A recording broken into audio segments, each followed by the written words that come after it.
Chapter 1176. Stealing a star wasn't easy. There were several requirements Everhard had to meet to even seriously consider any of them. First was the feasibility. Some stars were more or less secure than others. Some people might say that bigger stars were harder to steal, but they clearly didn't know what they were talking about. Actually, Everhard doubted anyone but him was thinking about stealing stars at all, so they probably didn't say that. Aside from feasibility, Everhard had to gain something. He didn't do things just because he could or to one-up his competition. Usually. No, he had to get something of value. And a star, by itself, was kind of common. There were literally thousands of them just sitting around. So he needed to pick out a good one. Finally, he had to consider the consequences. If he took from someone important, they would try to kill him. Everhard wasn't interested in dying anytime soon, as he had too many things on the burners. It might be a bit tough to deal with the fallout of the ponderous Turtle Clan business at the same time as trouble with someone else important. Fortunately, he had just the candidate. It had the additional benefit that it was a group that had really messed up the lower realms recently. Even if he'd only ever lived on Cerritos and wasn't exactly a patriot, Everhard didn't like the upper realms screwing around with people. So causing them endless headaches was one way he could pay them back. According to his calculations, the theft of the planet to the lower realms wouldn't be complete for over a decade still. So he still had time to plan and pull off his heist. Obviously, he'd have to finish before them. Anishka was a terrible star, but she was no longer alone. With only a few years having passed, quite a large number of people had changed their cultivation, or at least begun the process of changing to a different cultivation method. Not to hers, obviously. The Palace of Fire and Ice had good techniques, and she could teach people. But people weren't as enthusiastic about it as they were about replicating a proper star. The cultivators that were most helpful were those practicing the 100 stars. When Anton took a break and Anishka took over for a few months, they now supported her. Each of their contributions was extremely minute. She didn't expect much from cultivators in the process of actively refactoring their cultivation. Their absolute power dropped down to that of body tempering or spirit-building cultivators. Even with many thousands of them, Anishka's power was greater all on her own. And yet it helped. All around Bounty, cultivators woke up just before dawn, as the sun rose, which was to say the mass of fire that Anishka carried with her in orbit. They contributed with their energy and their devotion. Maybe their efforts didn't make any direct difference. They didn't even really know what they were doing, and Anishka didn't even know why they were doing it. Anton hadn't told them to. One cycle they just started doing it. The devotion wasn't even mainly aimed at Anishka, so it barely helped in that manner. And yet, without it she wasn't sure she would have been able to keep going. It was a draining process for several months at a time, and she barely recovered in between because Bounty's natural energy was still growing. Paradise didn't have enough to support multiple enrichment cultivators. The energy and devotion weren't enough, but it did let Anishka feel how much these people cared. Obviously, everyone cared about their own lives, but if that was all it was, then they would be better off creating little suns above their own fields. No, they cared about the planet as a whole, and that kept Anishka going, knowing that people were counting on her. Even if they were weak, they hadn't given up.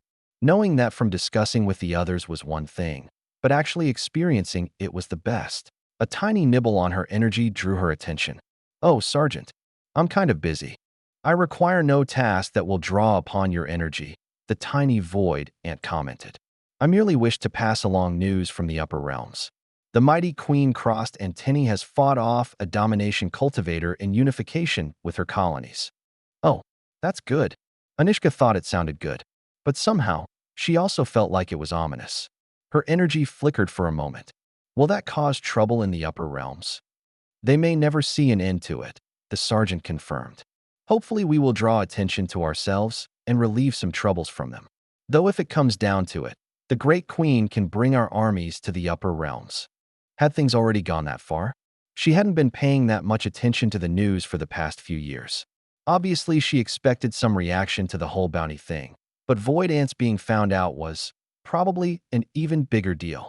What should be the official response of the council? Prasad frowned. We must be prepared to act when connections are cemented and blame falls on us. You haven't been paying much attention to the lower realms, have you? Zazel asked. Of course I have. I know that Anton became a unity cultivator. Obviously, I have not missed the business with that border planet.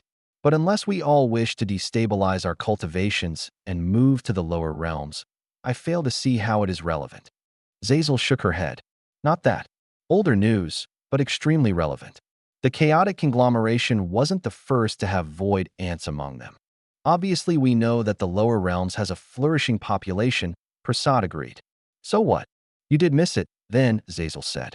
Some time ago, additional populations of void ants were found in the lower realms, under the care of sects from the upper realms. Plans were already put in place. In what manner? Prasad grumbled. Are we to go to war alongside the void ants? Timothy took his opportunity to speak. Not at all. Zazel merely references the significant quantity of videos we have organized. Uzan nodded. The Information Warfare Division is ready. They've had us producing display units in bulk for some time. We have agents ready to deploy in many places. Isn't it too late for that? Prasad frowned. The Exalted Quadrant will have already spread their own version. Besides, videos can be edited. You aren't wrong, Uzan said. However, with energy signatures included, it becomes much more difficult to produce a believable product. And more relevantly, you know that, but others don't. You also overestimate the speed at which the Exalted Quadrant spreads information. They're already fighting the Trigold Cluster, Katerina said, and we'll be the first ones to release the information there. In great quantity. It will also be somewhat helpful that it's true. Indeed, Uzan said, though the quantity thing is sadly more relevant. Prasad nodded slowly. I understand, though we must still consider other issues. Agreed, Timothy said. But without anything in particular to react to, we can only retain the combat readiness we already have.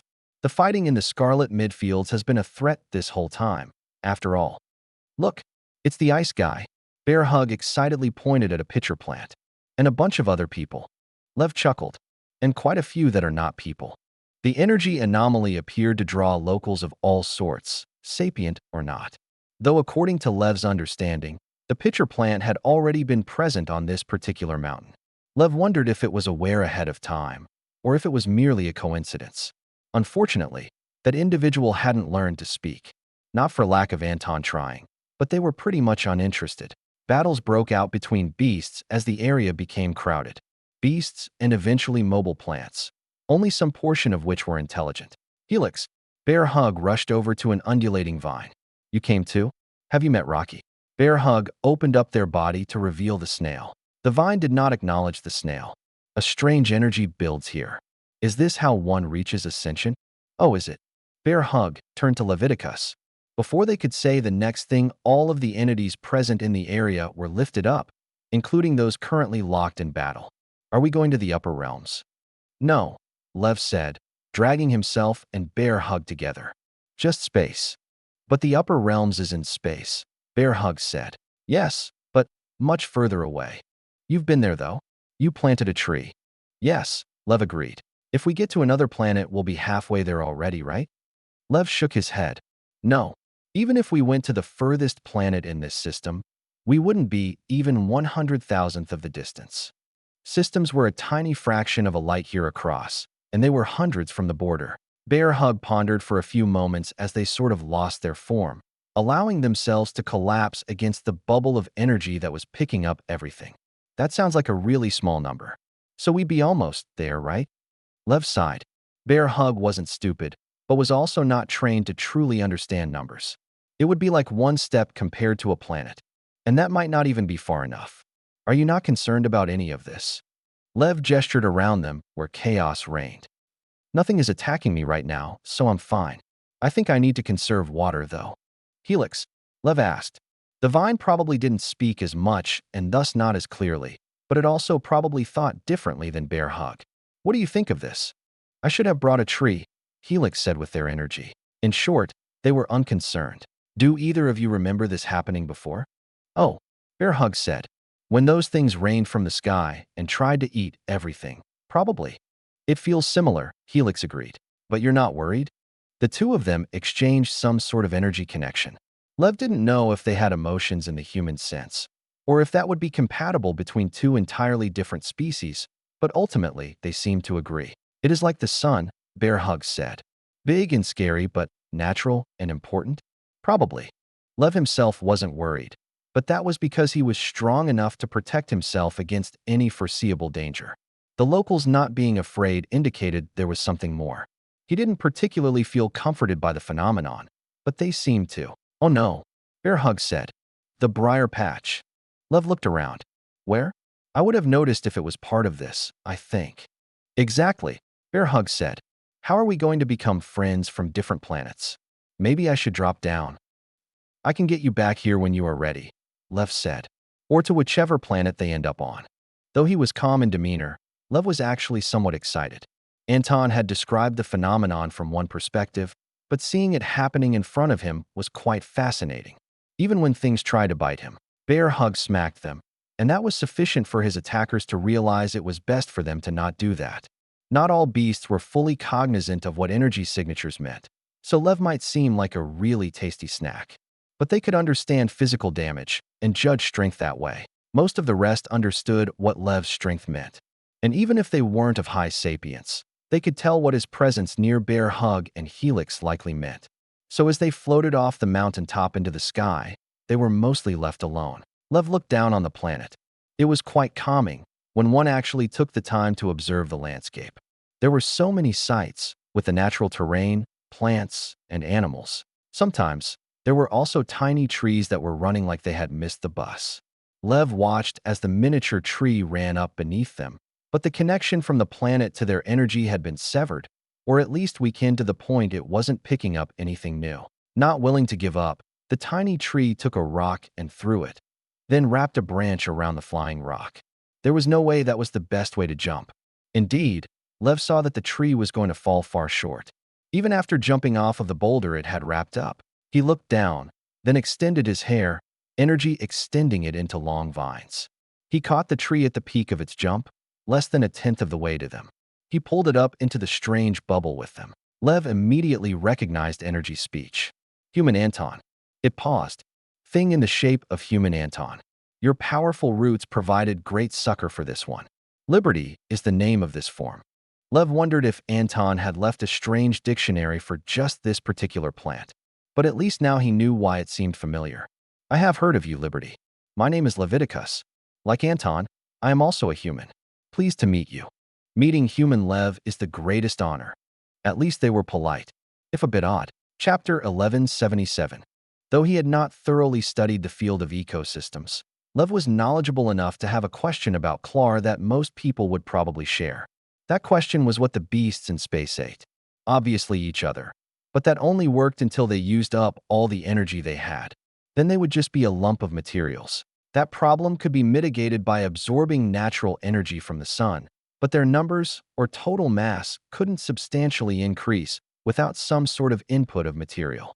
Various options had been suggested by Anton and the others studying the system, but it had taken some time to get evidence. Now it was pretty clear that it came from the planets occasionally building up large concentrations of energy that rose into the sky. And then the spacefaring ones ate things. They might also descend on planets occasionally, but it was one method. It might be part of the natural cycle of things, and Lev didn't want to disrupt that. But when they tried to eat him, he wasn't just going to let it happen. Nor the few individuals he knew were people. Bear Hug had actually grown much stronger compared to when Anton first met them. Lev remembered Anton had described them as vaguely comparable to Essence Collection.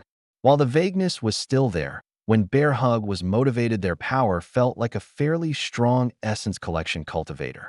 They even had the time to shout at things, even though speaking took energy control. "No. No eating me. I'm not even that tasty." For the most part, Bear Hug held back until they determined that whatever was trying to eat them couldn't speak. Then they tended to impale, crush, or tear apart whatever was causing trouble. A few things thought that Liberty looked like a good meal. One actually managed to swallow him whole, but the whale-like creature soon found out what Liberty's roots could do. Instead of a slow years-long process, however, it was much quicker. It vomited Liberty out with a significant quantity of blood before flying away as quickly as it could. Lev was getting used to a lot of different things that had weird joints and body structures. Not all of them were recognizable as something else, especially since they didn't have to deal with air resistance of any kind. Lots of limbs with sharp tips, usually but not always with durable surfaces so that the enemy didn't immediately win by attacking their longer appendages. Lev twisted his vine-like hair, infused with energy, around a great number of creatures. He could crush them or overpower them, but he tried to be efficient about things, thus targeting joints and trying to pull from angles that muscles were weakest. His own body didn't work that well, so he tried to keep them well away from it. The pitcher plant was doing great in space. Half of its targets were adapted to low temperatures, but wouldn't expect to actually freeze. Others were warmer and did not do well with sudden temperature changes. Intelligent uses of small amounts of ice seemed to be keeping the unnamed individuals safe, but also a tiny bit of that was Leviticus. There were so many enemies to keep track of that the pitcher plant couldn't fight them all once the planetary natives were counted. So many things all trying to eat each other. Once the aggression had begun, it hadn't stopped. Lev wondered what percentage of their group would be dead by the time they reached another planet. And beyond that, how many would be starving? Maybe he could speed the process. Infusing the bubble with his own energy wouldn't be too hard. He didn't want to interfere too much with natural processes, though, and his plant friends wouldn't die as long as there was air and sunlight. Maybe some water. He might have to cheat a little. After hearing about the conflict on the chaotic conglomeration's border, Anton knew that this was going to be one of the times of trouble. If it was possible to meaningfully speed up the process of bounty entering the lower realms, he would. But since he couldn't, the next best thing to do was maximize his readiness. In somewhat over 5 years, the planet had crossed a quarter of the gap between realms. That greatly decreased the strain Anton had when creating sunlight for them. But during that time, he'd never fully recovered his energy. The breaks Aniska could give him just kept him from draining himself dry. However, now that things were a bit further, Anton wanted to try a personal approach for a few reasons. First, the planet was fully free of ascension energy now, so he could actually be there. The second was because he didn't need maximum output as much as he needed consistency and recovery. While he recovered energy somewhat more slowly outside of his systems, it was his maximum power that was most affected. It was worth experimenting. Also, the planet was at just the right distance for Anton's presence to make the upper realms nervous without them having any sort of feasible counter. A domination cultivator might throw themselves towards the lower realms, but if Symbol hadn't done it immediately, it was unlikely he'd run all the way back from the exalted quadrant. It would inevitably draw attention towards the lower realms, but Anton had done that just by entering Unity. It wasn't really his idea to steal the planet, but the shock from that had already happened. It wasn't like the great powers could actually hate the lower realms more, considering the effort they'd already put in a century and a half before. If they risked a domination cultivator on the conflict again, Anton was more than ready. Thus, Anton took a slightly shorter turn being the sun. Then Anishka had to take 2 weeks while Anton made the trip. Interstellar travel was a process that required enough energy on its own that trying to maintain a decent sun was fruitless. It was between planting seasons again, obviously. Anton could feel the flow of devotion from the planet before he even got close. Bounty's devotion wasn't actually the highest of anywhere. Cerritos had a much higher population of stronger people with a greater history with him. But it was notable. Anton intended to give them just as much as they gave him. Maybe a bit more, since they'd pay it back with future growth. It was the best way of things. "I'm finally here," Anton said. He wanted to shout it to the whole planet, but he just found Devon instead. "So, have you just been sitting here on Paradise this whole time?" Devon grinned. "I figured I could use a vacation." In truth, once the planet was up to speed, Devon could have left it behind until it needed to be slowed on the other end. However, there were quite a few individuals who strongly aligned with the ideology of the Shattered Chains. Even if they weren't freed from actual slavery, it was a sort of liberation. Anton was glad people saw things positively. "Erona is very good at what she does," Anton said. He was aware she was listening, of course. Chaos would have been the natural result here. "Can you imagine looking up and seeing Paradise?" "It's a bit of a shock," Devon admitted. "And I know him." Anton nodded seriously. "All right. I need to go meet the disciples down there. Vincent would be disappointed in me if I didn't." He wanted to as well. There weren't so many that it was infeasible to spend a few minutes with them. "Oh, before I go, Erona, make sure nobody gets any weird ideas about me. Like thinking I'm a god." She shook her head in the distance, transmitting her words back to him. "It is far too late for that. Once some of their own members reach assimilation, I think they will get over it. However, they're still in a period of shock." Anton sighed. "Well, all right then. He stroked his chin. Maybe I'll just leave my presence up here. He probably wouldn't fool anyone particularly strong by trying to make his energy feel like it was somewhere it was not, especially hundreds of kilometers or more distant. But with sufficient energy suppression, he might manage. As long as he could properly talk with people. You'll add 10 or 15% to your yield, Anton explained to someone as he gave some personalized advice for their farm. They had the guidance of the Alliance, of course, but that was generalized. Even if other specialists came by, they focused on the larger farms. But as far as Anton knew, nobody in the lower realms had been farming for longer than him. There were probably a few herb specialists from the same approximate generation, but no high-ranking cultivators who had primarily been farming for food before then. The limits of lifespan would have gotten to the best of them before cultivation became a worldwide practice. "Thank you, sir," said a youthful woman. "That will allow us to choose only the best." "I could help a bit more," Anton said, "but it would be only small gains for a whole lot of busy work. Though if you happen to enjoy singing to your plants all day, it's not a bad option." Singing wasn't even close to the next best thing, just one he thought was a bit humorous while still being technically viable if done correctly. After that, Anton sought out some disciples of the 100 stars. Interestingly, most of them weren't that focused on improving their cultivations for their own sake. They'd instead been inspired by Anton acting as the sun and had wanted to contribute to that. Since they were quite far from when they could safely bind to a star, even if there was one nearby, they had to learn the properties somewhere. He'd be able to demonstrate that personally for the first time, but before that he planned to do it on a smaller scale. He was styling himself as a visiting elder from the Order. Technically, he'd said an old man from the Order of 100 stars, which wasn't untrue at all. The Alliance had sent some experts to help people. They didn't just throw cultivation manuals at them and hope it worked out. So Anton was far from the first. Anton immediately recognized their cultivation was different. Usually, the Order of 100 stars didn't specialize early. In the early stages, they tended to focus on pure natural energy, without specific properties instead of fire or light. These people were very into sunlight, and while Anton could say he was far beyond any of them with his replication, that didn't mean there was nothing to learn. After all, he hadn't really experienced it at a low level, so there were a few good details he could learn from them, and some corrections he could make.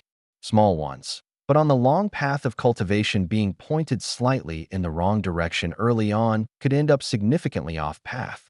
The main issue Anton found was that the sunlight they were attempting to produce had the properties of having already been filtered by the atmosphere. At a short distance, directly shining onto a plant, it didn't matter. But when joining a worldwide chorus of cultivators, it would be less than it should be. Of course, natural sunlight wasn't perfect. Maheg's sunlight had been fully natural when it wiped out the life on the local planet, but far too powerful. Nor was all sunlight even the same. Two stars of the same type could be significantly different, let alone those of different sizes and life stages. Still, it was better that people have the correct baseline so they could intentionally make modifications from there. Anton explained these things to them so they would understand the reasons for his corrections. Then it came time for him to be the sun for a while. It was both easier and harder, as expected. Ultimately, he found being physically present to be quite valuable for gaining feedback from the planet below, so he didn't have to stretch himself over long distances. His limited power was offset by his efficiency, not that he was particularly weak at any point since he'd reached unity, even away from bound stars. Chapter 1178. The certainty crossed Antennae had that she had injured Corinne lit zealous flames inside her. Unfortunately, some of her companions were less enthusiastic about it. "I don't see why everyone is afraid. We will just go and finish her off. It won't be that hard. If she hasn't gone into hiding. Just kill a domination cultivator, huh?" Runa commented. "For us void ants, the threat is less. Though obviously she might kill a great number of us. We do not necessarily have to find her. Whatever anchor she has will suffice." "It's not so easy to delve deep into enemy systems," the Duak commented. She maintained an important position, despite her recent loss of limb. "I just need a few scout ships, and I will be off," Crossed Antennae explained. "We need you here to hold the line," Tesuat said, "and to keep your people in check."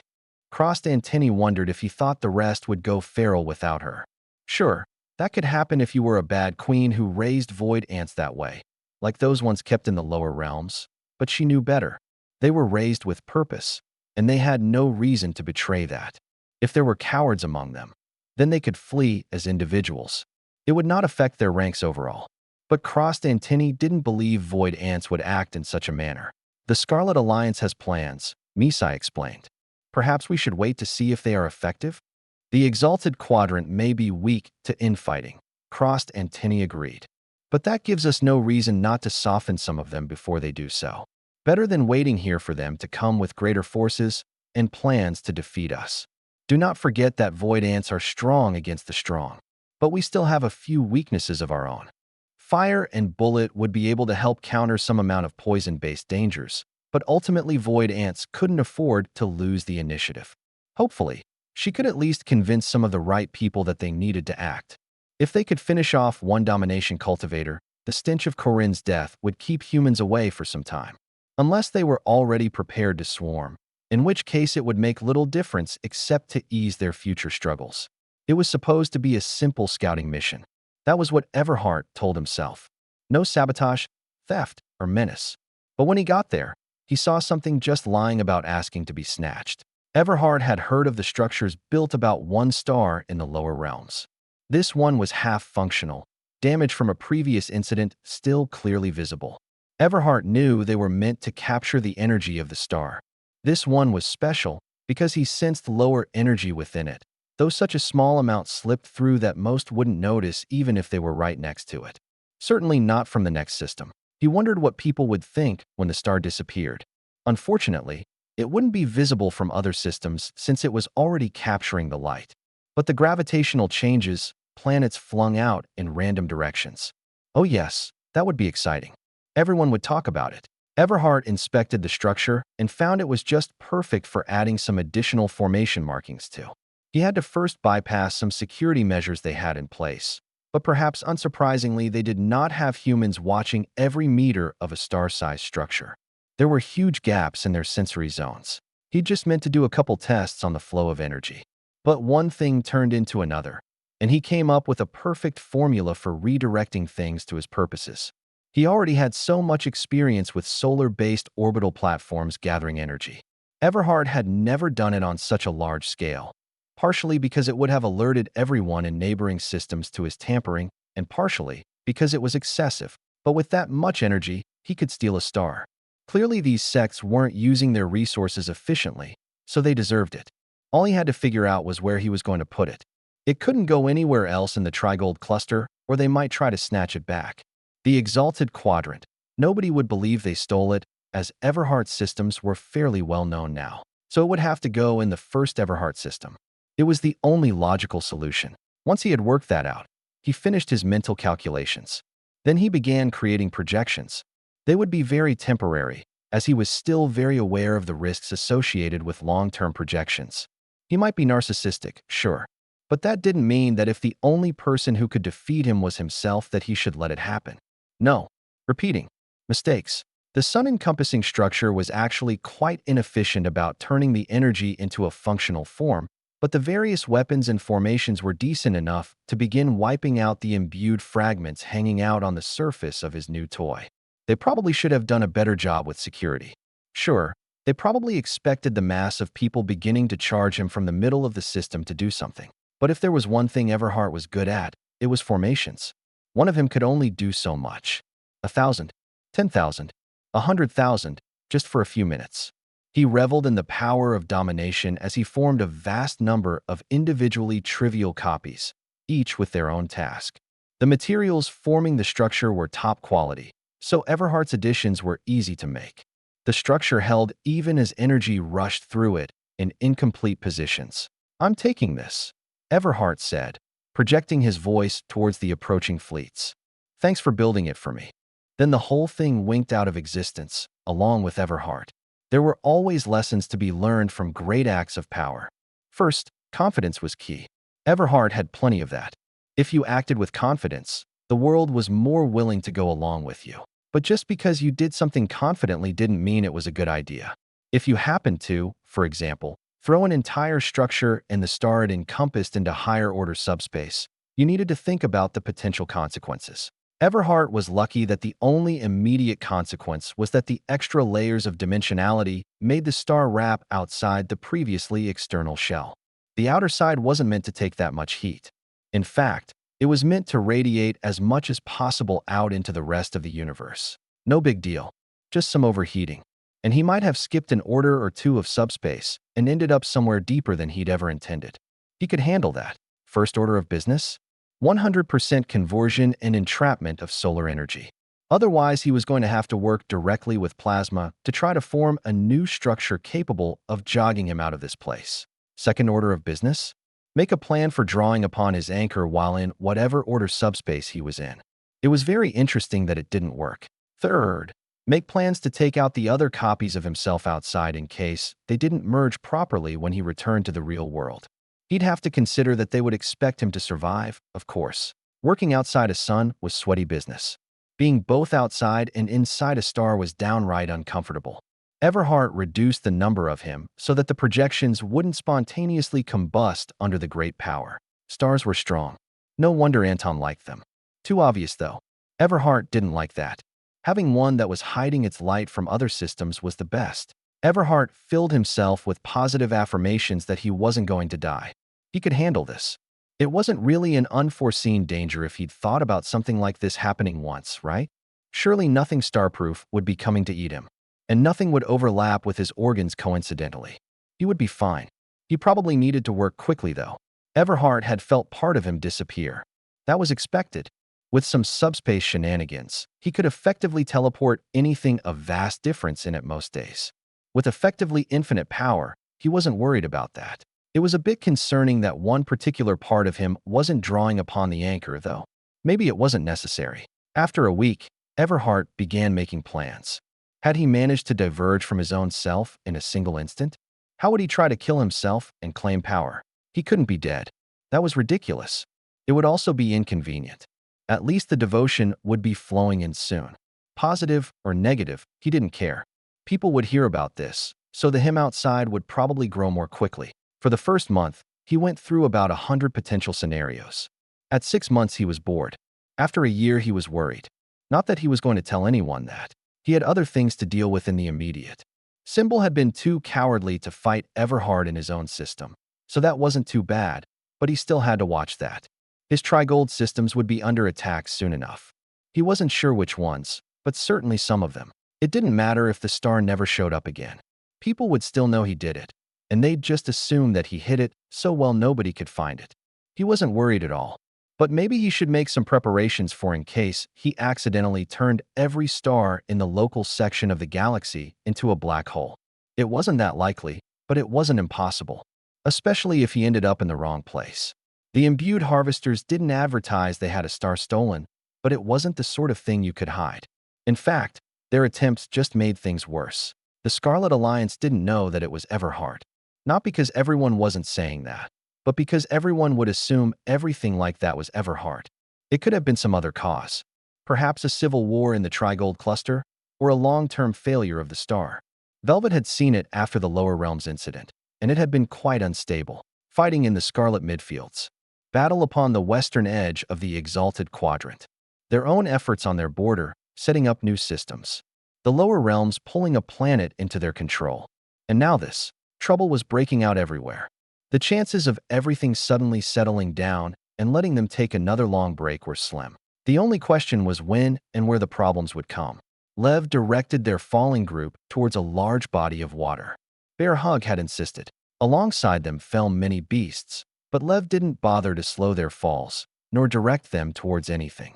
Except for the few that Bear Hug pointed out that they said were cute. Technically, they didn't have to crash land at all, but Bear Hug and Liberty were far too excited. So Lev was happy to give them at least the partial experience. At their speeds, water wouldn't slow their fall, but everywhere was equally bad. Bear Hug spread out wide, like a parachute, as they held on to Lev and Liberty. They were getting rather dry, which might be why they insisted on a water landing. There were many gaps in their strands, but Lev was doing the bulk of slowing them down anyway. Otherwise, the others would probably have caught on fire already. A new planet, Liberty said calmly. Truly, the freedom to explore is the greatest truth. Well, as long as they were enjoying it. Lev didn't think this place was so bad, despite the danger. He wondered if planting some willows would screw things up too much. Chapter 1179. As nice as it was to provide a much-needed source of light and heat for an entire planet, Anton would really prefer to be done with it. This was probably the greatest good he could do at the moment. But once they got Bounty properly placed around a real, sustainable star, then they wouldn't need him. In fact, it would be downright selfish to attempt to be the sole source of life for an entire planet if he had any other option. They were still quite some distance from crossing the border of the lower realms, not even quite halfway over the divide between the upper and lower. However, Anton felt himself coming to a point of balance. Beyond that point, he should grow stronger every day instead of becoming fatigued. For a cultivator of his level, sleep was not entirely necessary, but some form of rest was.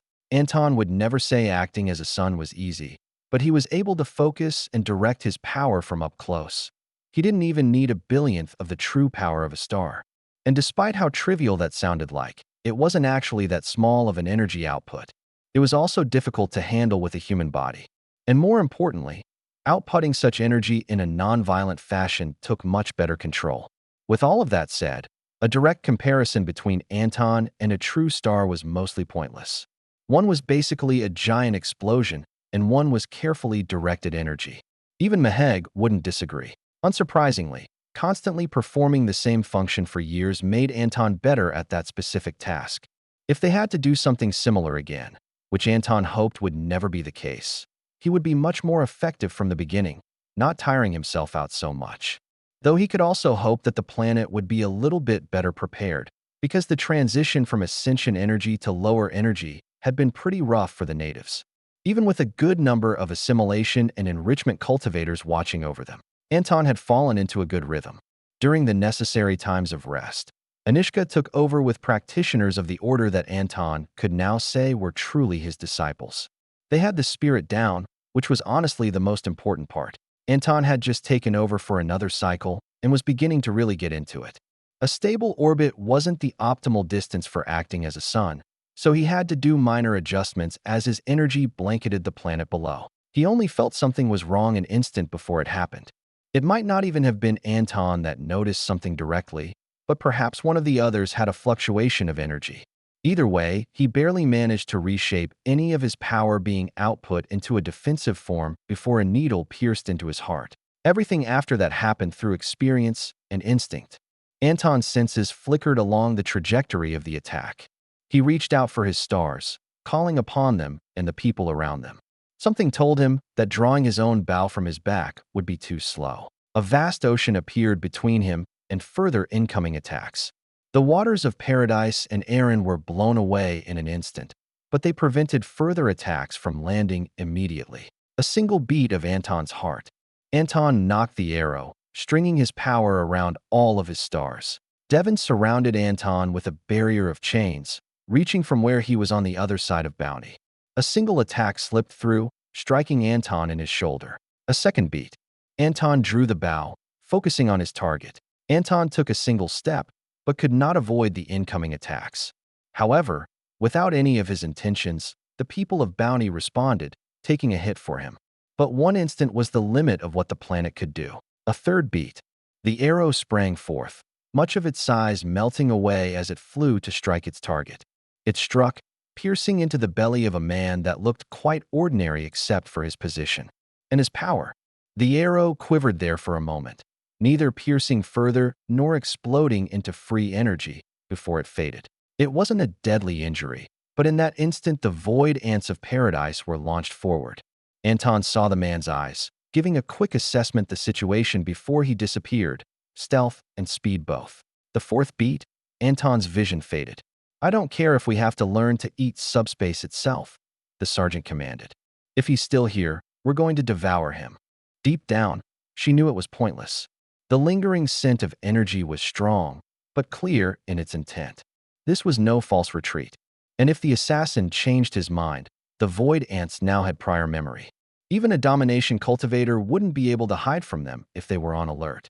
The heartfelt cries of the phoenixes saddened Erin. "There's nothing more you can do." Despite their rumored potency, phoenixes weren't a miracle cure for all ills. They did have some healing abilities, but they only stretched so far. The ultimate Phoenix sect had been able to sacrifice their life force to sustain their own lives. But Anton neither practiced such techniques, nor would he wish to sacrifice another for himself. Though he might not have had a choice. They couldn't help more, but they had already done what they could. Burning away as much poison as they could, what hadn't already infiltrated Anton's system, was probably the only thing that had kept him stable up to this moment. Fostering phoenixes so long ago was probably the most surprising and ultimately best thing Paradise had ever done, but it might not have been enough. Everyone knew Anton was injured. The shock of a grievous injury to a Unity cultivator was something that hadn't been experienced before, but nobody needed a message telling them. They just knew. The stars that brought life and hope to people also informed them of fear and death. But he wasn't dead. Not yet. The closest and fastest interstellar ships would take 5 days to arrive, though most of those couldn't leave the bounds of the lower realms. Nobody intended to let that stop them. Even the deeper systems sent some of their resources. Those further sent their knowledge, though whether it would help was mere speculation. The people knew less than Anton, and he had only known it was poison. There were 3 who felt the wounds more personally, either through mutual stars or happening to be one of those stars. 3 squeaks, Verghese, and Maheg all reached out to Anton. Just like many others, without them he would have died. With a loss of consciousness, Anton lost active energy control, but they had some slight connection through the stars. They reached into him, augmenting his body as much as they could. They couldn't feel things precisely, so they could not root out the poison, but they did everything they could. Anishka bit her lip. She had just recently finished her shift. She was exhausted, but Bounty couldn't be without a star.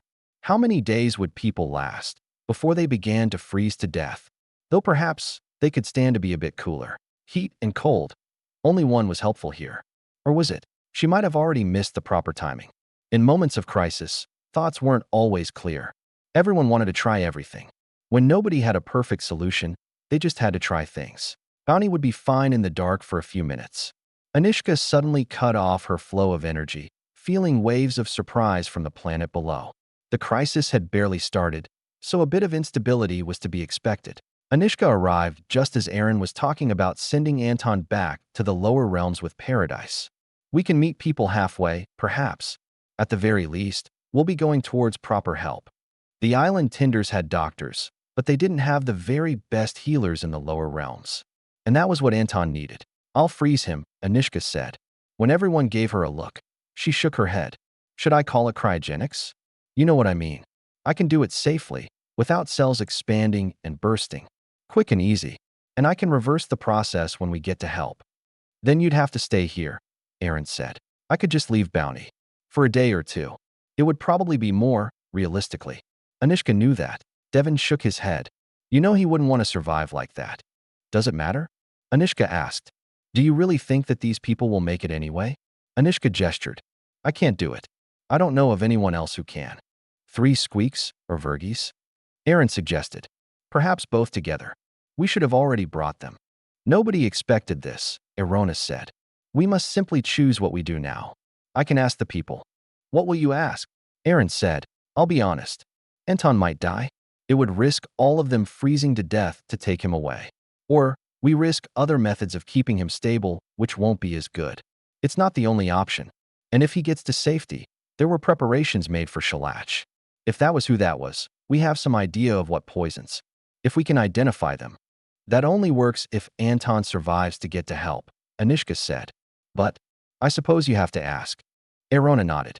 She extended her power, speaking not with words, but directly to the hearts of the people. Anton was dying. Their best, but not only hope for survival. But if he was brought away, it meant great immediate risk to themselves. The responses were mixed. The people were filled with fear. Nobody wanted to die, cold and in the dark. And yet, they were generally leaning towards saving Anton even at the cost of themselves. There was only one voice among the many that spoke more loudly than all the others. Since the voice was from the heart, it did not need to belong to a conscious person. There were no words, no specifics, but it was extremely clear. If Bounty was sacrificed for the sake of Anton, neither would survive.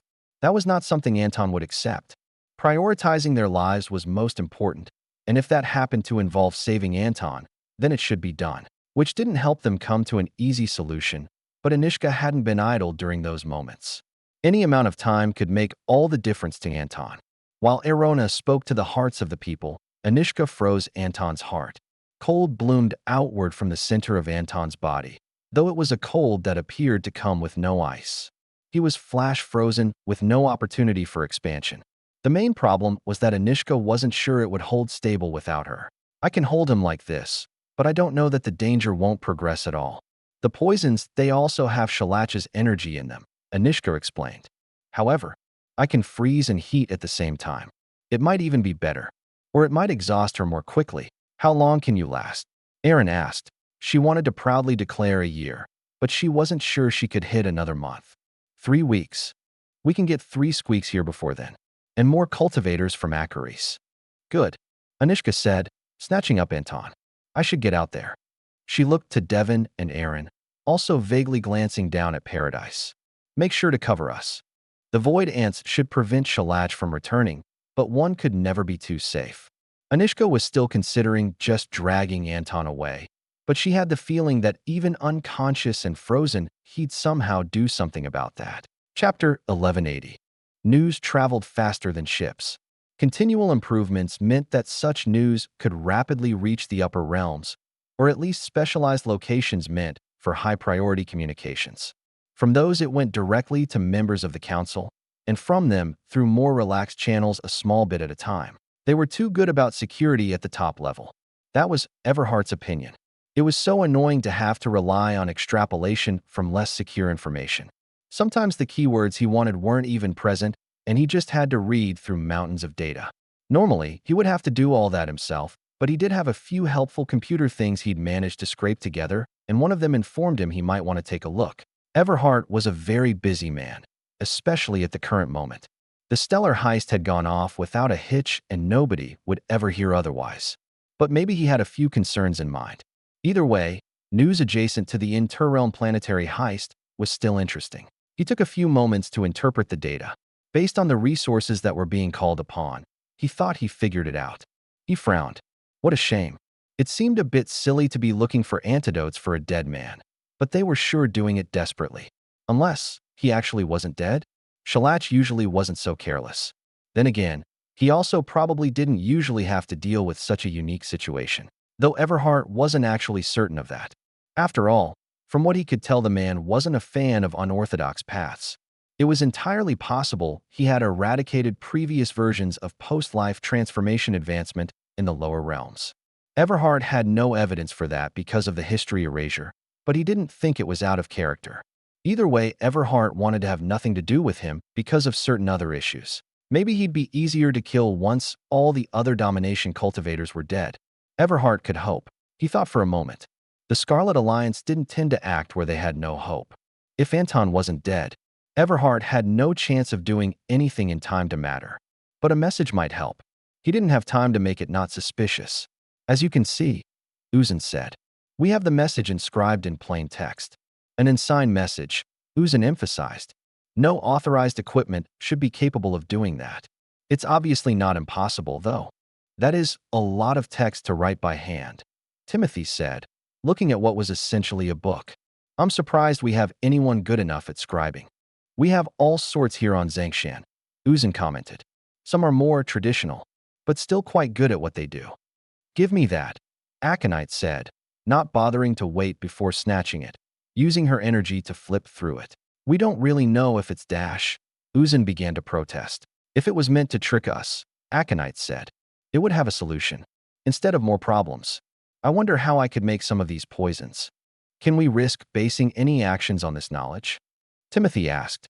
I will derive something from this, somehow, Aconite said, and I will send a message to the lower realms. If they have successfully saved Anton, it will not need to be tested. And if they know nothing else to do, I suspect he would at least die quickly. Speculation as to the origin of the information covered pretty much every possible source. It was clear they had some sort of information leak. Velvet thought she'd have to investigate that. I have come to the conclusion that Corinne does not exist, crossed antennae said. Julie rolled her eyes. Just because we haven't found her? I have touched her energy. I could easily find her anywhere within a system. and she is in none anywhere close to the Soul Piercer's territory. I've been here the whole time, Julie pointed out. I know nothing has been found. I could have been keeping secrets from you. Julie ignored that possibility. You're going to have to infiltrate planets to learn what the locals know. They might be able to shine light on this mystery. It may already be too late, Crossed Antennae commented. I don't know if the wound will have recovered already. What if she attacks the chaotic conglomeration while we are here? Then people will die, Julie said. Same as happens if we were there. Unless she chose not to learn any way to counter void ants. That would be foolish, and thus we should not expect it. Crossed Antennae thought for a while. Should I have expanded faster? Developed more? You mean your people here? Julie asked. She shook her head. We calculated an acceptable amount of risk and payoff. Now then, let's pick a destination. Anishka shuddered with relief when 3 squeaks arrived. Future planet stealing activities would definitely come with more backup stars. It had been just a few days. They hadn't had to leave Bounty freezing. It just seemed like the only option available during the first moments of panic. It was clear to see that 3 squeaks was less capable than Anton. But that shouldn't be surprising given the centuries of difference in their training and their cultivation stages. 3 squeaks might not have any experience emulating a star, but he was still better than Anishka. Not as hot, probably, which might be a problem for the planet in the long term. But as long as they didn't freeze to death, other issues could be resolved by sending resources. Anishka watched as Paradise carried her off into the distance. There was no way for her to fly while recovering her natural energy, and she'd lose Anton's stasis in a short time if she carried him alone. After all, he wasn't just cold. It was very precise and calculated, including freezing what little of Xianxia's energy was in him. It had to be the mysterious individual even Everhard had been reluctant to name. They couldn't be exactly sure why he attacked, except that he was from the upper realms and their domination cultivators were mostly terrible. No doubt the planetary theft was some sort of influence. Anton looked peaceful. They hadn't had to do anything. He would have died with a peaceful look if they just left him alone a bit longer.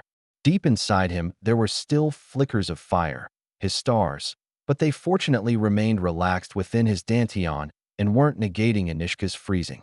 Because that would absolutely happen in a single moment, and it wouldn't be good.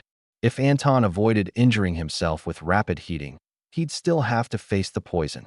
Some have said poison had been scoured away, but it wasn't enough. Paradise hadn't even entered the Acaris system when a medical ship was hailing them. No doubt it was the best healer from Acaris. A wide variety of individuals scurried off the ship. Anishka didn't recognize any of them, but she wasn't actually that familiar with Acaris as a whole. Just certain individuals. Presumably, they had doctors that were capable of working on a human, better than trying to reach a more distant system. A hippo and a rhino seemed to be carrying an entire medical suite. Anishka would have gone to them, but nobody had asked.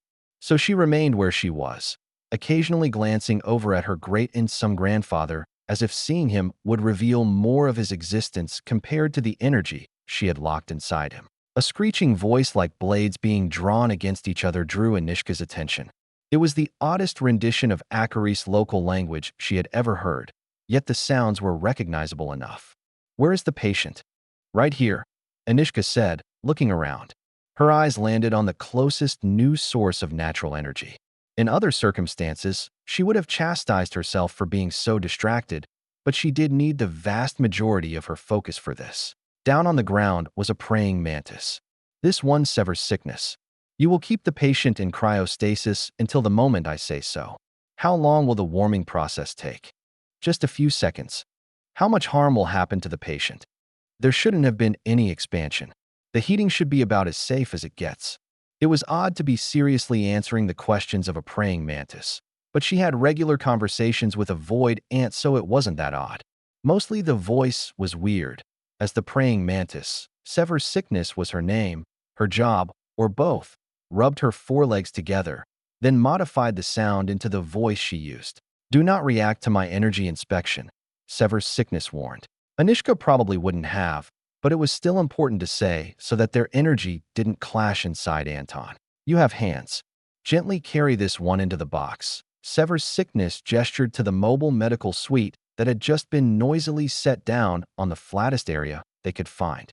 Inside, Sever's sickness used her energy to push around various modular parts. creating a flat bed just about the right size to hold Anton. She hopped up at the head. Anishka carefully set Anton down. Erin had come to watch in person, probably because peeking with her energy would be more disruptive, but everyone else was kept away. Paradise seemed to lack curiosity, or was similarly being polite. It was hard to tell how the turtle thought. Sever's sickness was giving orders to a handful of lemurs that were grabbing a number of vials and pouches of liquids. Do you control blood? No. Anishka tilted her head. Just fire and ice. I could freeze blood if you want. It would be better for you to step back after you finish the unfreezing process. I have analyzed the issues. He will either be healed or he will not. Turtle human, your energy is the most potent here. If I direct you to annihilate foreign energy, please do so. Erin nodded. I can do that. Good. Freezing human, you may begin the unfreezing process. Anishka hesitated for a moment, but it was clear she was expected to act right away. All right. Was she adding heat or drawing out cold? A scientist would certainly say the former. However, Anishka didn't know if her powers necessarily worked that way. She had no intention to make Anton hot. She merely wished to remove the freezing. Around the foreign energy too? Yes. Anishka let everything go and stepped back. Blood began to fly a moment later as Sever's sickness cut into Anton's veins and stitched them back up in the same instant. She slashed open bags of various medicines, coating her claws with them.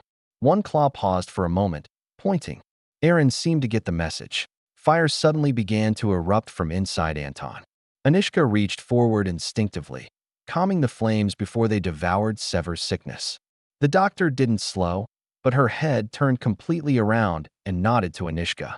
So she'd done the right thing, probably. The flames were Anton's own, Anishka could tell, but prompted by an outside source. Maheg, perhaps? The sapient star was likely what she was feeling. She tried to soothe him, dancing the flames back and forth. Everything was all right. She hoped. Anton was having an awful lot of blood removed. Though the hole in his heart was actually looking better suddenly. Everything stopped. The only sounds were the bodies of Anishka, Erin, the lemurs, and Sever's sickness. If she listened more closely, Anishka could make out the sounds of muscles moving inside Anton. But not the most important one. The flames of energy were flickering inside him, shrinking away. Sever's sickness pointed meaningfully, and one of the lemurs began to rub her hands together rapidly. Lightning began to crackle around her hands. Anishka had no idea if restarting Anton's heart would be enough, but she had a hope. However, she knew there was more to the life of a cultivator than an intact body. Chapter 1181. Lightning coursed through Anton's body, tightening the muscles and causing the whole thing to spasm. Anishka knew that the movements weren't his, but her own heart jumped at the sight. The novelty of Sever's sickness being a praying mantis with a lemur assistant had worn off, and they brought no levity to the situation. All those watching could think about how important Anton was, to them, to the world, or both. Another convulsion. Anishka knew the human body was delicate. Perhaps she'd overestimated her own abilities. Damage to Anton's heart wouldn't need to be big. A third time, and his body barely moved. The small lemur was still gathering lightning around her hands for another attempt. But at some point, it was clear it was pointless. Not that anyone would have stopped until far later. Tiny hands were gently laid on Anton's chest, causing no movement. Anishka's own heart was trying to leap out of her mouth, which wasn't helping anything. She heard the sound of blood rushing in her ears and her own heavy breathing. She couldn't ask the doctor how things were going, as it would be an unnecessary distraction. She couldn't feel Anton's energy. It had been roiling and angry, but after she had calmed it, the energy began to fade until she wasn't even certain it was there. Something Sever's sickness did caused her assistant to back away. Was that it? Were they giving up after just a few minutes, or had it been hours? Days. Anishka honestly didn't know anymore. She could have been standing there for a month. The world moved in front of her eyes in rhythm with her heart, otherwise seeming to be frozen. Should she freeze him again? Maybe it wouldn't be too late. Maybe she could restart the fires inside of him, or… Anton coughed, a glob of blackened blood sputtering out of his mouth. He started to sit up, but his head barely moved before Sever's sickness jumped on his head. The patient must not move unduly. Additional recovery methods will be required. As before, her voice was like knives rubbing against each other. A quiet voice escaped from between Anton's lips. I don't seem to be dead. Depending on who you ask, you were, Sever's sickness commented. Do not speak. I will be working on your chest. She hopped down to over his heart, waving her claws over him, but not stabbing aggressively like earlier. Her energy did sink into him, though Anishka couldn't tell the exact details without active sensing that she feared would cause trouble. She managed to convince herself to back away. It wasn't as if she could do anything more, and it seemed that he was alive. He wouldn't fade away again, right? I haven't felt this old in a while, Anton commented to nobody in particular as he sat eyeing a reclined bed outside. Sever's sickness had kept away visitors for a day, and she had wanted to keep things that way for more, but dealing with strong personalities on both sides made that an impossible task. It's nice to not have to be the one making sunlight, he commented. Paradise had moved closer to the sun once there weren't more worries about Anton's energy doing something concerning. Devon sighed as he looked at his grandfather. The poison's dash. He was afraid, you know? Anton said. I'm certain of it. We must be doing great for someone that's strong to be afraid. Devon grimaced. Any after effects? I don't think I'm going to be dancing about this afternoon, Anton said, his eyes flicking to Devon's face as he grinned. But I'm not going to wilt away. What of bounty? 3 Squeaks is taking care of it, Anishka said, along with some of his disciples and a significant proportion of the local fleets. It hadn't been nearly as long as Anishka feared it might have been. Her sense of time had been extremely far off, in fact. The entire process had been a few minutes, after days of cryostasis. Then again, it made sense. It shouldn't have taken long for him to die. He won't be able to keep that up the rest of the way, Anton said. I can feel that. But we never expected someone to last alone. He shifted. Verghese is moving. I assume he'll take over. I hate to say it, but I'm not going back to work anytime soon.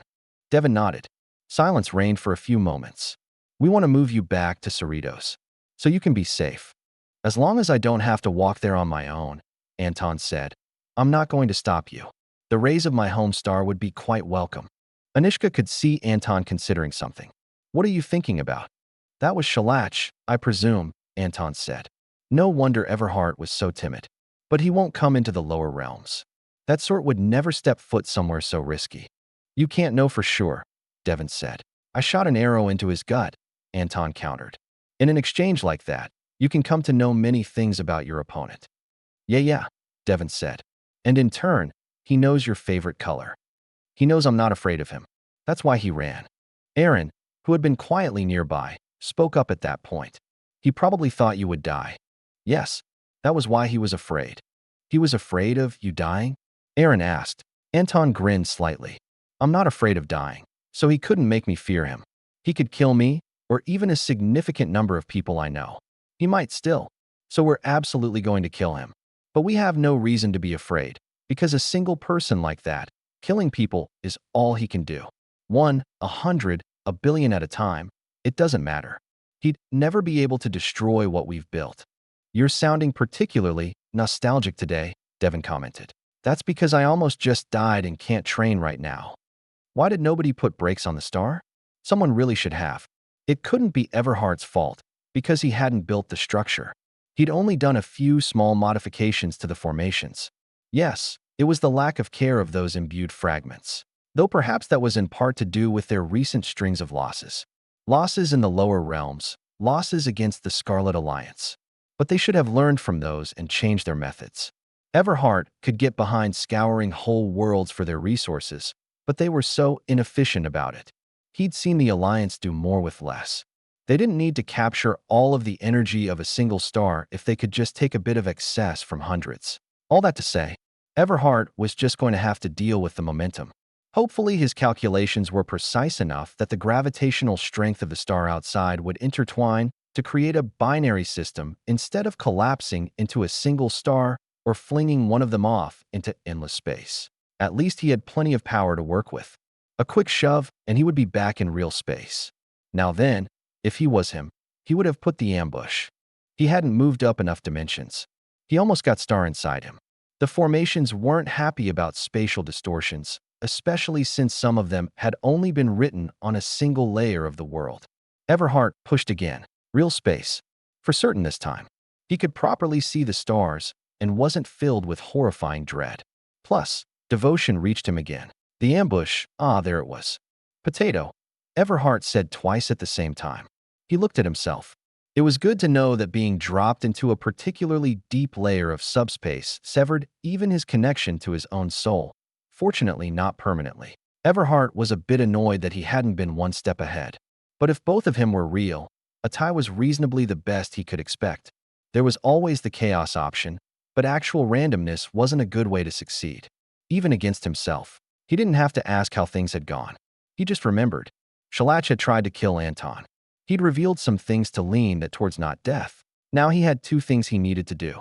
First was declare publicly he'd stolen a star, since the news might not have hit the exalted quadrant yet. Second was reconsidering his position regarding Xianxia and the Scarlet Alliance, because they were currently throwing his name around all over their semi-public transmissions. And yet nobody was cowering in fear. Maybe they could actually kill him. Everhart wouldn't be participating, but he'd cheer them on. Possibly literally. It could only help. None of this information is useful. Crossed antennae complained. Sure it is, Julie said. You just need to know how to go through it. Did you know they have a secret sect hiding on some of these planets? A secret sect, really? Or something like it. They want cultivation resources, but they aren't soul piercers. But they seem to be afraid to act publicly. Anyway, that's not important. What's important is Julie stopped herself. Anton isn't dead. Don't just say things like that. Crossed antennae complained. You did that when he was attacked too. I was merely communicating information expediently. I know you've been wanting an update. It only took a week. Though, technically, he's been not dead for over a month now. Isn't he like 1,000? Sure, but he was dead at least once or twice in there, Julie said. Oh, your mom asked if you want to join her on a crusade to devour some Xianxia guy. I'm busy. We need to kill Corinne. If she even exists. She definitely does, Julie grinned. I even know where she is. What system? Crossed antennae jumped onto Julie's face, which made it hard to actually communicate. No system, Julie said as she plucked her aunt friend off her face, placing her somewhere more convenient. That's the secret. She's been hiding out in between. Nobody knows where. Except, of course, some people have to. She can't get by without any supplies. Not without some way to regenerate her energy. We're going, Crossed antennae declared. We are, Julie agreed. But we need to be careful. We'll stick out as the only source of energy in 3 light years. I'll fly there myself. She's expecting void ants. Julie shook her head. It wouldn't take much for you to die. She could just freeze a layer of her defenses, and you couldn't really do anything about it. We'll need the right group. What about her anchor? Crossed antennae asked. If she's smart? Orbiting a black hole somewhere, Julie commented. But if she's not, maybe in there with her. Anyway, we can't expect our stealth systems to work, so we can't necessarily make a thorough plan. We'll need my brother and Runa. And Tessuat, Crossed antennae declared. Quite a change for someone who hated you. More humans should be willing to let void ants act as armor against energy phenomena. We're quite good at it. And he can use his own energy to erase other obstacles. A perfect synergy. Anton felt a great sense of relief. It was his own, to some extent, but it was more the people of the lower realms. He was more than a guardian. He was a symbol. Anton had to take that into advisement for when he died. Hopefully not too soon, but it would happen. If he could, it would be after a few more people reached unity. Interestingly enough, he thought Arona might have the best chance to vault past others. It simply fit her well. She just needed some way to connect with people throughout the realms. Some people were afraid, worried that he could be attacked and nearly killed. But they hadn't actually been in the lower realms when it happened. Anton wasn't afraid, but he did have to admit that he wouldn't be crossing the border at all anytime soon. There was bravery, and then there was tempting fate for no good reason. Fighting old-time domination cultivators was not on his list of things he wanted to do. That was why if they could find out something about Xianxia's location, they weren't going to let it become a fight. If Anton could recover sufficiently, and he had the audacity to get within 50 light years of the border, Anton would give him a reminder. Though most likely, those in the upper realms would have to deal with him. Maybe Chitty. He was a talented fellow. Chapter 1182. The Scarlet Alliance had an odd relationship with Everhart. Communication from their side was usually initiated by Vari, his sort of niece, since he seemed unlikely to actually kill her. He was somewhat more tame with people from Cerritos and the lower realms in general, but they didn't want to count on that. He might initiate communication through someone like Rahayu, who had some history with them. There were also thoughts that he was responsible for some conveniently timed information related to some of Xianxia's poisons, but only because he was responsible for the initial information and because it came through an odd method, not because they had anything actually tying him to it directly. Shortly after all that, however, the Scarlet Alliance received a message sent via a high-powered wave of upper energy that propagated from the Everheart system. The first one, now that there were others, there was no code. It was just a sound projection transmitted via energy, which meant everyone heard it. This is an open invitation by myself, the glorious Everheart, to my first star-stealing party. It will take place in 1 year's time. Come see an abomination snatched from the hands of filthy scoundrels. Bring your domination cultivators. There will be no tricks and no treasure. All guests must provide their own rations. Any fleets that come to cause trouble will be directed to the nearest black hole. Timothy immediately contacted Katerina when the message finished. Can he do that? He could feel her pondering before she projected her reply in turn. Most of them aren't conveniently placed. I think it would be difficult. It's likely a threat, unless he's taken a long journey. The council met not long after, as was required for such matters. Everheart always had to be taken seriously, even if he was doing something strange. Do you think it is a trap? Prasad asked. Last time he taunted domination cultivators to appear, he used it as an opportunity to advance. Hoyt shrugged. It sounds like he really wants to show off, which means he needs people to make it back. I want to go, Katerina said. An opportunity to observe more of his formations won't come easily. In that case, Timothy said, I should go as well. It is not far, so we would be able to return here quickly. Would our borders remain secure? Zazel asked. Timothy shook his head. The Alliance wasn't relying on domination cultivators before, and we're not now. If any other domination cultivators come to cause trouble, there should be sufficient warning. Otherwise, Chitty will still be here, and all of the rest, with the exception of Tano. During normal times it would not be a concern, Zazel agreed. But in the last decade, we have had far too much contact with domination cultivators. And that attack in the lower realms. Between realms, really, Katerina said. It doesn't matter where it was. But the assassin seems to be a risk. We know his name, Katerina pointed out. And yet, none of us are eager to say it, are we? So what is the plan? It was difficult for anyone to stop Katerina and Timothy doing as they wished, especially since ignoring Everheart would likely be a mistake. They soon learned that the invitation had not gone out to just them, but also everywhere. It seemed unlikely that every domination cultivator would simply come to his beck and call, but as immediate neighbors the Alliance needed to make a showing. They couldn't tell who else would show up, especially given the short notice. 1 year meant that those on the far ends of the great powers would have to leave immediately. It was likely on purpose, since Everheart liked being an inconvenience to people, and it would make it harder for them to make counterplans to whatever his scheme was. He just wants devotion, right? Timothy suggested to Katerina. They would be among the first to arrive, but they hadn't left too early because Timothy was monitoring the paths of other groups. But he definitely also stole that star because Anton was getting away with a planet. So we can just be unimpressed, right? I'm not going to be filled with malice or devotion after this, Katerina said. Though I might be a bit impressed if he picked a good method to steal a star. Given what our spies say, it was gone for years. Though that's not unreasonable for such a trip. Fair enough, Timothy said. I'm going to be completely neutral about everything, including the bring your own food thing. You think he's fallen on hard times? Maybe he just doesn't want people to be worried about poisons. Though Velvet will be worried if he's somehow poisoning our personal stores. Katerina's prediction about Velvet was pretty much correct, but Velvet was more worried about who else might try it.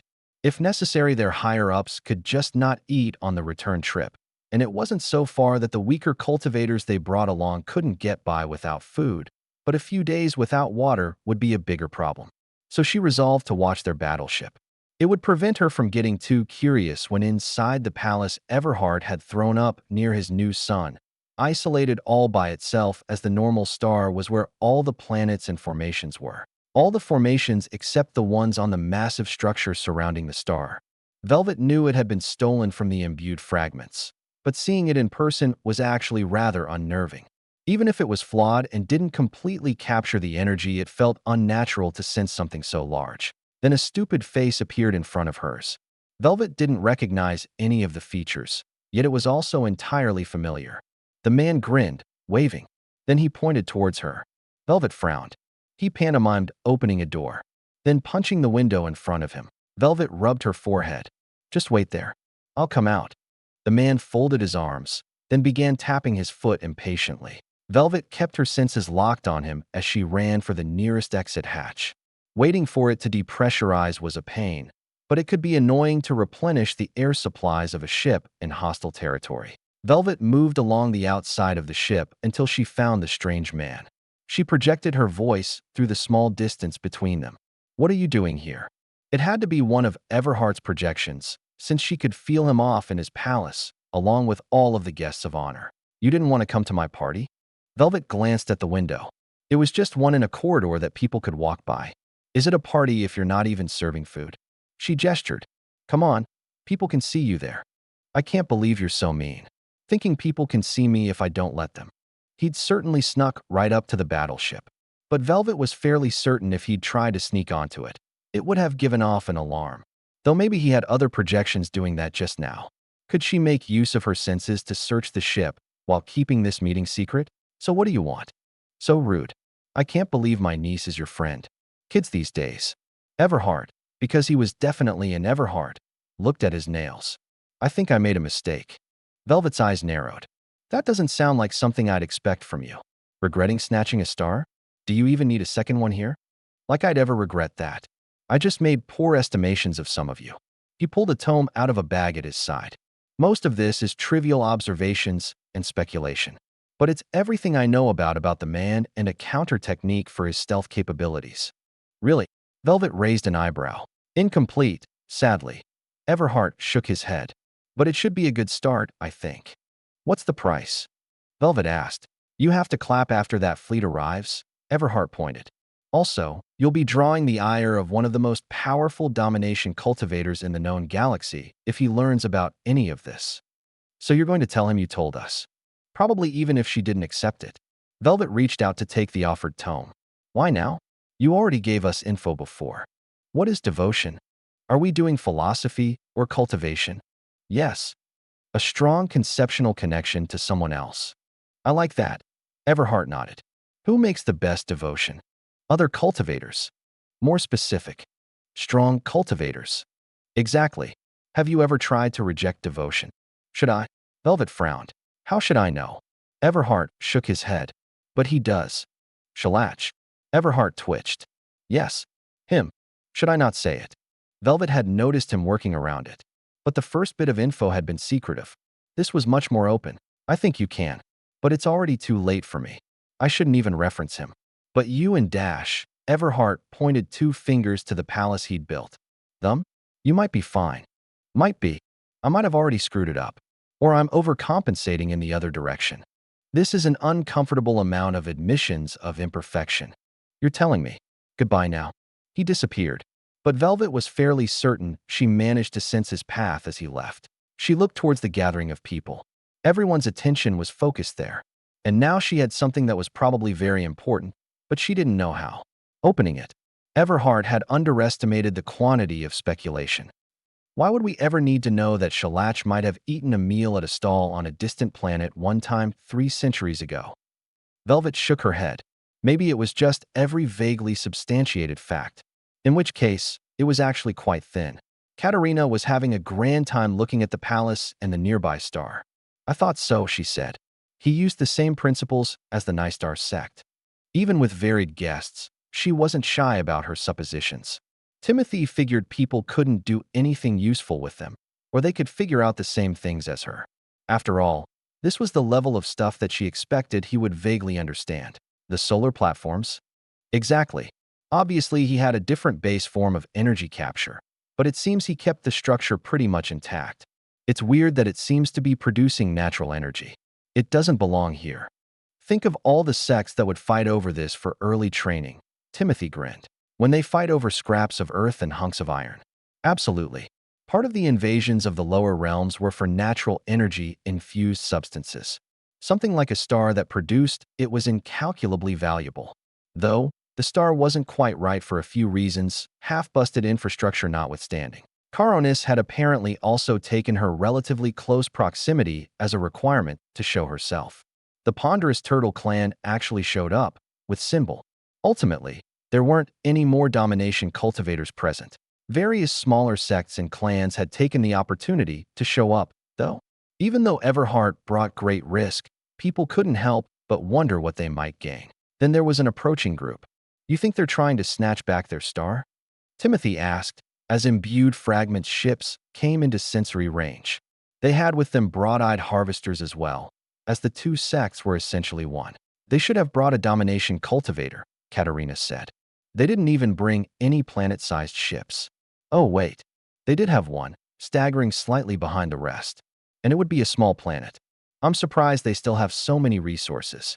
Vile Everhart, they wasted no time projecting their anger from the fleet. We will not allow you to keep the fruits of our labor. Timothy nodded as they settled into an attack pattern. They're just going for the superstructure. At the very least, they weren't headed towards the palace just yet. One moment, Everhart said, his voice filling the palace.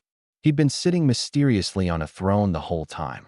I have unruly guests I must deal with. He flickered, appearing outside.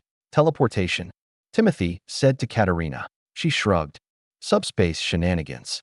Our methods are related to it, so effectively. She didn't look too concerned that he displayed a similar trick to hers, though Timothy knew she could go much further within friendly territory. Halt now, Everhart declared. If you take even a single dash. Before he could finish, they began to shoot, both at him and at the star. Everhart projected a massive sigh. Then he waved his arm, and a black void opened up. All of the ships which had been charging forward with great momentum slipped into it, and then were gone. Timothy said. I didn't expect his warning to be so literal. Katerina put on a face. He cheated. That didn't even lead to a black hole. She did think a one-way trip into a star was a worthy consideration, though. And there was no shame in copying from the most shameless individual she knew. Chapter 1183. The interactions with other domination cultivators within Everhart's domain were kept entirely civil. Even though Timothy thought he had little reason, Symbol looked distinctly annoyed with him. Was it just because he'd fought on even footing with him for a few moments? Timothy absolutely didn't believe that showing weakness would have been better. Caronis wasn't exactly friendly. They were still from rival factions, but she was effectively the same generation as Timothy and Katerina, and thus hadn't had too long to grow a big head about being a domination cultivator. They shared a sort of mutual respect. The main thing that kept conflicts away was Everhart, though. Disregarding his demonstration of power against far weaker foes, the addition of another domination cultivator to any side of a conflict would be massive. Nobody could count on him supporting them against another, and they had to keep on guard for treachery from him. Just showing up was a slight risk, but learning more about his operations had been too tempting to ignore. After the imbued fragments had their ships thrown into a black hole, which Katerina was certain was just a short-range teleport into a local star, Everhart displayed the star he'd stolen. Not that people hadn't been looking at it already. It didn't do anything. Katerina did take the opportunity to take a closer look at some of the formation markings. The materials in question were also interesting, since creating a structure that could absorb so much energy was an impressive result regardless of whether it was reasonable. Everhart emphasized the natural energy the star emitted and how he would use it to grow his own faction. Katerina thought that some people might actually be swayed to follow him, though it wasn't likely to tempt members of the Alliance. If it did, it would be the weaker ones who had not yet reached integration, so they wouldn't have access to any truly secret information. It was still something they had to think about for Alliance security. Velvet was surprised they left without further incident. Then again, it would be somewhat wasteful to give her a message if Everhart intended to entrap the Alliance members. They still had to check for missing pieces, but most likely the best he could have gotten were scans of their ships. That was the sort of risk they had to take, and she thought it was acceptable. She didn't mention anything about the message until they were on approach to Xianxia. However, Velvet pulled aside Katerina and Timothy. She had Katerina activate the best privacy wards they had available. Before we finish our approach, Velvet began, I have some information to pass on. She held up the tome pass to her. One of Everhart's projections approached the ship. He provided more information about Xianxia. He said he might have pushed us towards the wrong approach. What does that mean? Timothy asked. Certainly, not provoking someone we have no motivations for didn't turn out to be an easy task. Velvet thought for a few moments. I think he wants us to kill Xianxia for him. If it was that easy, Katerina said, he should do it himself. Or work together with us, somehow. Timothy shrugged. There are risks to that. More on our side than his. What made him think we could accomplish it? From what I understood, it's likely that Xianxia only cultivates devotion from domination cultivators, Velvet explained. The implication was that he would be stronger against said cultivators. We're still in domination, Katerina pointed out. Unless he specified something about Chitty? Velvet shook her head. No, but your history with him is non-existent. And you don't fear him. Velvet knew that, because she didn't. Was she cautious about his danger? Absolutely. She doubted she would survive an encounter. But she wasn't afraid. That part seems to be the most important. I would say that we have no obligation to do Everhart's dirty work, Timothy began. But we've been getting bombarded by the Great Queen about killing this guy. For Anton. Katerina nodded. Exactly. It might be best for the Alliance. So if we have any opportunity, we have to consider it. What does it say? It's mostly barely founded rumors, Velvet admitted. But we might learn something from them. Habits. Maybe an actual location of some sort, or a way to draw him out. Additional speculation might add together with our own to make something useful. With access to the best doctors in the whole of the lower realms, and probably most of the best in the upper realms if he really needed them, Anton was told to sit and rest. He was taking a series of long-term recovery medicines, but in carefully measured doses to not cause worse side effects than the damage that had already been done. He was more than aware that things would have been far worse had it not been for the aid of others. The poisons had attacked his body and his cultivation, and with his consciousness out, just a few moments would have been sufficient to completely finish him off. It had been a long time since Anton felt so vulnerable. He understood he could die, of course, but he'd thought it would be more difficult. In turn, he hadn't actually expected his counterattack to drive off Xianxia so easily. It was a shame to reveal any amount of that just to drive someone away instead of kill them, but when considering domination cultivators, that was excellent. There were perhaps a few dozen throughout the known upper realms. Anton could almost count their numbers on his hands, a minuscule proportion of the total population of trillions throughout the realms. Anton couldn't do anything big. That included acting as a star, unfortunately. His two strongest apprentices seemed able to handle it to some extent, but Anton didn't expect to have recovered fully before Bounty arrived at its new home in 10 years or so.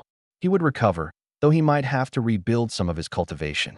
His body might be weaker as well, an acceptable trade-off, though he very much wished that Xianxia hadn't chosen to attack to begin with. The planet really wasn't important, and they weren't causing actual harm to the great powers. But perhaps the Trigold cluster couldn't stand anything that disrespected them in any way. Anton was going to go take a nap, and then visit Bear Hug. Crossed Antennae had grown impatient, waiting for her human companions to call proper reinforcements. It seemed risky to wait even further months after they had found the location of Corinne. They should have attacked immediately, but even if she could have snatched a human ship to carry all of her people, she needed real coordination with humans. It should have been a quick trip back to the border planets, but that had turned into a wait so long that Crossed Antennae felt she was going to be abandoned. After everyone had worked so hard and sacrificed so much on the ambush, she didn't like it. But eventually, Julie showed up with a declaration. They're here. Sorry it took so long, but it was a long trip for some of the reinforcements. Crossed Antennae was going to ask who it was, but then she was tackled out of nowhere by a figure she had not anticipated. She tossed them aside, preparing to bite. Then she recognized a familiar scent. She still absolutely chomped on her target, but she at least knew how hard she wanted to be with her assault. Fearsome mandibles caught her attack directly, and the two sisters wrestled for a time. There was no space for words. All their limbs were occupied with battle, and they didn't have a voice in any other way. They certainly didn't have an opportunity to neatly lay down pheromones. Not that those were any good for expressing the emotions they had. Eventually, they broke apart. How did you get here? Crossed Antennae asked. The same way as you, obviously. A long trip on an interstellar ship, Fearsome Mandibles signed. It's a good thing that they kept one near the chaotic conglomeration, or I'd never have the chance. But enough of that. How did you get so good at fighting? You used to be terrible, I was never terrible, crossed antennae countered. Just worse than you. Fine. So what was it? Actual experience. Makes sense. I haven't had any since the tides, and you got more there. Crossed antennae twirled her forelimbs in thought for a few moments.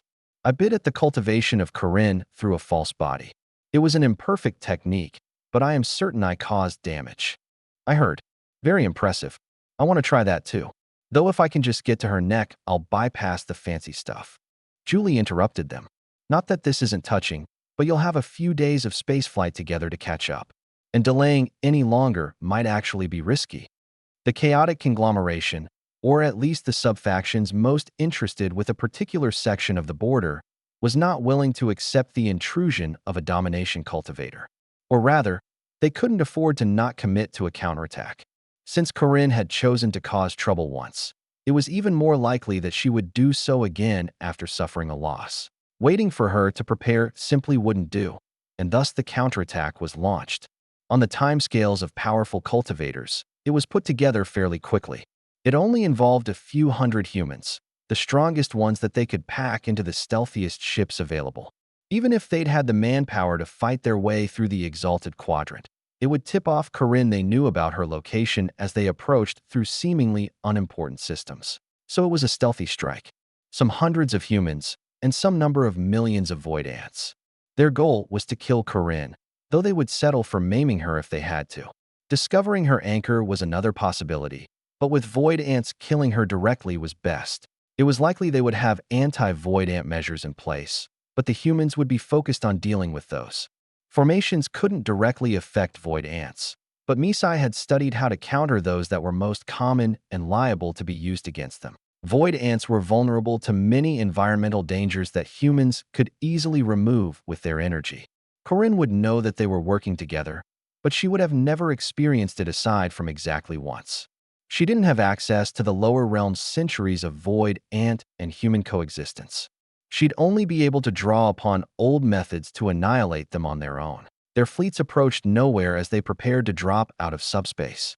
They were in a place between systems, but their target should be immediately apparent once they were in real space.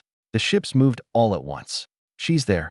Crossed antennae and fearsome mandibles declared together. Presence confirmed, Julie said to the rest of the fleet. The appearance of any unexpected energy would raise some alarms. They had managed to get within 1,000,000 kilometers, which was practically on top of the station as such things went. But their enemies would still have a chance to react. Hidden barriers ahead. Misai warned, forced to use his energy to reveal a location. That would absolutely reveal them, but they were seconds from impact. The previously hesitant Tessuat leapt from his ship, coated in void ants. Sometimes, all it took was one encounter to change a person, and fighting side by side on a battlefield was one of those big events. He stopped himself just short of the barrier. The void ants hanging onto him swung forward in a large sheet, chewing at the barrier.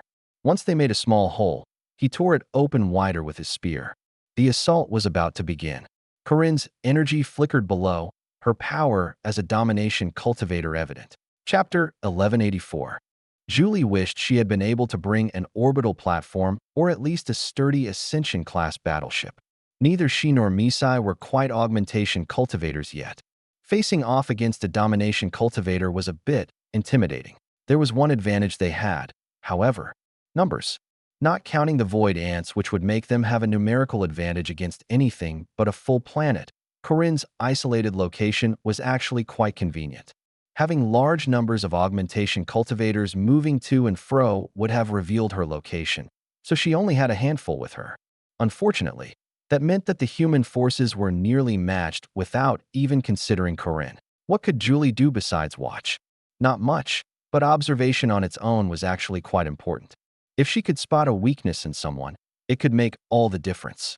It didn't even have to be in Corinne herself. That actually made her feel much better. She didn't have anything she could just pull out that would be a perfect counter for the soul piercers, but aside from Corinne, none of them were overwhelmingly strong. Their attacks were also quite straightforward. She had a plan, though it would likely need Misai's help. He'd be the one she could coordinate with most quickly. Corinne's first move was to impale Tessuat. He was extremely grateful for both the fact that he had void ants that negated much of her energy and the fact that she was using a weaker spear. They had her good one still. He would have used it himself, except he was uncertain if it would be wise to use her own weapon against her. Hopefully, after she was dead, his shield, reinforced by his own energy, still nearly shattered under the force of the impact. But every blow he survived against a domination cultivator was a victory in his mind. His own spear reached out to counter her, carrying with it hundreds more void ants. She pulled away before they could reach, but Tesuat knew there would be a few lingering in the air, individuals that might go unnoticed against the background of space. They hadn't discussed their full strategy, but any void ant that could get to Corinne would be welcome. He wondered if this was her real body.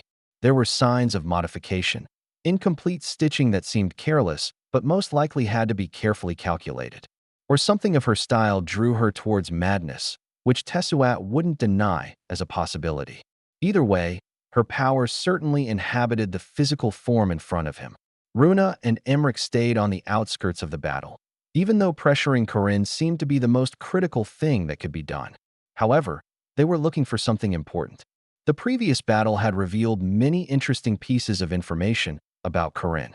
Some of those things came in the aftermath as they looked at what remained of her body. There was a connection between her and other bodies. Internal, yes. Otherwise, they could have cut that connection as it strung across the galaxy. But Crossed Antonini had made use of that connection, and the two of them weren't about to be outdone in their area of expertise. They would find something. They had to, because even with more void ants, their victory wasn't guaranteed. Crossed antennae and fearsome mandibles approached from opposite angles.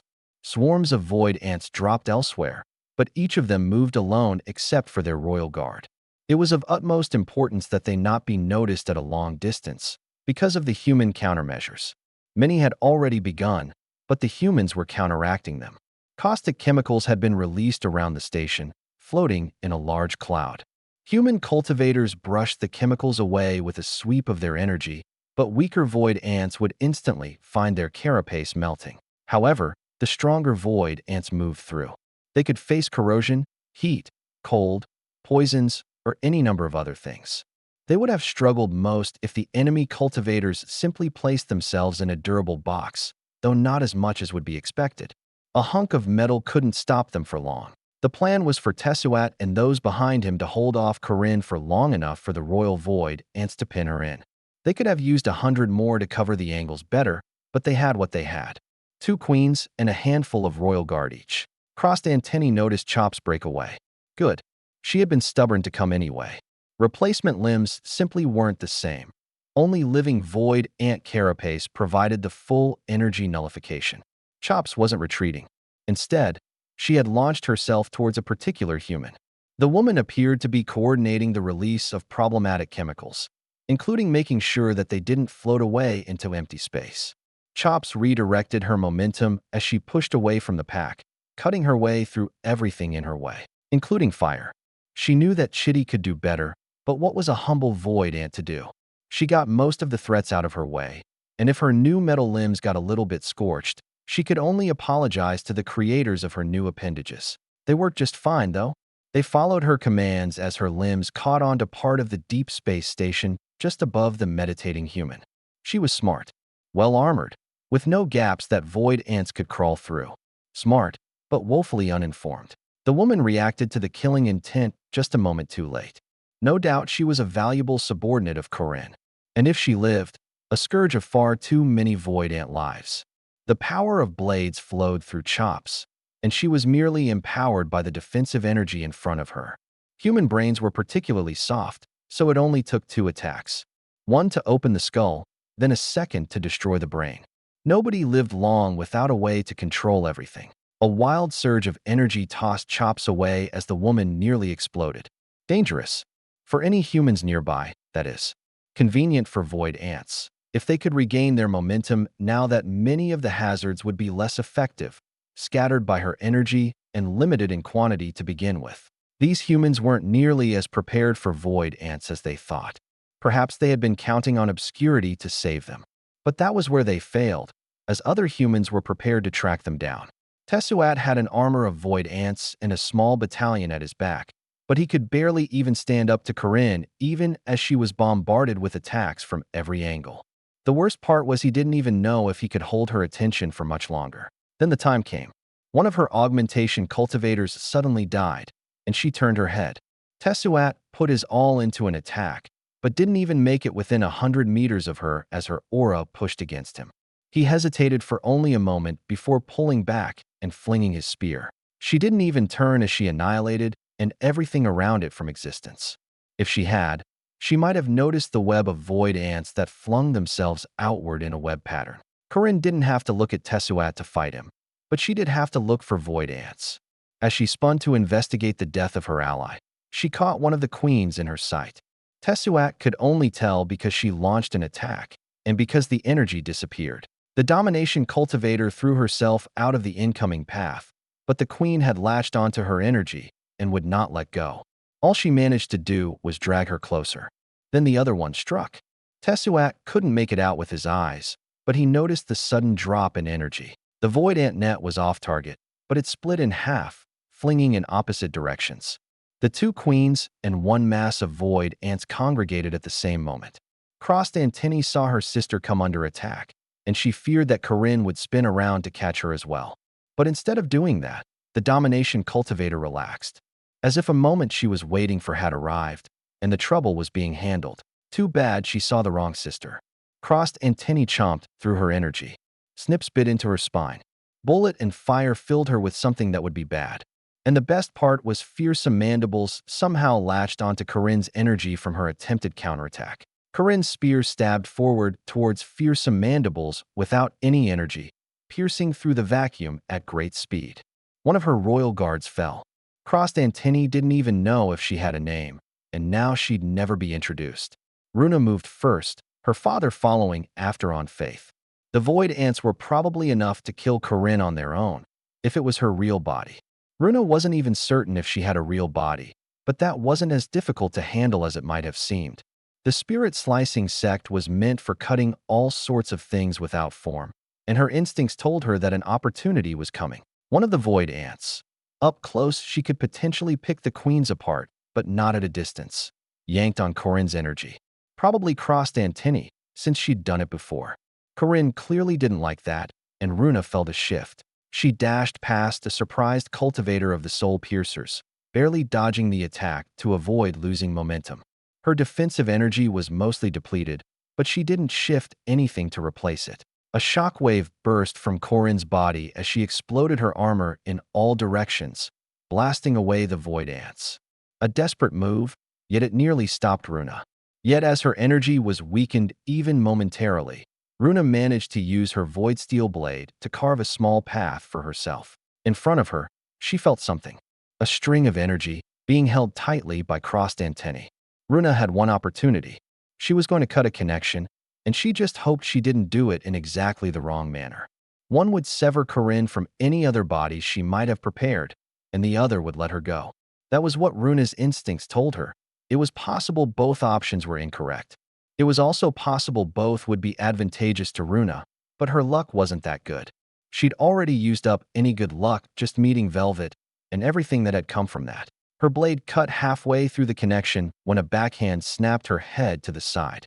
Runa's body went limp. Emmeric's blade cut through the point Runa had attempted to sever, following the same principles. Something broke. For a moment, it seemed like nothing had happened, but that was just because in the vacuum, they couldn't hear Corinne's scream of despair. Runa just barely retained any consciousness. Her face was pain, then something slapped into it. She forced her eyes open to see a net of void ants trying to push off her. Her body wouldn't move. Her spine was probably ruined. She used her energy to move her arms, pushing the net forward with splayed hands. It wrapped around Corinne just about the time she was building up another burst of energy. For someone whose neck and spine seemed to be even more injured than Runa's, Corinne sure was taking a long time to die. Domination cultivators were like that, maybe, but she did die, 1,000 tiny bites at a time. Runa watched it happen as her consciousness began to leave her. She hoped that at least her father would realize she wasn't dead, even if she probably looked like it. She didn't have much hope for surviving the void of space while unconscious. Chapter 1185. Though Anton mainly wanted to be left alone and have doctors stop pestering him, he couldn't really tell them to stop when it wasn't just for the sake of his own health. Also, one of them was certainly not a doctor. A relatively large snout sniffed his hand. Anton had little opportunity to interact with Aconite in the past, given that she was born in the upper realms. Now, bringing a small number of people back and forth just took time. This particular necessity justified the use of the limited ships traveling between realms. I can barely smell the poisons, Aconite admitted. It's been a long time. I'm surprised you can smell them at all. Also, does that mean there are still traces in me? The scanners must have trouble picking out small concentrations, Aconite said. Technology isn't better than a specialist. Don't worry, your healing is already outpacing the damage. You shouldn't suffer any permanent harm. Aside from what already happened, Anton suppressed an urge to cough. It wouldn't do any good, as the various harm to his body hadn't particularly targeted his lungs or throat, but it was almost instinctive as the memory of illness. He hadn't been poisoned often enough to associate such feelings with that rather than more mundane things, though Xianxia's poison had been far worse. What is your role here, Aconite? Anton asked. Determining that there are still traces of poison? That's a coincidence. I needed to observe. Can I take them out? As long as it shouldn't cause any harm. Usually poisons don't hurt people after they're gone. The extraction process could be unpleasant, Anton pointed out. Aconite took some time to answer before growling lightly. Minimal puncture wounds. You'll have to convince the doctors. What are you going to do with it afterwards? Obviously replicate it, Aconite said, and immunize myself and my best friend. Does Chitty know that? Anton asked. He will. And he's the best choice for killing Xianxia, even if not everyone knows it yet. Anton nodded. Chitty was the best choice for killing most domination cultivators, really, if you can't get the Great Queen there. But the upper realms might have to consider their void ant policies given the news from the chaotic conglomeration. Were they successful? Aconite asked. They were. Anton's grin swiftly turned into a more sullen expression. If only I could believe that wouldn't mean more trouble in the future. The near future, if I'm not mistaken. Velvet wanted to go congratulate her friend on successfully resisting an overwhelming force. What she needed to do was seek out the guardians of the Veiled Brilliance. She had made the trip a few times before through various methods, though some additional care was required circumventing one of the Everheart systems. Just because he delivered a message to her earlier didn't mean she would survive if she ended up there. Even if she managed to get by unharmed, it might be a costly delay. There were about 1,000,000 questions that Velvet and the Scarlet Alliance had. Some of them Ratna could likely answer. Some she might actually answer. And another set that the Alliance could risk asking. Velvet hoped that the area of would and could answer overlapped as much as possible, but she wasn't certain about that. Fortunately, she at least had reliable methods to meet up with Aunt EKA. She still expected to wait for a while, but this time she was lucky and Ratna was available within a few days. The old woman didn't bother with pleasantries. You don't usually come here. Is there news about Durf? Not this time. Just some questions about anchors. I think I already told you what I know. You'll have to pick your own carefully. Velvet shook her head. She didn't have time to focus on personal development when her skills could be used directly. I was wondering if you had additional information about the anchors of our mutual enemies. No. It would be beneficial for both of us. This isn't a negotiation. I don't have any. I will accept barely founded rumors or speculation. Velvet's eyes filled with resolve. A dear friend has recently been attacked. We must retaliate. Ratna sighed. Do you know how much trouble you are bringing upon your people with your actions? The constant push towards prominence brings more than a few enemies. Velvet shook her head. I can't imagine it's any more than we would experience if we let ourselves be stepped upon. Possibly less, if we get it over with quickly. The Scarlet Alliance and the rest of the upper realms can't both survive as things are going. Not without great change, Velvet agreed. But it's already too late for that, isn't it? How many domination cultivators usually die within a few centuries? None. We're at 3, Velvet said. And I can't possibly see a conclusion without at least one more. Maybe 2. Ambitious. Velvet shrugged. In one of those possible futures, the Scarlet Alliance is annihilated. But the thing is, things have already changed irrevocably. The upper realms can no longer meddle in the affairs of the lower realms. Weren't you just talking about how Anton was injured by someone else? Xianxia wouldn't dare step foot into the lower realms, Velvet declared. Ratna shuddered. Why would you dash? It may be too late for you. But we are not afraid. Velvet leaned forward. And you wouldn't be the only one who felt better if we added a fourth to our list. I still don't have any information. Literally anything, Velvet said. We can pay. What could you offer that I would want? For yourself? Velvet pondered. Very little.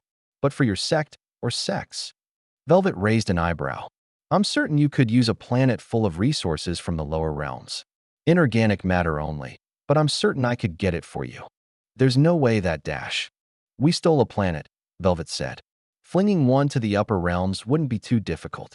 You could have delivery in less than 500 years. I'm still not certain. Velvet pondered for a while.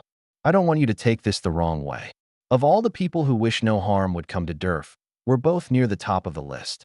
Trouble is coming, and there is no way anyone can stop him from joining in. I could, Ratna said. If you could, Velvet said, which I'm not certain is the case, he wouldn't be Durf anymore. Give us something so that the rest of us can handle things without him. Please. How did Corinne die?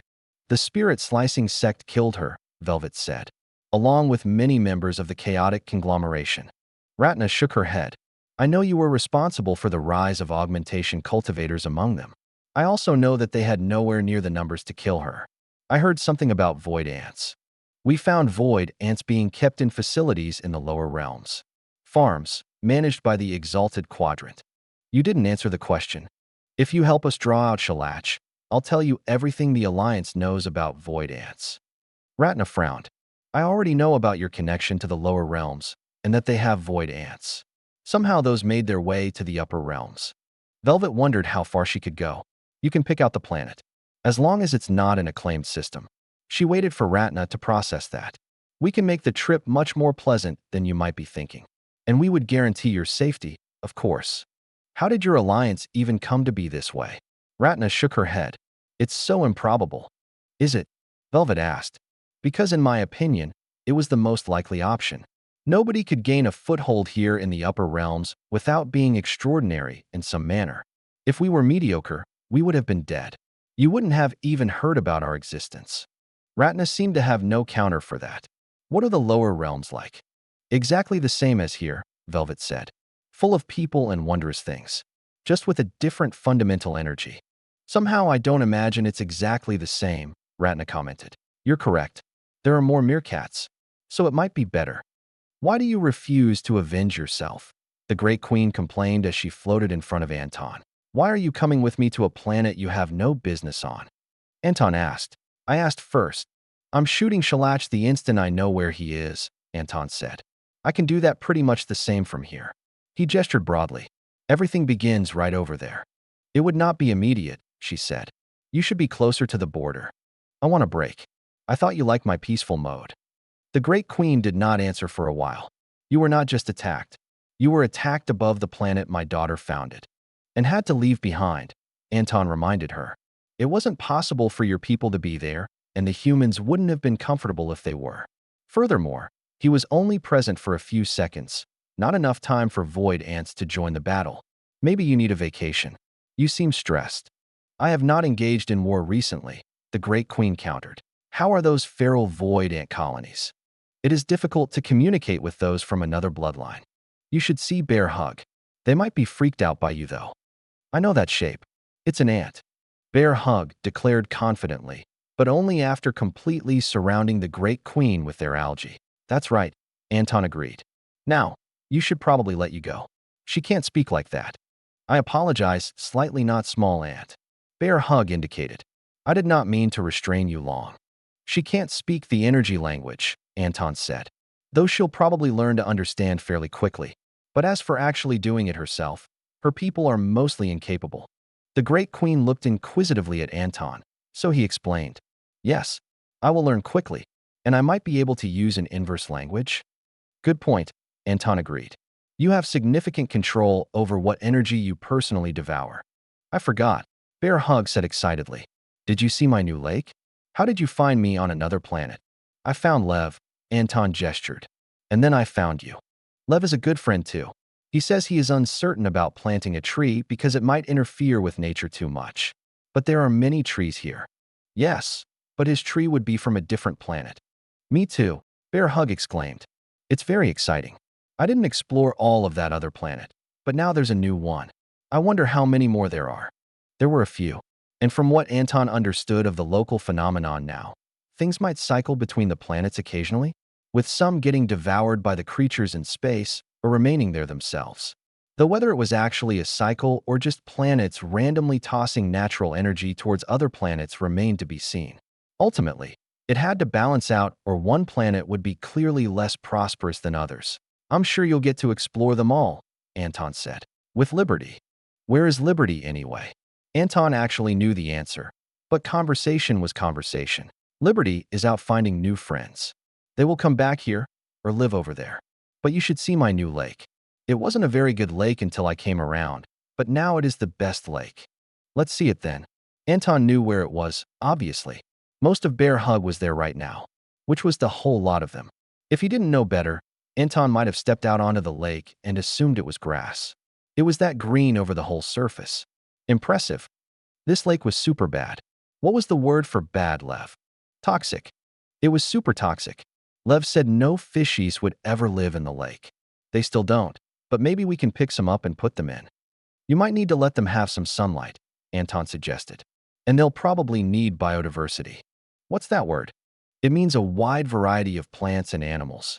We can have me, Helix, and Liberty. And fishes. Helix and Liberty don't live in water, Anton pointed out. I don't know how to do a biodiversity. Maybe you should help me. I will, Anton said. But it might take a while. Hopefully, it would be a very long while. Chapter 1186. Bounty was finally closer to the lower realms than the upper realms, and Three Squeaks and Vergies were tired. That was the case even when they had the opportunity to work with every vaguely appropriate assimilation cultivator.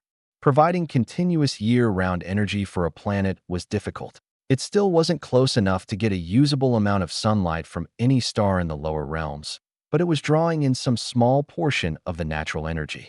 That created a better balance for the planet and the people there, which allowed them to contribute their own efforts. It wasn't just the 100 stars that wanted to help, after all. Most people just didn't have any idea how. For the most part, people couldn't just go without sunlight. Asking an entire planet full of people to adapt to that within just a couple decades was a bit much. April had managed to survive, but it had been an exceptional circumstance. Nobody even remembered exactly when or how people got there. Rather than focusing on techniques for surviving in crisis, the lower realms focused more on simply improving the situation. If they'd had a couple more decades of warning, they might have been able to create something like artificial suns with mixed technology, but the plan had been close to spontaneous as far as cultivators were concerned. Their departure also hadn't come a moment too soon. If they had to move a planet between realms again, they would probably be 100 times more effective. Fortunately, they didn't expect they would need to. Velvet's offer notwithstanding, because without needing to sustain life, it was a fairly simple effort in comparison. Three Squeaks sighed in relief as his shift ended and Vergies came to replace him. So, do you think you could make that Shalach guy stab himself with his own needles? Vergies shook his head. Not unless he's a fool.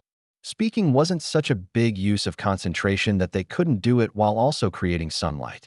Of course, the sunlight they made was somewhat different than each other and from Anton, as the stars they had bound weren't exactly the same. He attacked Anton. Of course he's a fool. Fine. Not unless he's a fool and martially incapable. In which case, he would have never made it this far, nor escaped. As long as he has any amount of defensive energy, I wouldn't be able to control anything on his body. Not without reaching unity, which is a far more distant plan. Katerina looked at the star in front of her. There was nothing particularly exceptional about it, which made it perfect for her intentions. Building another solar station to add to the network certainly would appear rather wasteful to most, considering that there wasn't even a single planet in the system. There was nothing of interest to be had.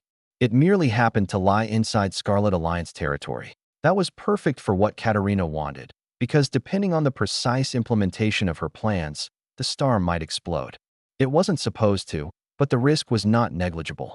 But some things were worth that risk, even if she had to include a few more stars along the way.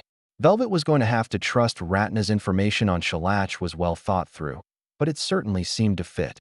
While that was useful, it also meant that they'd already triggered the conditions to draw his attention to the main Scarlet Alliance, and that was a bit earlier than they would like. Shalach didn't like unexpected changes, and new powers popping up was part of that. The Scarlet Alliance was likely a target, especially Timothy and Katerina if they were ever away from Alliance territory. How Xianxia's attention was different from the Great Powers was simply that he acted as an individual, which meant as soon as he felt like it, he could move out. He didn't need to mobilize large armies or convince allies to take action. Do not worry, Velvet. She found herself surprised by Aconite suddenly appearing, the wolf's teeth both sharp and friendly at the same time. How can I not worry? There might be people that want to end the alliance. Sooner rather than later, I mean. Obviously, they've always been around. That was not my intention, Aconite growled. Instead of worrying about what may come, you should be immunizing yourself to Xianxia's poisons. Velvet shook her head. I'm not really the same sort of cultivator as you. Chances of survival against a domination cultivator are minimal already. We should create whatever edge we can, and we will be fighting Xianxia. Even so, Velvet said, I think by the time the poison gets to me, I might just be dead. Only if he spent true effort on you, or could properly pick you out to achieve a true strike, or if he does not use any that spread over a whole system. Does he have those? Velvet asked. That would depend on how big of a storage bag he can get. Durf is doing the training. You made him? He volunteered. Obviously. Velvet thought for a while. Is everyone doing the same? No. Many have refused. Katerina cannot afford the recovery time. Some others would not find it fitting. Tano. Still absent. Velvet sighed. I hope we hear about a giant corpse appearing somewhere in the Trigold cluster soon. Otherwise, we'll have to assume he's dead. Contrary to popular belief, Aconite didn't enjoy poisoning herself. She enjoyed the results, but not the process. Even if it was easier for her, it was never truly pleasant. Her training allowed her to remain functional where otherwise she would not, which was especially important as she was monitoring a number of incapacitated individuals, plus a couple dozen doctors. But they wouldn't have the necessary specializations to know what was going wrong immediately if people were overdosed. The best and worst part of Xianxia's poisons was that most of them were difficult to manipulate with energy. In short, removing them from the body was quite difficult. That was good only because it put people on a sort of level playing field. Aside from Aconite, only Durf and Chitty were conscious. To different extents, they engaged in advanced body tempering. How is it? Aconite asked Durf. Since he was incapable of speaking proper words, he just groaned in pain, which was much better than the screaming many people were doing. It will only get a little bit worse, Aconite assured him. Then you will be on the path to recovery. Chitty was next. He had taken a meditative posture. He appeared to be in a better state than when he was combating domination energy, but she didn't want to interrupt him. His was the most important life. Some weren't doing well. Pain was fine, but if they caused unnecessary damage to themselves with their writhing, it could harm their recovery. Some people simply didn't react well to certain things, and Aconite's job was to drain out some of the poisons. Blood was easier to replace than a whole body or cultivation. Of the various poisons, some seemed to attack the body while others were aimed at a cultivator's energy. Those were the natural branches of poisons. Potency was key. If someone didn't die quickly, they could launch a desperate counterattack. Though Xianxia must have been aware of that, and seemed to have been ready to retreat. Despite the suffering of those around her, Aconite did not believe Xianxia chose anything specifically for the painful properties. Pain was merely a response of the body indicating something was wrong, and his poisons could damage blood vessels or muscles or target lower-level cells. There were probably more that nobody had ever witnessed, but Aconite could only make do with what she had. Everyone here would be stronger, and if they lasted one single second longer against the domination cultivator, it would be worth it. They'd have to resist annihilation by his energy, of course, but at least Durf and Chitty could probably manage that. If all went well, Xianxia wouldn't get a single attack. Aconite wasn't dumb enough to assume that even her exceedingly competent friend would be so effective. So they prepared, and she monitored their bodies to make certain there wouldn't be any permanent damage. 20 years was either an eternity or a blink of an eye. For cultivators, it wasn't a long time, but serious battles and wars could be extremely quick, or they could drag on forever, like the war between the chaotic conglomeration and the exalted quadrant. Bounty arrived fully in the lower realms. Paradise and Devon arrive ahead of time to slow it down, the process taking some months so as to not harm the planet and the people on it. There were numerous ships present in Akari's system that were meant to guide them into the exact position they wanted the planet, orbiting offset from Akaris itself. It was carefully calculated to minimize the impact on the rest of the system while placing Bounty in the habitable zone. It was likely that it would need some updating after decades or centuries, but being afraid of something so minor when they dragged the planet 20 light-years already would be silly. By the time they had arrived, all of the cultivators had purged their upper energy and begun new cultivation methods. Unlike the rest of the Lower Realms Alliance, however, the planet was quite lacking in other ways. Not everyone cultivated, partially because the planet had been relatively low in natural energy, and thus it was difficult to start. They were also missing the long history and infrastructure that any other planet would have. All of that could change, however, now that they were safely away from the threat of the great powers. There were some who had wished to return to the upper realms, war-ravaged as the Scarlet Midfields were. They had already been handled during the intervening years. Though the inter-realm ships were small, there hadn't been many who had followed the call of bounty only to ultimately reject it. Mostly, it was a few who had desperate hopes that they might find loved ones in the war zones. Those who believed that were essentially lost already, but nobody would stop them from choosing their death. They folded into the star's unity seamlessly. There hadn't been much concern about that, but introducing such a large population all at once might have had some risks. The locals of Bounty were quite surprised at various features of the lower realms, including the main population of Acaris, for example. The various animal form people were one thing, and void ants were another. However, it didn't take much to realize that centuries of peaceful life together wasn't just random chance. The war that had pushed them out of their homes still raged. A few decades hadn't been enough to quench the anger of the great powers, and their ancient hatred remained strong. The scope of the war continued to grow as more factions found an excuse to join the war. Everyone above a certain line were being evacuated to the Scarlet Alliance, if they chose to accept it. Some feared the offer, suspecting trickery. Others assumed they would be safe. Neither were correct, but they made their own choices. The war continued to spread until it started to clash with the Alliance's very borders. Despite their reluctance, the great powers respected the borders, mostly. One Trigold fleet retreated across the border, finding themselves near Xianxia and chased by the Exalted Quadrant. The Scarlet Alliance sequestered both forces and sent them away, cutting off the conflict. Sometime later, a scouting group from the Exalted Quadrant accidentally crossed the border once again. They were let go with a warning. When a battle fleet next accidentally entered the area, they captured the fleets and the commanders, offering the commanders and crew for ransom. The Scarlet Alliance didn't want to join the war, but they were clearly being tested. Showing weakness would lead to both short and long-term losses. But of course, it was not without risks to stand up for themselves. Chapter 1187. Timothy surveyed the information available, indicating the vast fleets building up around the Scarlet Alliance's territory. The situation was looking grim, and yet in some ways they had faced worse odds. The gathering of cultivators began all at once, yet seemed to stretch on forever.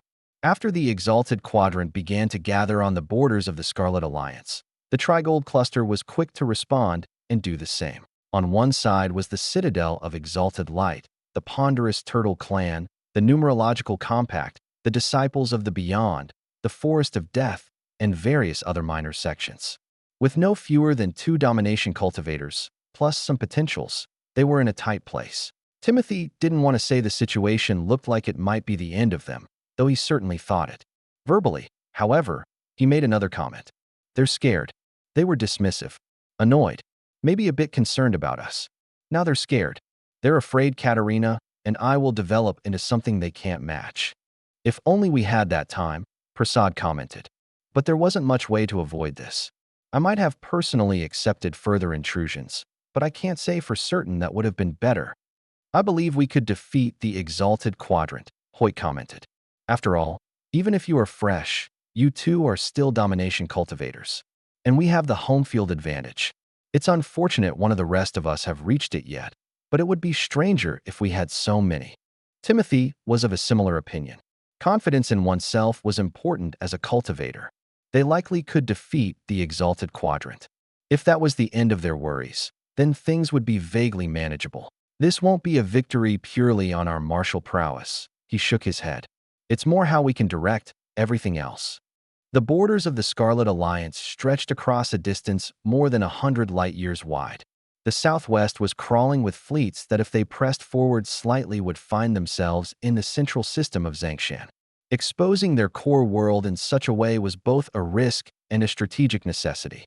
It would be impossible to properly defend all of their planets, or even half their important systems. The spatial distortion allowed them to concentrate their efforts in one place.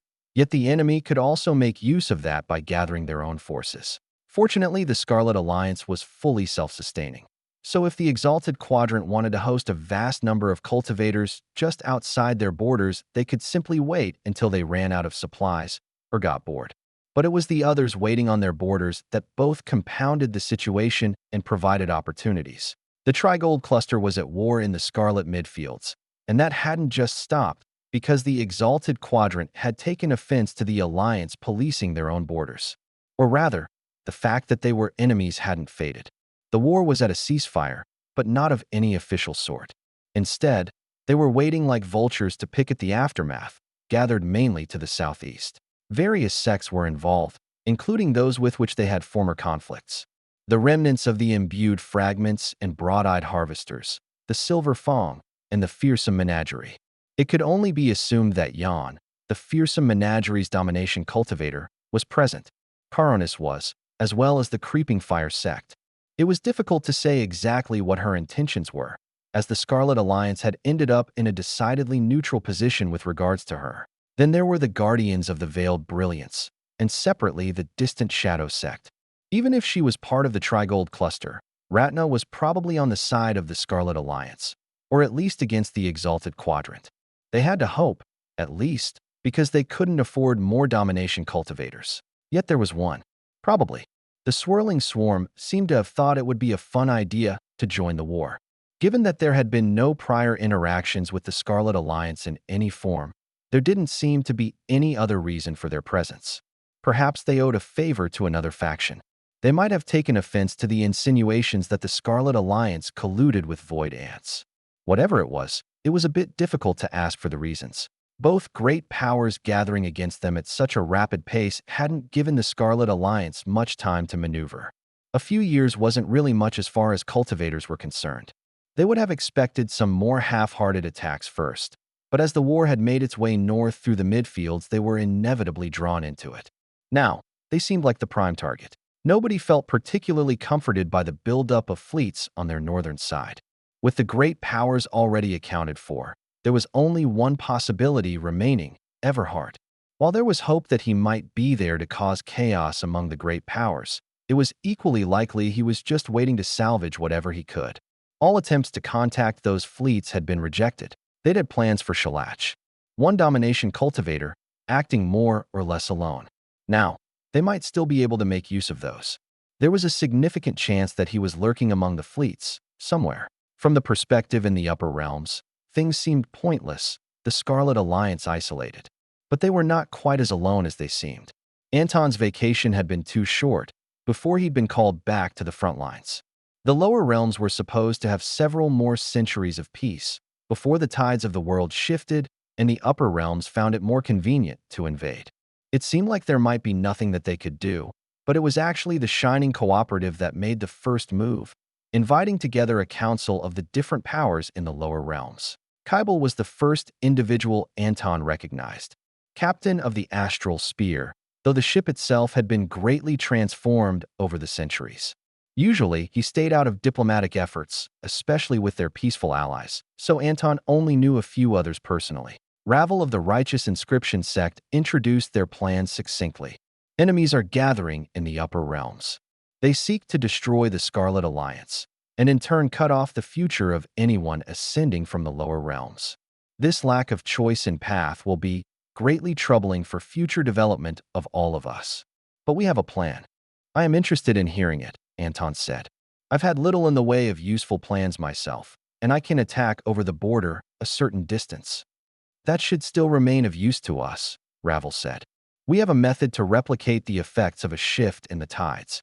Really? Devon asked. Why haven't we heard of this before? Kybal answered that one. Because it would merely open up the lower realms to further attacks. And it is merely theoretical. Correct, Ravel said. I suppose I mean to say, we have a method that might reproduce that effect on a small scale. Many of you should recall that 2 cycles ago came early. We studied that phenomenon, never replicated it, because it would have been far too obvious and dangerous if it worked. And expensive. At best, we can create a localized form. A few rivers, if you will. We won't be able to direct them, but we might be able to predict their path. I see, Anton commented. Normally, powerful cultivators are able to feel a coming shift in the tides. That was true even of the shorter cycle. Yet you claim it was artificial. A slow build-up would be more efficient, Ravel said.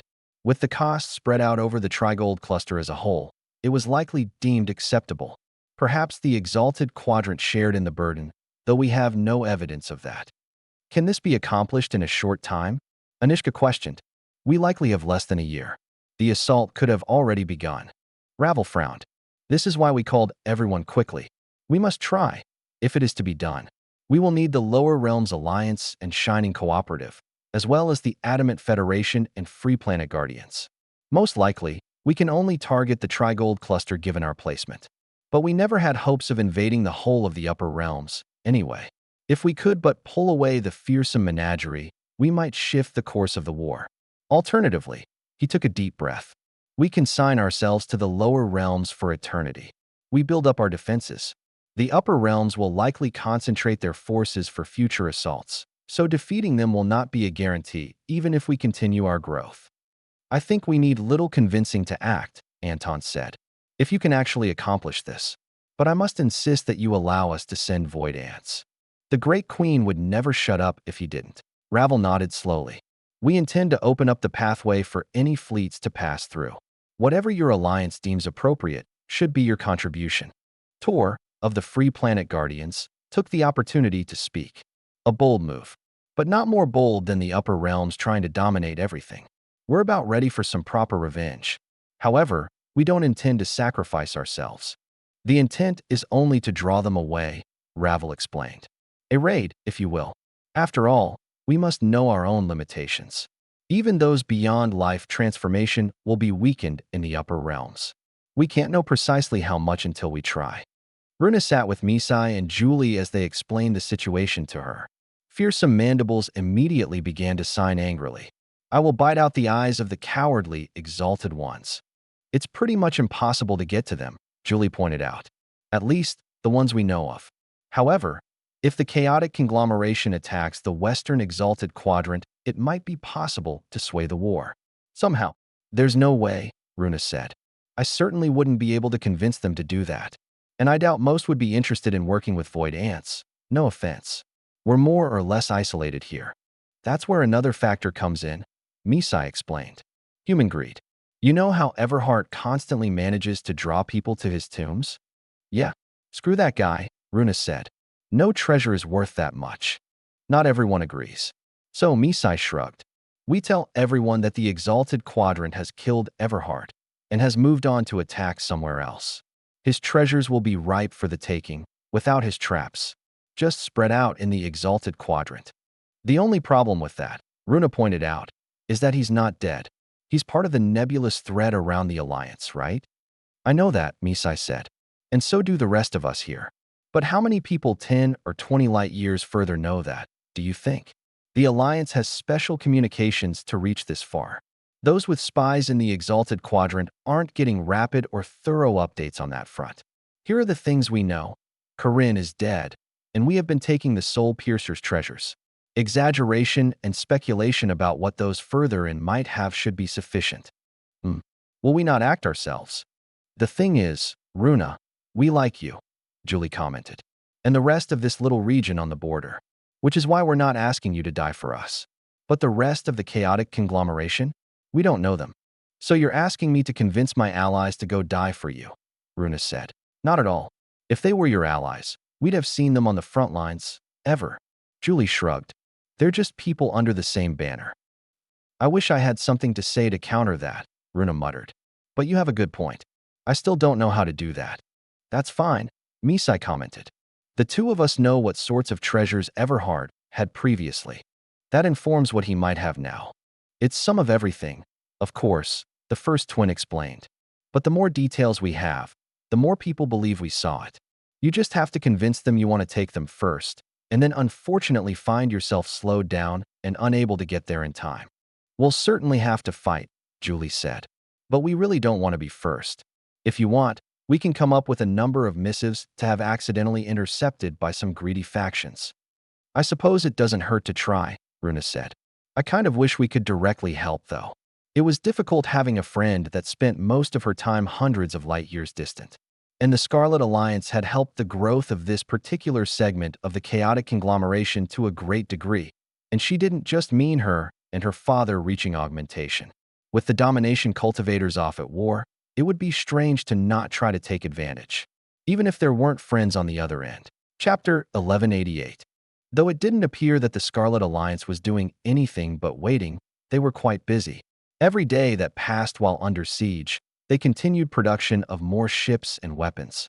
Even weak cultivators could make use of a ship that used mixed tech to amplify stored energy, and the Alliance wasn't going to be stingy with their resources. They made frequent attempts to contact Everhart's faction, all rejected politely, at least without the messengers dying, which was about the same. They also tossed recordings at the Trigold cluster, recordings that included energy signatures of the exalted quadrant groups that had been breeding void ants in the lower realms. It was possible the great powers were in collusion to some extent, but even if their higher-ups knew, the rank and file would certainly find it a compelling reason to move against the exalted quadrant. The more of that, the better. From the Alliance's perspective, it would be optimal if the great fleets all killed each other outside their territory. Second best would be if they just left them alone. There wasn't much hope of that, but it would be the optimal result. As for the exalted quadrant, plans were made for potential negotiation situations. They were willing to make some sort of resource concessions if it wouldn't cripple them and leave them open to being conquered or destroyed in the near future.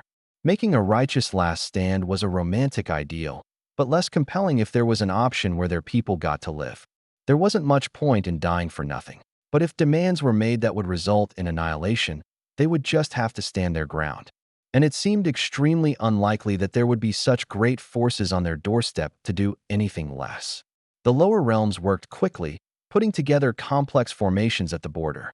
They needed to move as quickly as possible, and to be prepared to pivot to a different plan if the partial tides did not work. If all went well, they would open up several streams that could take them through the upper realms, specifically to the territory of the imbued fragments. They were the target because the various factions had grudges against them, as well as being the most feasible opponents to reach. Being weakened in the upper realms would be another factor. Nobody was intending to selflessly sacrifice themselves. Traditionally, the upper realms had been stronger, possessing the only post-life transformation cultivators. They'd also had more cultivators of other high cultivations, making it possible to successfully suppress the lower realms despite being weakened. Now the lower realms had resisted for long enough that their strength was sufficient to hold them off, though attacking the stronger factions on their home territory would be risky. Some portion of their battle forces would be kept in reserve at the borders. It would be foolish to open themselves up to risk when trying to go on the offense. Others had been assigned various targets in the upper realms. Anton watched with great interest. He could have used another century to recover, but he wasn't dying anymore. As a unity cultivator, he was still stronger than he'd been previously. There was no way he was going to the upper realms, though, not even along the trail of the tides. Fleeting youth had been necessary to survive through his earlier life, so he had no regrets about the unfortunate restrictions he had to deal with now. They had not yet received any information from the upper realms about the assault beginning, which hopefully meant that they weren't too late. The intent was to try to draw some of the threat away. After all, they couldn't waste any time. A great array of ships was waiting as the formations were activated. Anton felt it like an itch. The tides were shifting. He couldn't feel it from his stars spread further along the border, so it was indeed concentrated to a small area. It might not last, but he felt how energy began to bridge the gap between upper and lower realms. He hadn't ever been at the border for the phenomenon, so he couldn't say for certain if the natural occurrences were different, but Anton was surprised. It wasn't like he'd first thought where ascension energy simply flowed into the lower realms. He'd known that, of course, because he'd experienced natural energy flowing along when he'd taken out Sudin. That was how his attack had reached the upper realms at all. Now, if Anton had a proper target, he knew he could replicate the feat or even do far more. If necessary, ships would be able to move along that path soon.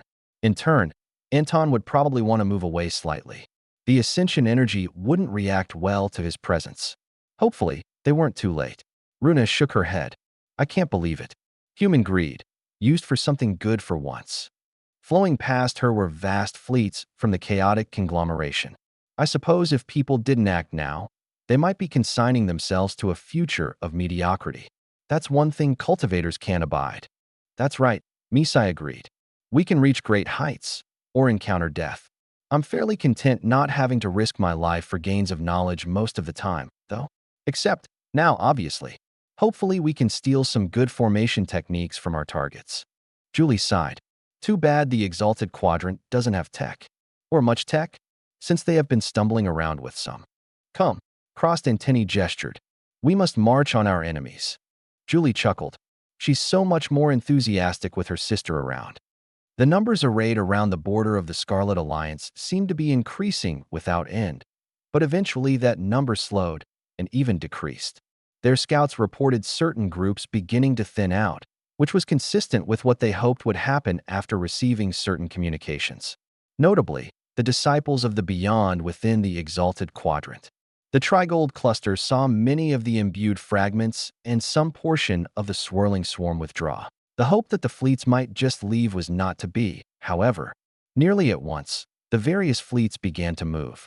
The spatial distortion carried them to their ultimate destination, which was, much to Katarina's dismay, neither inside a black hole nor a star. It had been too risky to try to modify the spatial distortion around their entire alliance to serve such a purpose. Instead, they arrived around Xianxia's system. Around was the proper word, as they filled a massive space from all directions, but they couldn't quite enter the system. Timothy stood strong and resolute, a spherical barrier holding around the system. His domination energy projected throughout the whole system. You intrude upon the territory of the Scarlet Alliance. What is the excuses you bear this time? Symbol began to speak, his voice crashing into everyone's ears. You disrespectful brat. You know precisely dash. I do what I want. Everhart directly interrupted him from the far side of the system. Got that, kid? Timothy did indeed get that, but he said nothing in response. We know about your collusion with the lower realms, Symbol said. The Void Ants dash. I heard all about that. Everhart said. It was pretty hilarious how you exalted bums were breeding them, while at the same time calling for their extermination. Did you have your whittle feelings hurt when they chewed up your armies? What do you think of that, Haratna? Screw you, old fart. Timothy exchanged glances with Katarina. He felt like he should contribute, but at the rate things were going, he wasn't sure if he needed to. And what about you? Everhart continued. The fellows in the swarm. You know those guys were breeding void ants. We fear them not, said a nebulous voice emanating from the swirling swarm's ranks. Enough. Ludek's voice rang from among the citadel of exalted light, most likely the majority of what remained of their numbers. This so-called Scarlet Alliance has grown far too arrogant and must be erased. Fight me one-on-one, if you dare, Timothy challenged. He received no response. I thought not. I will, Symbol said. I know your people stole our turtle, and far more than that. Which turtle? That big one that appeared at the border. Timothy had no reason to confirm anything, even at this stage. Didn't Everhart steal that one from you a while ago? Everhart couldn't resist claiming his various misdeeds, and this time was no exception. I totally did. If the Ponderous Turtle clan wasn't so pathetic, you could have had that turtle. But I left it in the lower realms as a sign that you'd never amount to anything. I bet you're jealous about its growth, but I'm not going to tell you what I fed it. Top secret, you know. The packed fleets were drifting slightly. There was only so much space directly around the barrier, and they were spreading out. The various fleets weren't far from intersecting. Are we all done talking? Came a bored voice. Those who knew him would recognize Rahayu. I'm only here to fight Chitty. The rest of you can destroy the alliance or quarrel among yourselves all you want. Chitty didn't know whether to be excited or annoyed. The swordsman inside of him wanted to fight Rahayu. The practical person inside of him wanted to conserve himself for combating Shalach. But he might not have a choice once things began. Can it wait? You have no guarantee of surviving the day, Rahayu commented. I have a proposal, Timothy said. Why don't all of you out there fight among yourselves? While you're doing that, we'll kill Xianxia." Silence reigned for a good handful of seconds. "Arrogant brat," the domination cultivator within the swirling swarm commented. "I've had enough of this," Symbol commented. "Titan, attack." It wasn't clear if the ponderous turtle clan was actually the first to draw upon their energy, but all at once battle broke out.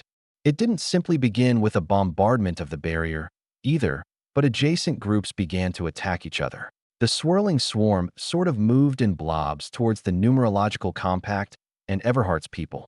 The Silver Fong immediately clashed with Everhart and, surprisingly, the fearsome menagerie. Ratna disappeared, as her people struck at both the exalted quadrant and the barrier around the system. The Forest of Death went almost straight for the creeping fire sect. Caronis seemed happy to dive into that conflict. Despite the chaos, the Scarlet Alliance was still probably the main target. It could have been Everhart, though.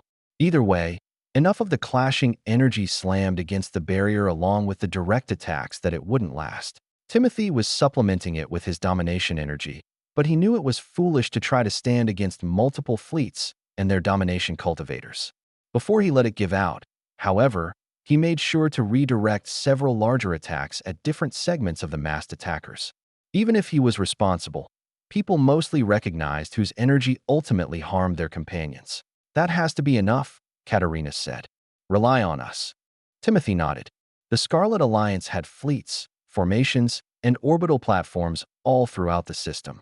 Ultimately, that would have to be enough. Or this might be their end. Timothy could just hope that enough focus was on others. He let his contribution to the barrier drop, which meant it collapsed a moment later under the assaults. He had to save his energy for Xianxia. With his direct challenge, how could the man not come for him? Or more likely, a vulnerable individual near him, just to punish him for his arrogance. This time, it really might be.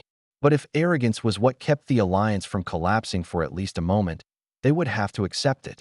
Their ships and the cultivators on them moved to match incoming groups. The numerological compact faced off against other ships of the same sort, except with willing cultivators who were far more efficient, if fewer in numbers. Prasad and the 1,000 palms dealt with the swirling swarm, killing them in droves. Many of them could barely even survive in the vacuum of space, let alone fight. Yet no matter how many they killed, it seemed they were endless. And somewhere among them were augmentation cultivators and a domination cultivator. Titan was blocked by two wolves that looked minuscule in comparison as Fuzz and Spikes joined the battle. Symbol looked annoyed, but he was having to deal with a modest fleet focused on him in particular. If Chitty had eyes, they would have locked with Rahayu's as the man cut through space to face him. They stood in front of each other, blades drawn, while millions battled around them. Chapter 1189. The Lower Realms Alliance often found it difficult to justify assaulting a planet. Too much collateral damage was possible. It was still necessary often enough, when the other option was to allow themselves to continue being attacked. It was a bit easier when the entire existence of the Scarlet Alliance was at stake, and when they chose their targets carefully to minimize civilians. Not just civilian casualties, but the mere existence of civilians among their targets.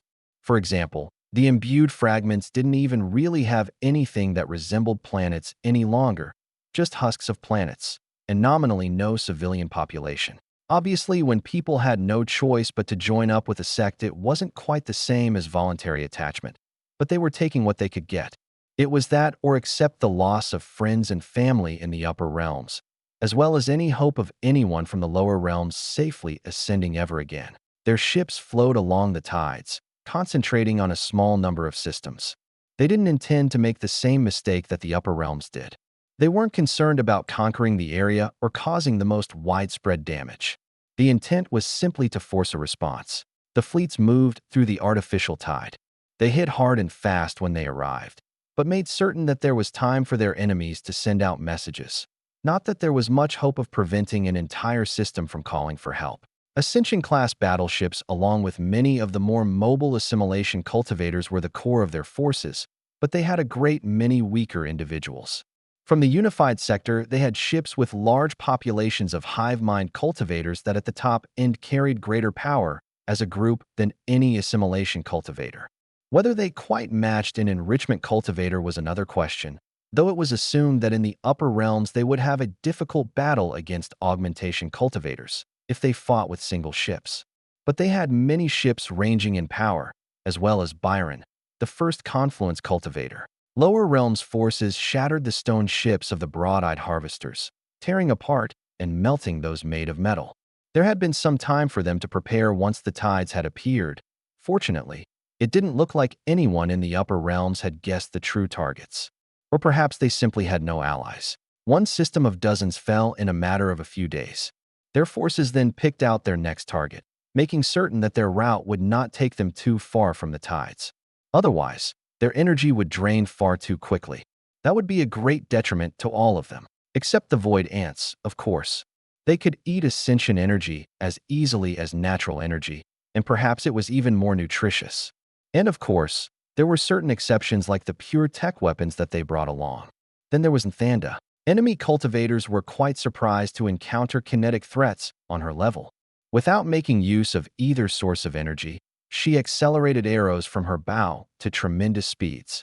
They couldn't predict how she would weave her attacks towards them, as there was no connective thread of energy. She operated on body and insight. Her ultimate strength might be weaker than others with her time and intensity of training, but it was a style nobody was prepared for, especially not in the upper realms. The difference between an arrow imbued with energy going near light speed and one that was there on its own merits were tremendous. Energy allowed cultivators to ignore physics in many ways, in even greater ways with higher cultivation. Yet Nthanda might have instead been more in tune with physics than the rest of them, or even further outside of what people were normally willing to consider. Whatever the perspective, her functionality was unquestionable. Her arrow exploded the spindly structures that made up imbued harvester planets. Any barriers that tried to block her merely took a hit to their power that made everywhere else vulnerable, as they were overwhelmed every time. Only 2 enrichment cultivators were present out of all those that could have joined, not because the others weren't willing to take the risk, but because the balance of power simply required that they protect the border from counter-invasions. Only Aaron and Paradise entered the upper realms, along with Anishka. After conquering 3 systems, more or less annihilating them entirely, they slowed their advance. They heard the first transmissions of enemy fleets leaving the siege after a month or so. They held their positions to make certain that they would draw them away. The imbued fragments had no domination cultivator, but they came along with a portion of the swirling swarm. Their sensors picked out a domination cultivator. Fortunately, their message to the Scarlet Alliance wouldn't arrive before the assault began there. It would have only caused confusion. The swirling swarm were trivial to kill, but everyone knew that to be the case.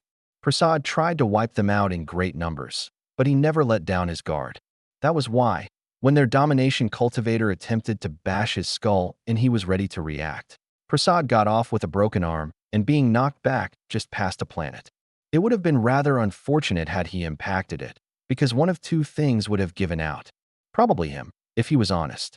Augmentation had once been the brightest star in the sky, but he realized he had never seen the day. Domination was so much more. He might eventually reach it, but he wasn't the type who would suddenly advance mid-combat. Too bad for him. Xianxia was in chaos. Organized chaos, perhaps, but the system had become an unreadable mess of energies. Automatic firing systems nearly shut down, requiring that their human operators bear much of the load. It would have been impossible for non-cultivators, but the Scarlet Alliance had specialists in every role. Imbued with allied fleet patterns, they were able to shoot through the chaos to at least sometimes take out enemies drifting through the system. Every planet was under assault simultaneously.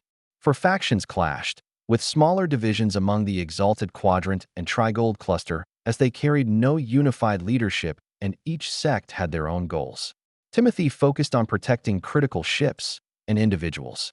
One of those was Katerina, who he was protecting not just because she was his beloved wife, but because the way she empowered local formations was a key part of their strategies. He extended his energy around her as the swirling swarm pushed past their defenses while Prasad recovered from the attack. His barriers were absolute, until he wore himself down. He could protect her from every angle, and he was glad.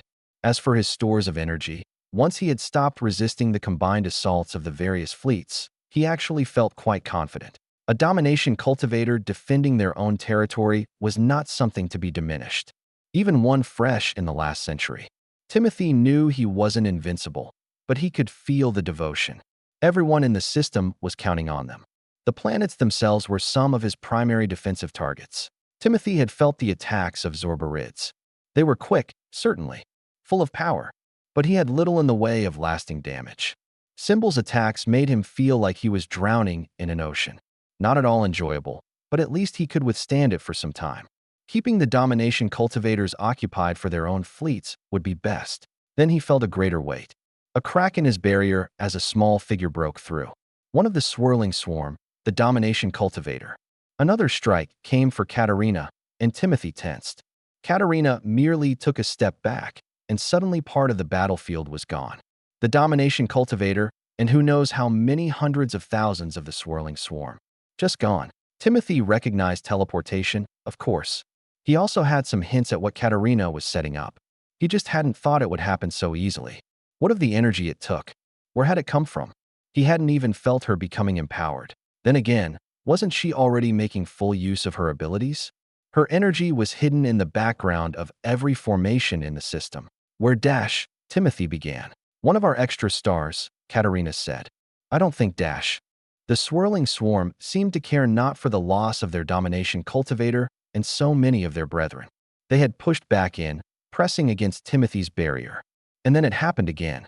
The same strike. Even though Timothy knew that the domination cultivator had been teleported into a star, at least his instincts did him well. The brief space Katerina had given him allowed him to recover his balance, and he used the force of the blow to send countershocks. Not to the domination cultivator, but to the swirling swarm in general. Many exploded into mush. And yet their numbers seemed hardly diminished. Do they come back to life? Timothy muttered. No. Katerina said definitively. Their total presence is diminished. As for the domination cultivator, I felt the weight as I teleported them. The swirling swarm has more than one. Had, you mean? Katerina shook her head. If I dumped you in a star, would you die? Timothy sighed. Probably not. At least it should take them days to get back, right? Unless they have spatial abilities far outside my understanding of their methods. Yes, Katerina agreed. It won't be easy to set that up again. Though, if necessary. I don't like that look. Then I suggest making sure I don't have to do anything extreme. Rahayu rushed towards Chitty. Both of them knew this wouldn't be a long battle. If both were normal cultivators, perhaps it might stretch on a few minutes. Maybe half an hour, if they were extremely closely matched. But with Chitty's style, it would be over quickly. At first, Rahayu seemed to accept Chitty's negation. The two closed together and clashed swords in the void. However, Chitty felt the motions of his opponent's sword, the way it cut through the ambient energy. It was still there, even during moments of negation, just inactive. Docile, as expected of the sword master who trained his namesake. Rahayu almost instantly grasped the principles Chitty was using. Their swords clashed, but along the way each of them were controlling the flow of energy around them. Chitty couldn't allow Rahayu to fully bring his power to bear, or he would die. And as it would be through swordsmanship, Rahayu would find that most agreeable. Why were they fighting? Practically, there was no reason. But Chitty could feel Rahayu. To the two of them, there was no question. He came to fight because they must. Rahayu had reached the end of his road. He could only extend it by forcing the path to grow, which meant seeking out the best opponent. With no arrogance, Chitty knew of no other sword masters of note. Blood sprayed from his forehead, a cut so close that it skimmed the bone. In turn, he merely sliced the sleeves of Rahayu's garment. Chitty didn't know if he could win. His combat style was too much built around Chikir's, her original one. He knew Aconite would join the battle, but if she interfered, what then? Would Everhart take her out? It was entirely possible. Rahayu was one of his favorite allies. Two swords caught, turning in circles as they tried to find openings.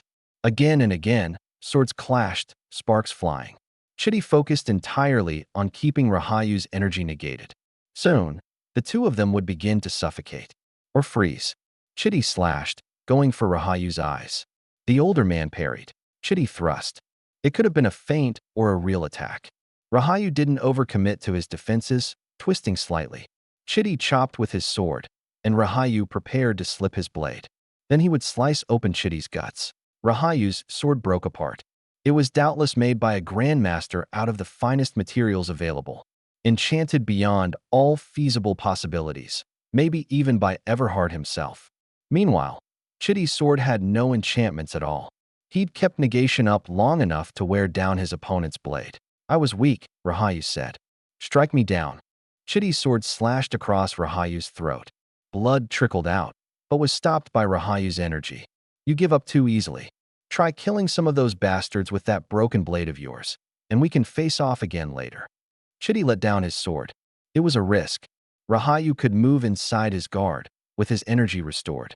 But they really needed all the allies they could get. A broken sword style? Sounds terrible. Rahayu turned his sword and stabbed it towards his gut. Can't even properly kill myself. But I'm sure this will cut something. Chitty felt his eyes focus on the swarming fleets around them. Maybe I'll chop some of those funny square ships in half. Chapter 1190. The chaotic conglomeration ended up drawing the attention of the disciples of the Beyond. The distortion beast-focused cultivators could either draw true beasts or use their own energy to create projections. Both were extremely effective in large-scale battles. Runa didn't find she had much to contribute to such battles, unless she could get close to the cultivators creating projections. But usually, that meant getting inside the projections, which were just as dangerous from most directions. The fangs and claws weren't just meant for external threats. The twins had some methods prepared to fight them, though nobody had been quite certain who they might draw from the Exalted Quadrant. After all, the death of Corinne and thus the opportunity for the chaotic conglomeration to take over the territory of the Soul Piercers didn't directly affect any of them. But the disciples of the Beyond had some adjoining territory, and they had been enough of a concern. They even brought Rammel, their domination cultivator. That was good for the Scarlet Alliance, and bad for the chaotic conglomeration. In theory, just point us through the fake ones, Fearsome Mandibles said. Won't you be crushed? Runa said worriedly. By what? Nothing, that's what. Crossed Antennae supported her sister. Energy projections are the least worrisome threat for us. Leastwise gargantuan ones meant to devour armies. It is doubtful that even if they were physical in form that they would fully move together to crush us. 10-centimeter wide gaps between teeth results in dead humans, but not dead void ants. That's great, Emmerich said. Are you able to drive them off? No, Fearsome Mandibles said, to much disappointment. But we can probably kill Rammel. Just like that, Emmerich asked. Crossed Antennae stood proud and tall, at about the size of a finger. Unless he has replaced his body with something else, he's more vulnerable than Corinne. Bring us to the front lines, and we won't disappoint. You don't have to, Runa said. If you're not confident, one domination cultivator falling is already more than we could expect. Fearsome Mandibles clicked. There are reasons humans were afraid of us. The strongest of you continue to be among the weakest to us. Now that I am here to support my sister, we will continue our triumphs. What about their countermeasures? Runa asked. That's what the human distractions are for, Crossed Antennae said. Those other humans, which we don't like. Please involve yourselves only as much as is practical. You deserve to have a break after centuries of war. Timothy grimaced. If Rammel hadn't been drawn away, as well as some significant portions of the Trigold Cluster's fleets, he couldn't see a road to victory for the Scarlet Alliance. As it was, they were overwhelmed with the calamitous swarm, Jan and the fearsome menagerie, and Symbol. For all that Titan was far smaller than Paradise, the turtle was rather difficult to deal with. Shalach hadn't even shown himself yet. Void ants would be nice. Perhaps they should have accepted them earlier, but the point had been to try to avoid this situation. After this, if they survived, Timothy would insist. What's your assessment? Timothy said to Katerina, who was sheltering directly next to him. Vari is ready to deflect Everhard, should he come for our people. Rahayu has been handled, it seems. Karonis will continue to be a problem. As for Ratna, she hasn't shown any visible participation yet. So all we have to do is deal with 6 domination cultivators still? It doesn't feel like much progress, but I suppose it will have to do. As for our other plans, Timothy turned to reflect one of Titan's attacks. Symbol was doggedly coming for the 2 of them, and if all the domination cultivators converged, Timothy doubted he'd last more than a minute, even with Katerina by his side. Hey, a loud voice rang throughout the system. It came not from one of the domination cultivators, but one brave and perhaps foolhardy augmentation cultivator. I heard you all are afraid of Shalach. Why's he have to hide, huh? Durf felt a lot of attention focus on him. domination cultivators, looking down on him. Some of them in the nice way, but that was only 3 out of all of them. The rest were judging him. Ratna might have been judging him and looking down over him with care at the same time. Did I say something wrong? Are you not afraid? You can't even bear for me to say his name. I don't even know how most of you manage to be domination cultivators. How can others respect you if you don't even respect yourself? You know nothing, some animal guy roared in retaliation. He was from the fersome something or other. You could tell because of the fur. Do not you cower behind your allied forces? You want to fight? Durf said. Come on then. Everyone let that guy through. Durf wasn't cowering. Nor was he stupid, no matter how many times people wanted to call him that, which was quite rarely in the last few centuries. The people in the Scarlet Alliance only said it in a teasing manner. He just had a specific position he was supposed to be in, like a fishing line. He was the bait. Chitty was the hook. Someone else was. Actually, the metaphor didn't have to go that far. The other guy didn't take the bait. Maybe Shalach wouldn't either. I'm going closer, Durf said to the people around him. That guy's too close to the planet with the cool rings. He didn't want to die fighting the wrong domination cultivator, but he couldn't just stand around forever. Bait had to be adaptable. Fish liked wriggling worms, right? Durf wasn't actually certain he'd ever been fishing, now that he thought about it. The angry fur guy actually responded when Durf got close. He came in real close, massive claws swinging. Durf swung back. He had good armor and a good weapon. He was knocked back just about in time to watch that big turtle die. Poor thing, it probably didn't even want to be there. Timothy could barely find time to launch counterattacks with everything he had to account for. Each of their planets were being bombarded with forces, and while some of the more vulnerable individuals had been shipped out of the system, completely emptying all the planets was impossible. He watched Katerina shifting the energy flow through the system's formations. Without the two of them, the Alliance would have fallen long before. But with them, it might not last long. Not so brave now, are you? Symbol said. Fight me one-on-one, and I'll show you, Timothy said. You can even bring your pet. I think not. You brought this on yourself. You should have kept your head down for a millennium or two. Like any of you would have let us live that long. Timothy shook his head. Durf's right, you know. You're all driven by fear. Timothy stood strong as a great wave pressed against him. He had behind him the people of the Scarlet Alliance, and they were the source of his power, as well as some solar platforms. But his anchor was just an intermediary. Timothy watched Titan draw back. He could retaliate against him, but the swirling swarm domination cultivator was still causing trouble. Jan was about to follow up and kill Durf. They needed something to shift the tide of battle, and it sadly couldn't be Anton. He was probably a couple hundred light years short at his maximum range. Titan's mouth opened, and then blood sprayed out from around his neck. TCH. Of course that wasn't enough. That guy wasn't even big. Tano's voice projected throughout the area to draw attention to himself. He'd come back, finally, after his long attempt to become a domination cultivator. I'm not late, am I? Not yet, Timothy said, redirecting his energy to protect Durf one more time. Could you? Jan's a good target, Tano said. Maybe I should have been going after a person that was like a beast to begin with. Tano cracked his neck. Would have been nice if I made it to domination before this, but what can you do? He was so close. Timothy could feel it, but close wasn't good enough. There was still a vast gap between him and any domination cultivator. Yet it didn't matter. He was a strong augmentation cultivator, and his presence had already done something big. Symbol was seething with fury, and while angry domination cultivators weren't something Timothy wanted to fight, it didn't seem to be making Symbol more effective. Tano flew off to go clash with Jan as Symbol charged directly for him, arms outstretched. Timothy intercepted him, slamming his shield into Symbol's nose. The man's head snapped back, but he was ultimately unharmed. He created a crushing ocean that tried to swallow Timothy, but it lost whatever finesse he'd had. The slightest whisper reached Timothy's ears. Found him. That was both good and terrible news. Shalach was among them, but it was better to know where he was than not. The battle in imbued fragments territory had begun. The lower realms did as planned, breaking into a sort of fighting retreat.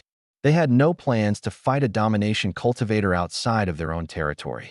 Instead, they simply cut down as many of the swirling swarm as they could as they went. Unfortunately, the domination cultivator hidden among them could appear nearly anywhere. He took down several Ascension-class battleships before someone could intercept him. That someone was Nthanda, throwing herself into the center of the swirling swarm without fear. Their great advantage was useless against her. 1,000 attackers could do nothing. However, a domination cultivator was still a bit tough for her. She did her best to keep track of the individual, but she still frequently found herself being struck from an odd angle, her armor cracking and her body bruising. Her arrows shot through hundreds of cultivators, but she couldn't catch her true target with them. So she stopped trying, instead simply chasing. Her goal was simple. The unified cluster was the best to fight against the numbers of the swarm. She would be best if she could lock down this one opponent. This hadn't been planned, so she had to hope certain others would understand what she was doing. Trying to project her voice without being overheard would be nearly impossible since her energy was weak and enemies were everywhere. Her left ribs cracked. She caught an arm. Energy twisted, but her modified skin allowed her to negate some of that energy and tighten her grip around the arm. Her nearly faceless opponent yanked so hard she almost thought they would tear their own arm off. Perhaps they would have, if they knew what was coming. Nthanda gave up her bow entirely, catching the other arm and wrestling her opponent. She couldn't manage to overpower their energy entirely, or she could have just ripped off their head. She really hoped her expectations weren't misplaced. She couldn't feel the watchful gaze she expected. Domination cultivators were the greatest threat that the upper realms had. Everyone recognized that. Anton was more than happy to get rid of another one. It was just a lengthier process than perhaps Nthanda anticipated. It took only a few seconds to send his will out through the lower realms. Each of his stars began to respond, strengthening in the pattern that only had true meaning within his mind. To Anton, the two long branches that looped around at the end were a bow. A line down the middle was an arrow. It was nothing more than a mental construct, but so was much else of cultivation. He hadn't done it as a unity cultivator. Not a single time. Even with his injuries, Anton felt how much more it was. The people of the lower realms weren't split between those who had gone to fight and those that didn't. No, all those that remained behind had their purpose, keeping everything as it should be. And they willingly offered their devotion through their local stars. It was almost too much. Anton had trouble forming it into something cohesive. Then his attack launched outward, far surpassing the speed of light. It cut through subspace, following along the temporary tides that had been put in place. Soon, he could feel the upper realms fighting against him. It wanted to keep him out. He normally wouldn't mind, but he had people he cared about in the upper realms. They were fighting over the border, and Anton knew they would soon be fighting around the Scarlet Alliance. He could at least take out one individual, even with his injuries. He was going to have 1,000,000 doctors yelling at him after this, but he didn't care. His arrow pierced through the side of his target. Going front to back would have resulted in hitting Nthanda, and there was no gentle dispersion of so much energy at a close distance like that.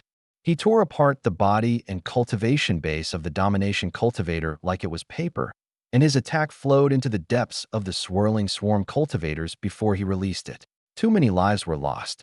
The world would have been far better if they were raised to be something more than instruments of war. Maybe in the future, the upper realms could come to understand the possibility. Chapter 1191. Hundreds of light years away from the imbued fragments territory, two individuals felt the death of a domination cultivator. One was angrily crawling out of a star, momentarily stymied in their progress. The other was locked in combat with a number of cultivators and a larger number of vessels. The former burst out of the star, prepared to re-enter combat, but there was nobody and nothing in the system except a single orbital platform and some stray asteroids. Streaking off in the direction of the nearest system, with the full power of a domination cultivator, they would arrive in merely a few days. Perhaps a bit slower, with the recent shock. The latter stalled for just a moment, their defenses weakening. Still sufficient to protect against the various incoming attacks aimed at the general mass of people around them, except for one. An attack that came from nowhere and disappeared just as quickly, after nearly slicing through their neck. For a cultivator of their level, it was a small effort to cause blood to flow cleanly through slashed veins and arteries, but a slightly slower reaction might have resulted in decapitation. Either way, the expense of energy was small against those outside of domination, but could be a critical factor against others of equal might, such as Everhard, who was nearly finished with his clash against the Silver Fawn. He could move on to the fearsome menagerie, or come for the swirling swarm. The Trigold cluster had been weakened enough. Everhart wasn't going to gain much more from bullying the Silver Fong at the moment. But he wasn't looking to get caught up in all that trouble with the menagerie and swirling swarm either. He was also self-conscious enough to accept that he was afraid of Shalach. Time to move on to a new target. He'd been trying to find the flow of the local formations since even before the battle began, but he found that his extra half-millennium of experience wasn't enough to instantly outdo Katarina anymore. He might be able to force the issue, but her efforts were sufficiently hindering mutual enemies. Such hostility might also draw ire towards his own forces, which were currently barely clashing with the Scarlet Alliance. Everhart was just planning to snatch a few ships, nothing much. Maybe an orbital platform if it was convenient. The best battle to interfere with was the one with Symbol, because screw that guy. Also because while Timothy could more or less indefinitely defend against the man's attacks, he couldn't create a proper counterforce against continuous assaults like Symbol's oceans. Timothy wouldn't be a threat to Everhart even once he was less occupied there. Everhart hadn't had a chance to properly remove any domination cultivators, either, and that needed to change. If they were going to be dying left and right, he needed to get on the scoreboard. Everhart had about 500,000 stealth techniques he could use, so obviously the proper choice would be to completely ignore that. Everhart sent out a signal to bring something he'd kept in reserve outside of Scarlet Alliance territory. After all, he hadn't wanted his new pet, barely a century or two old, to come to harm. But it was worth risking it. Everhart took a circuitous route to go meet his turtle, first running behind Symbol's back to kick Titan's head towards his own incoming turtle. Unsurprisingly, that drew Symbol's attention. A great flood of water was redirected towards Everhart as he rushed through exalted quadrant forces. He didn't even have to worry about attacks from behind, as everyone would be swept up or pushed out of the way. Then he stood on his turtle's back, looking towards the incoming sea. "I brought some refreshments," Everhart said, indicating the head that was far larger than his own turtle, plus the incoming ocean, but he doubted his turtle was that thirsty. Everhart then pulled a star out of his pocket, or rather, a small subspace connection to some of the solar platforms he had made. There was a continuous transmission of energy through the device, which in its inactive state was self-negating. But with a simple switch, he released a beam of solar energy that instantly began to boil Symbol's energy from a central point outward. He tossed the device away. It was too bad that it was constrained by the laws of physics. Only weak, lazy cultivators could get caught by something going merely the speed of light. If Everhart had the energy to augment such an attack, he could probably just create it. However, he'd probably need another few centuries at least to grow into greater domination prominence. Killing someone like Symbol would be a good start. "You dare, Dash." Why did people always say that? "Of course I dare." Everhart shrugged as Symbol tore through space, rushing towards him. Everhart created a large hand to pat his own turtle on the head as it was munching on the easier to chew bits of Titan's neck. "It's okay, Pipsqueak. You'll grow big and strong in no time at all. You'll be the biggest turtle in the upper realms." No promises about the rest of the galaxy, though. That paradise apparently snacked on distortion beasts regularly. It would take forever to even think about catching up, if it was possible. Symbol was probably stronger than Everhart. With Titan, he certainly would have overpowered him. The fact that a simple augmentation cultivator killed the turtle was astounding. Symbol hadn't been properly protecting his mount. That was not a mistake he planned to make. Even if Everhart could just grab another one, he didn't want to replace Pipsqueak. The little guy had finally gotten to 100 meters from head to tail. The one thing that Everhart knew about fighting people that were stronger than him was to make certain they fought stupid. Symbol made that easy. It was like Everhart had been the one to kill his turtle or something. Frankly embarrassing. Another straightforward attack. A proper ocean's worth of power, coming straight for Everhart. Another device, another boiled away ocean, which became nothing once Symbol's domination energy ceased willing it into existence. Everhart tossed his device off to the left. This was going great. He was glad he hadn't started with Symbol. He would have been far too focused.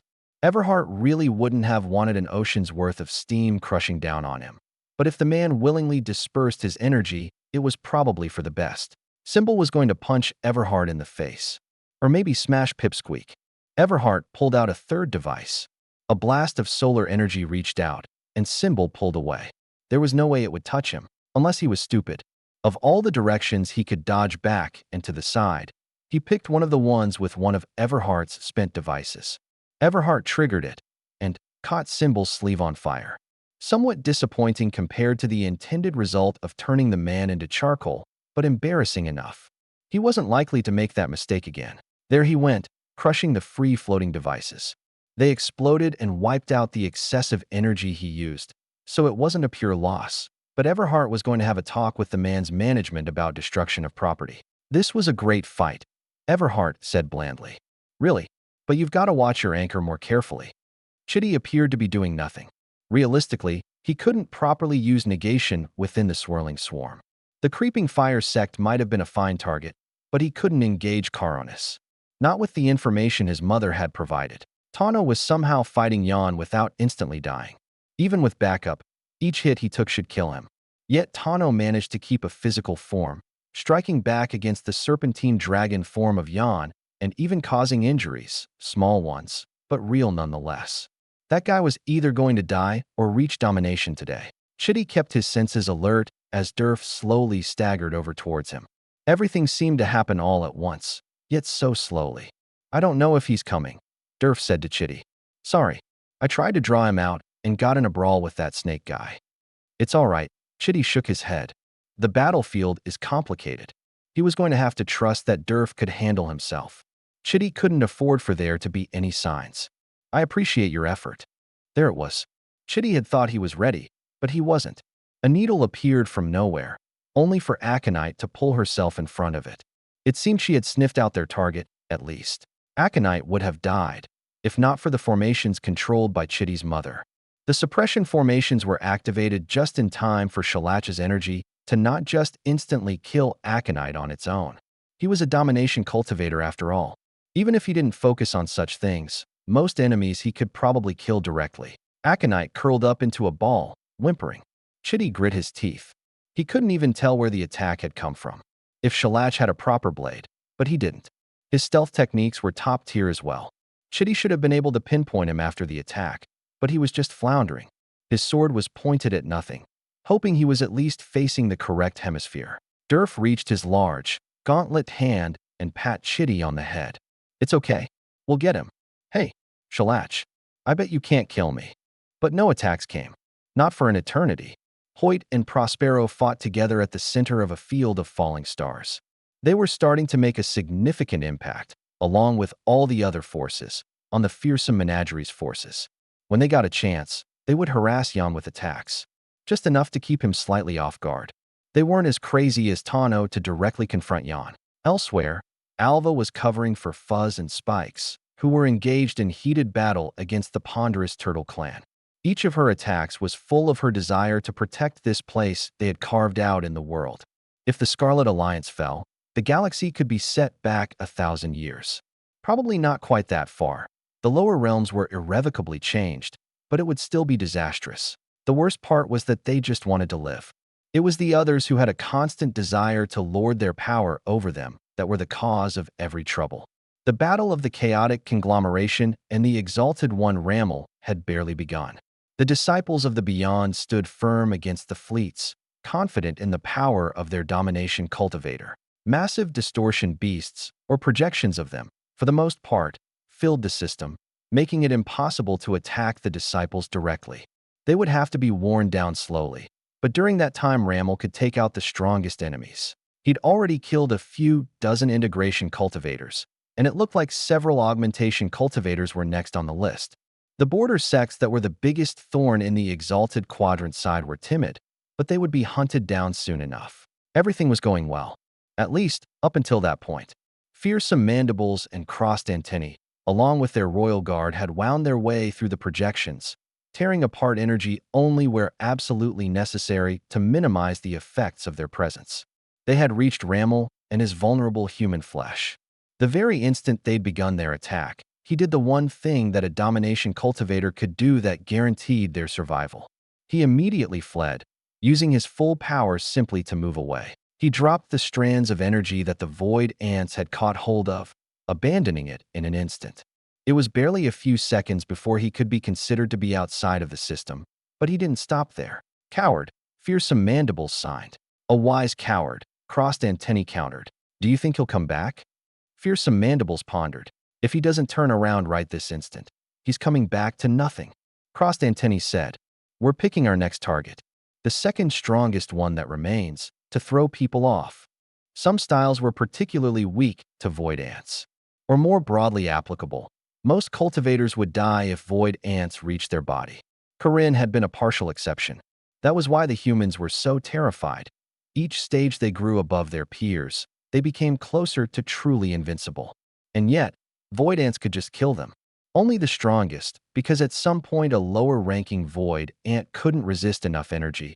But Rammel had sensed his death and wisely decided he was more important. If his followers didn't realize that he had truly abandoned them and flee themselves, they would find themselves decimated. All for the Scarlet Alliance and their allies here. The rest of the chaotic conglomeration was good at filling up space and being targets. Chapter 1192. Claws with the weight of planets struck Tano, carving into the pieces of fallen foes that Tano wore as armor. They would last another few blows at most. The voice of a dragon growled. What do you gain from this battle? Jan asked. Do you seek an end to your meaningless life? If you have to ask, Tano said. I must wonder how you ever reached your current status. Humph. You are here then to protect your companions? Your allies? No. I'm here to kill a dragon. How arrogant. What do you even know of domination? Tano shrugged. What does anyone know of cultivation? I thought about it. And he pulled from a storage bag a spear made from the leg of a beetle that was larger than his whole body. I decided my style was working for me. The massive form of Jan stretched and twirled around Tano, completely cutting him off from the outside world as the coils of a great dragon tightened. Fangs chomped down towards Tano as his spear stabbed up. There was the slightest flaw in Jan's form, amplified at the moment Symbol's power faded. Tano's spear pierced his defensive energy and stabbed into his upper palate. One of the fangs pierced through his whole body. Tano's body spasmed as he forced it to speak. Damn, I was hoping to use your corpse. Would have been a pretty good anchor. However you think justifies your death. Blood trickled out of Jan's mouth, the spear not having quite reached his brain. Tano was satisfied with that, and the incoming attacks that the coiled dragon couldn't dodge. Hoyt and Prospero lacked confidence that they could kill Jan, especially without Tano. However, he had focused on a single target for long enough that they built significant momentum into their attacks. Enough that together they struck with force at least resembling a domination cultivator. Their combined falling stars cracked scales on Jan's body, breaking through his defenses. Hopefully, their fleets could manage to take advantage of the situation as the cultivator reeled for a few moments. Are you ready, dear? Katerina asked. For what? To stand tall and fearless. Absolutely. Good. Because I am going to fearlessly stand next to you. I finally managed to lock onto him. A few moments prior, ripples had gone through the battlefield. Symbol's energy suddenly faded after Everhart performed a strange attack. Jan took several wounds, small though they were. A perfect moment for the morale of the Scarlet Alliance. Katerina carved several small runes into her arm, adding to the formations built throughout the system. The concept of blood sacrifice had no bearing on her decision. It was merely the most practically available and defendable location she could manage. Another domination cultivator's energy rippled through the area to interesting effect. The attacks of Jan, the swirling swarm, and even Everhard all ceased. Caronis didn't quite realize how vulnerable she was until her trembling energy was carved away by the roots of the forest of death. With a burst of flame, she retreated back to a position among friendly forces. Found him, Durf said, charging towards Shalach the instant he appeared. The domination cultivator didn't seem particularly perturbed that he was revealed. He barely reacted to the charge, stepping aside at the last moment while stabbing a needle into Durf's shoulder. Chitty's blade slashed forward, cutting at the energy in front of him. He managed for a single instant to negate the energy around Shalach, preventing him from launching further attacks, but also freeing him from the need to defend himself. Then Durf hit Shalach from behind. The power of a domination cultivator was sufficient to protect the man from any harm, but he didn't manage to negate the momentum imparted onto him. He was knocked far closer to Chitty, who was standing with his empty eyelids open and his face blank. Aconite floated limply at his side. Needles flew 10 at a time, cut out of the air by Chitty in perfect arcs of his sword. They needed no energy to pose a threat, as the poison would incapacitate him, or likely kill him, even with Aconite's attempts at immunity training. Chitty himself was aware he was decades short of anything like proper immunity to the selection of what they had displayed. But he found himself able to negate Xianxia's power, so it was a fair fight, to some extent.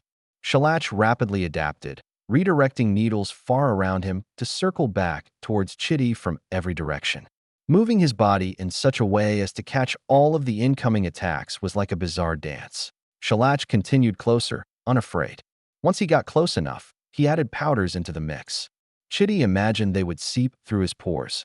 He cut apart the very clouds, his blade not merely drawing a line down the middle. Even without energy, he could alter space to such a minor extent. During momentary lulls in negation, his energy pushed him towards Xianxia to cut the man down. Durf joined the attack as well, harrying Xianxia with his enhanced body, a single swing of his hammer being sufficient to turn a body to pulp. The poison flowing through his veins didn't completely bring him down, and he refused to yield. Xianxia made only slight movements to avoid the attacks, but found it difficult to pierce Durf's flowing armor consistently. Conventional weapons were launched at Xianxia, but moment by moment his energy returned, wiping away everything around him before immediately being brought to a neutral state by Chitty. That was the only thing keeping the augmentation cultivators alive. Chitty could feel how far he was from his target still. If he took the time to cut open a spatial rift, that single moment might be enough for Xianxia to retreat half a system. He had to keep him contained while slowly approaching. The first to reach him was Half Oink, the modestly sized warthog. The people of Acaris were the most unfamiliar opponents for human cultivators, for they looked like beasts but fought like them. Mostly, Half Oink had 2 needles in her chest and 1 in her eye, and she refused to stop. One of her tusks just barely clipped his leg. That provided an opportunity for Aconite, her forgotten fangs nipping an opposite thigh. She was not dead, as Xianxia had expected, her energy merely dormant. She was used to that, as she fought alongside Chitty regularly enough. A sharp blade appeared in Xianxia's hand, driving into her back. She adjusted just slightly so that he would strike some of her pouches of poisons. They burst outward into the vacuum, clinging to her and to him. Some were meant to be inhaled. Some were caustic. Others would seep in through the pores, just like the sort he'd thrown at Chitty. In fact, several weren't like those. They were the very same poisons, refined carefully by Aconite's paws. Timothy wondered if Xianxia even noticed the process beginning around him. Perhaps not, with flashes of energy being all that could be experienced in reverse. Timothy and Katerina knew their son very well. He was best able to fight in a confined area where he could use negation to neutralize all of the energy around him. That meant that was precisely the conditions they needed to create to kill another domination cultivator. Now, Timothy was a barrier just on the edge of that space, slowly shrinking. The size of the barrier he created actually had little to do with its durability and strain, but it was merely a precaution for when Xianxia tried to run. For some reason, some of the domination cultivators seemed to dislike that they were taking care of the greatest threat to them. Everhart, thankfully, wasn't interfering. He was looting corpses while he fought through exalted quadrant cultivators. That still left the most present domination cultivator of the swirling swarm, Jan and Caronis. He couldn't have resisted the attacks from the 3 of them, let alone their sects, all alone. He had by his side Katerina, who was modifying the flow of energy throughout the system to suit their own needs. Then he had all of the Scarlet Alliance, and not just those who were physically present in the battle. No, he also felt the support of those in the lower realms, even if they wouldn't have even received a message about the assault having begun. And to the west, a lesser but still significant number of individuals, from the chaotic conglomeration, presumably. Timothy held his shield high.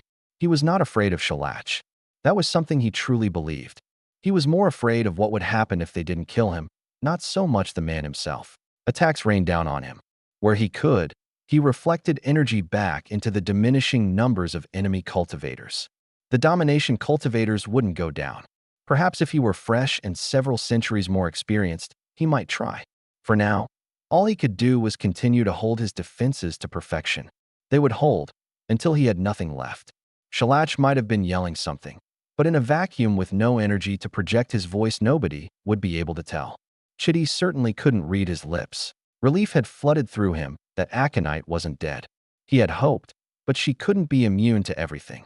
Xianxia was probably pulling out every poison he had. There were no moments to spare. Chitty continued his forward trajectory, his sword twisting to slice apart needles. How many thousands had Xianxia prepared, as well as to alter the flow of energy to maintain negation? He had faced the strength of a domination cultivator before. Now, he was more, and his enemy was as well. But long before Xianxia had even been a scribbled note given in secret, Chitty had been training to fight him, or someone like him. He might have preferred if the man wielded a sword. Any longer, an aconite would die. It might already be too late. Could his sword reach? Chitty believed it could. He thought back to the feeling of the citadel of Exalted Light's core planet. How it had felt after Chikir conceptually cut it in half. That had been a good strike. He knew even having come far after it was struck. Chitty doubted he could replicate it, as their styles had diverged so much. But he had confidence in his own strength. His sword chopped forward. His intent was to cut Xianxia in half, but he wasn't even certain that was possible, even if he was getting close. He might be confident in himself, but he didn't have to count on just that. He would do better to pave the way for victory. A vertical slice, to achieve negation for a longer instant. A second, half a second, a tenth? It didn't matter, it just had to last. The area was small enough, shielded by protection from his father, that Chitty had a perfect reading on the area around them. For an instant, Xianxia stopped, or kept his relative momentum in a particular direction. Either way, his movements were unable to be changed. His arms flailed slightly, throwing needles at a speed barely better than a mortal, stabbing into Aconite's fur and barely piercing. Chitty didn't even know what killed Xianxia. All he knew was that it wasn't sharp. Later, he would find out that one of their perfectly normal ships had finally been able to lock onto him with a laser at close quarters. That was probably the first thing that hit him, though his body was annihilated to a fine dust moments later, so nobody could tell. Most likely, some of that dust was horrid poisons, and thus, the cultivator that was most terrifying to the upper realms, if not truly the strongest, went out without even a sound or a ripple of energy. Only careful review of recordings were able to confirm that Xianxia was even present in the remaining matter. But the battle was not over. Not quite. A number of foreign domination cultivators remained in the Scarlet Alliance's territory, and they still had their forces. Chapter 1193. Katerina wasn't quite certain what she expected to happen upon Xianxia's death, but it wasn't an increase in aggression. It seemed to her like people might want to take a moment to consider a second domination cultivator's death in the same battle, but instead they pressed harder. Jan, the nameless domination cultivator from the swirling swarm. Caronus, Ramel of the Citadel of Exalted Light. The latter was the weakest by far, but not a trivial threat. They had not let up their attacks on Timothy's barriers during the entire period of Xianxia's death. They were nominally allies, of course, but now their greatest fear was dead. It wasn't all that strange that they intended to get rid of the two fatigued domination cultivators in front of them. Timothy had to withdraw his energy to protect just the two of them, but it didn't seem as if he would hold long. A massive dragon was one thing, but the smaller forms of the swirling swarms still provided significant danger, a constant pressure. Caronus flames added to the mix. Katerina looked at Timothy, smiling. "I'm so proud of our son. And the rest of them, I suppose." Timothy chuckled. "You should be." Her eyes flicked to the incoming group. "You sure? I can do at least that much." 1,000 years of companionship allowed them to communicate far more than their words and actions displayed. But sometimes, words needed to be said. "I love you. Don't be foolish." Katerina grinned. "Me? Never, my love." The barrier cracked. A flash of light tore through, streaking towards the two of them. Katerina reached out her hand, catching Ramel's wrist. A blade in his hand pierced towards her as the two of them disappeared. From the perception of others, at least.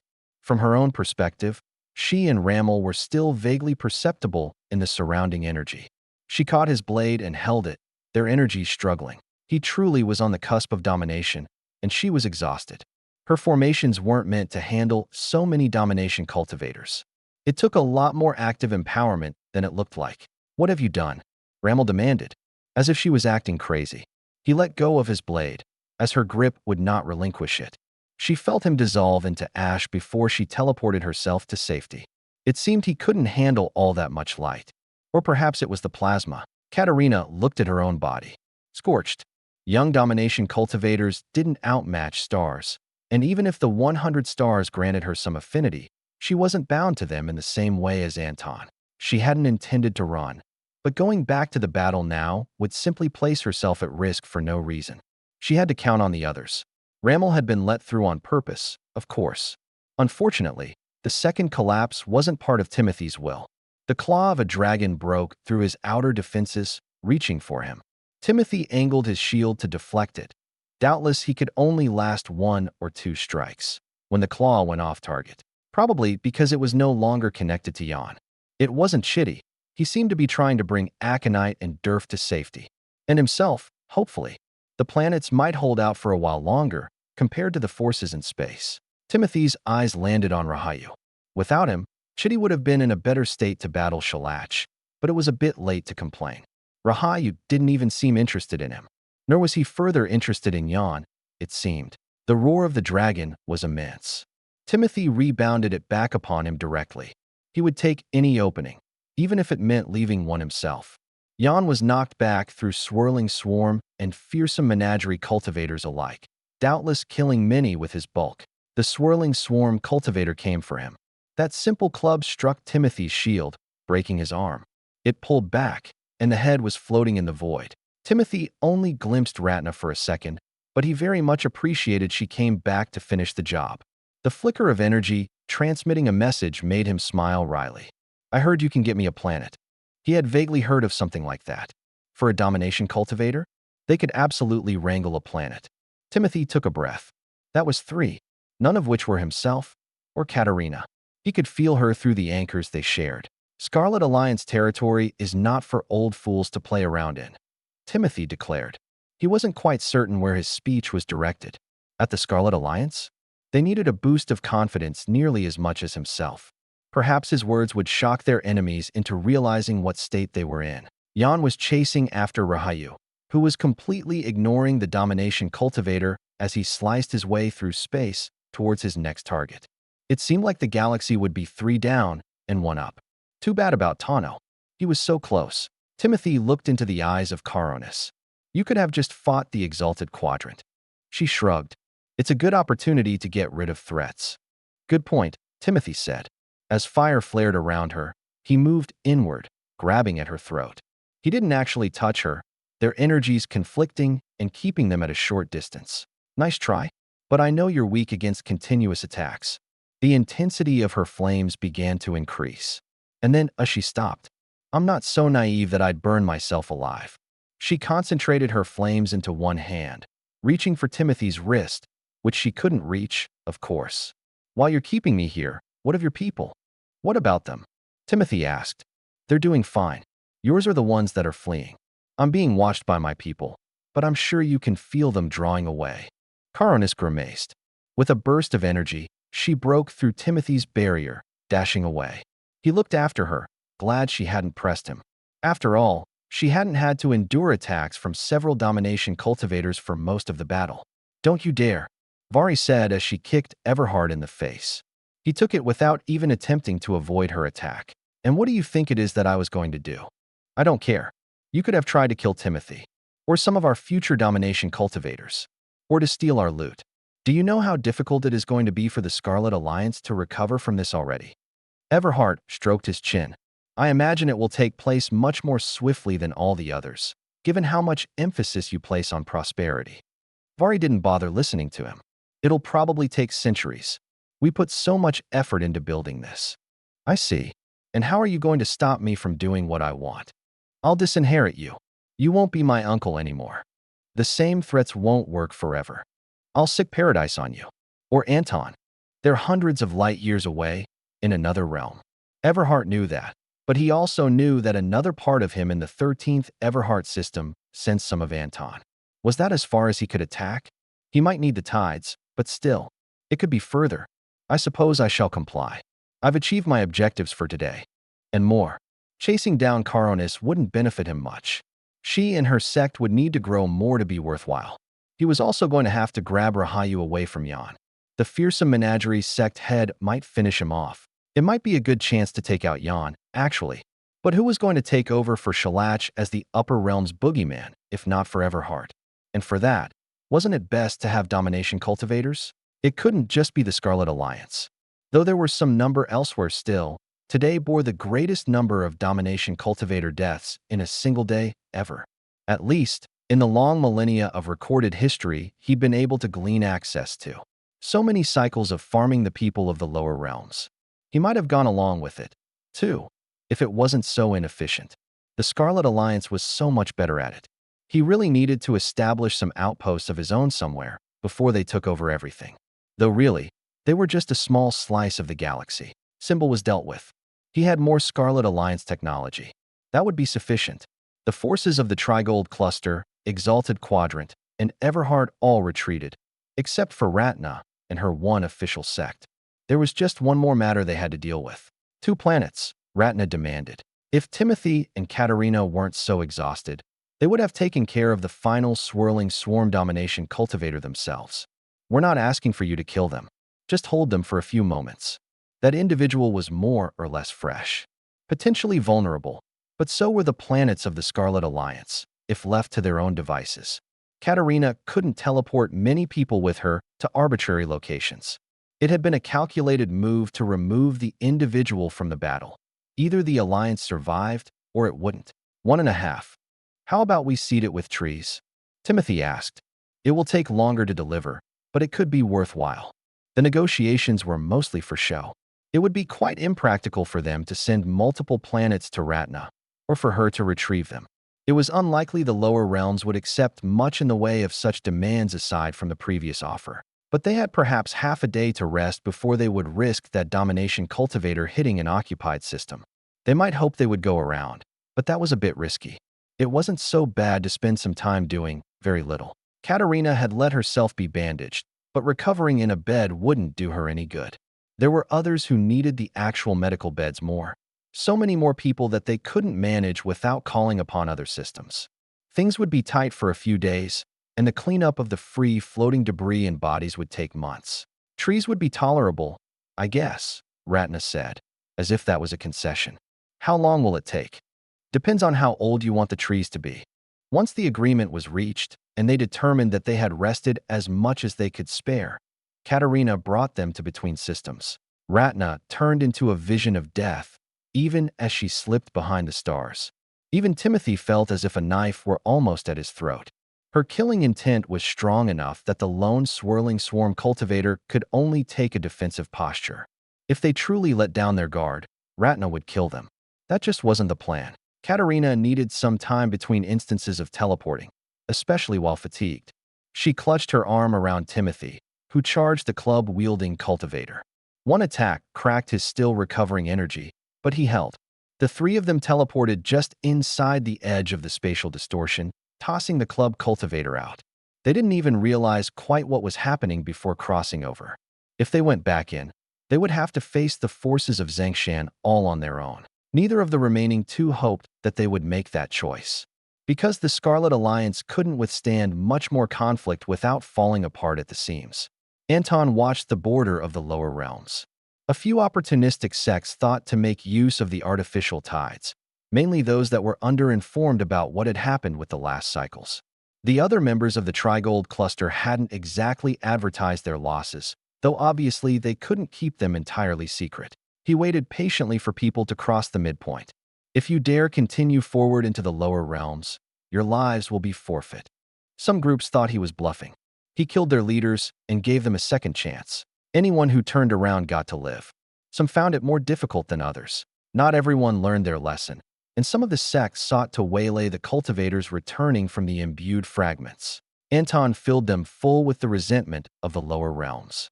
He and its people didn't need that anymore, so he had to do something with it. They hadn't yet received word about the state of the Scarlet Alliance, but Anton had a good feeling about things. And as a cultivator of some experience, he'd learned to trust his heart. Chapter 1194. A special ward had been put together for those who had battled Shalach. Those who survived the battle, that is. If not for Aconite's efforts, quite a few wouldn't have. Some of those were just barely holding on. One of those individuals was Durf, though from his face nobody would be able to tell. We got him. Heh. His laughter devolved into a coughing fit. His lungs might be among the least damaged organs in his body, but they certainly weren't in good shape. Aconite growled. Unnecessary talking should be ceased. You took like, Durf coughed. 1,000 times more poison than me. I was far more prepared as well, Aconite said. The way she limped around threatened to undermine her words, but the fact that she could move at all was testament to her efforts. However, even if she had immunized herself against some selection of Xianxia's poisons, that wasn't necessarily possible with all of them. Her rapid adaptations could only do so much against those she had no prior knowledge of. Chitty was doing his best to pretend to be asleep. He wouldn't have opened his eyes regardless, but his breathing patterns might give him away. Despite being one of the primary targets, he had minimized the injuries he received from Xianxia. Unfortunately, he had little energy to fight off some of the poisons, but he'd made it through the initial period of danger. He would have to trust his recovery to the Scarlet Alliance's doctors. Celebrations would come for the Scarlet Alliance, but only after the mourning period. The victory had come at great cost, and money was the least of those. The fact that they made it out with both Timothy and Katerina was astounding, though both could use a few decades of recovery at minimum. It seemed to take forever for messages to come and go from their more distant allies. The news of the assault being over would come barely behind the initial transmissions. In turn, they were receiving news of victories to the southeast and to the west. 2 domination cultivators drawn away, 1 slain, the other merely distracted. If it had not been for both, the Scarlet Alliance might not have survived. Other news came more slowly.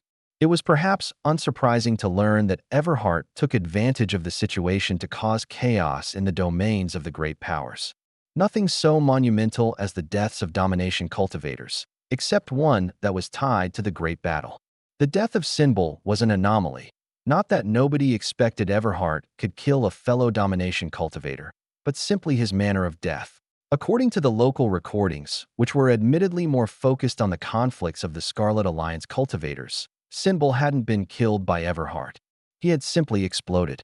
With news from the Exalted Quadrant, they were able to piece something together, though it was difficult to say how accurate it was. The news said that Everhart himself attacked the ponderous Turtle clan and wiped out Sinbul's anchor. That wasn't the sort of thing that people could easily confuse. The presence of a domination cultivator was not something people would misjudge, so it shouldn't be a projection. But in that case, they had to wonder about the one that had been in battle around Xianxia.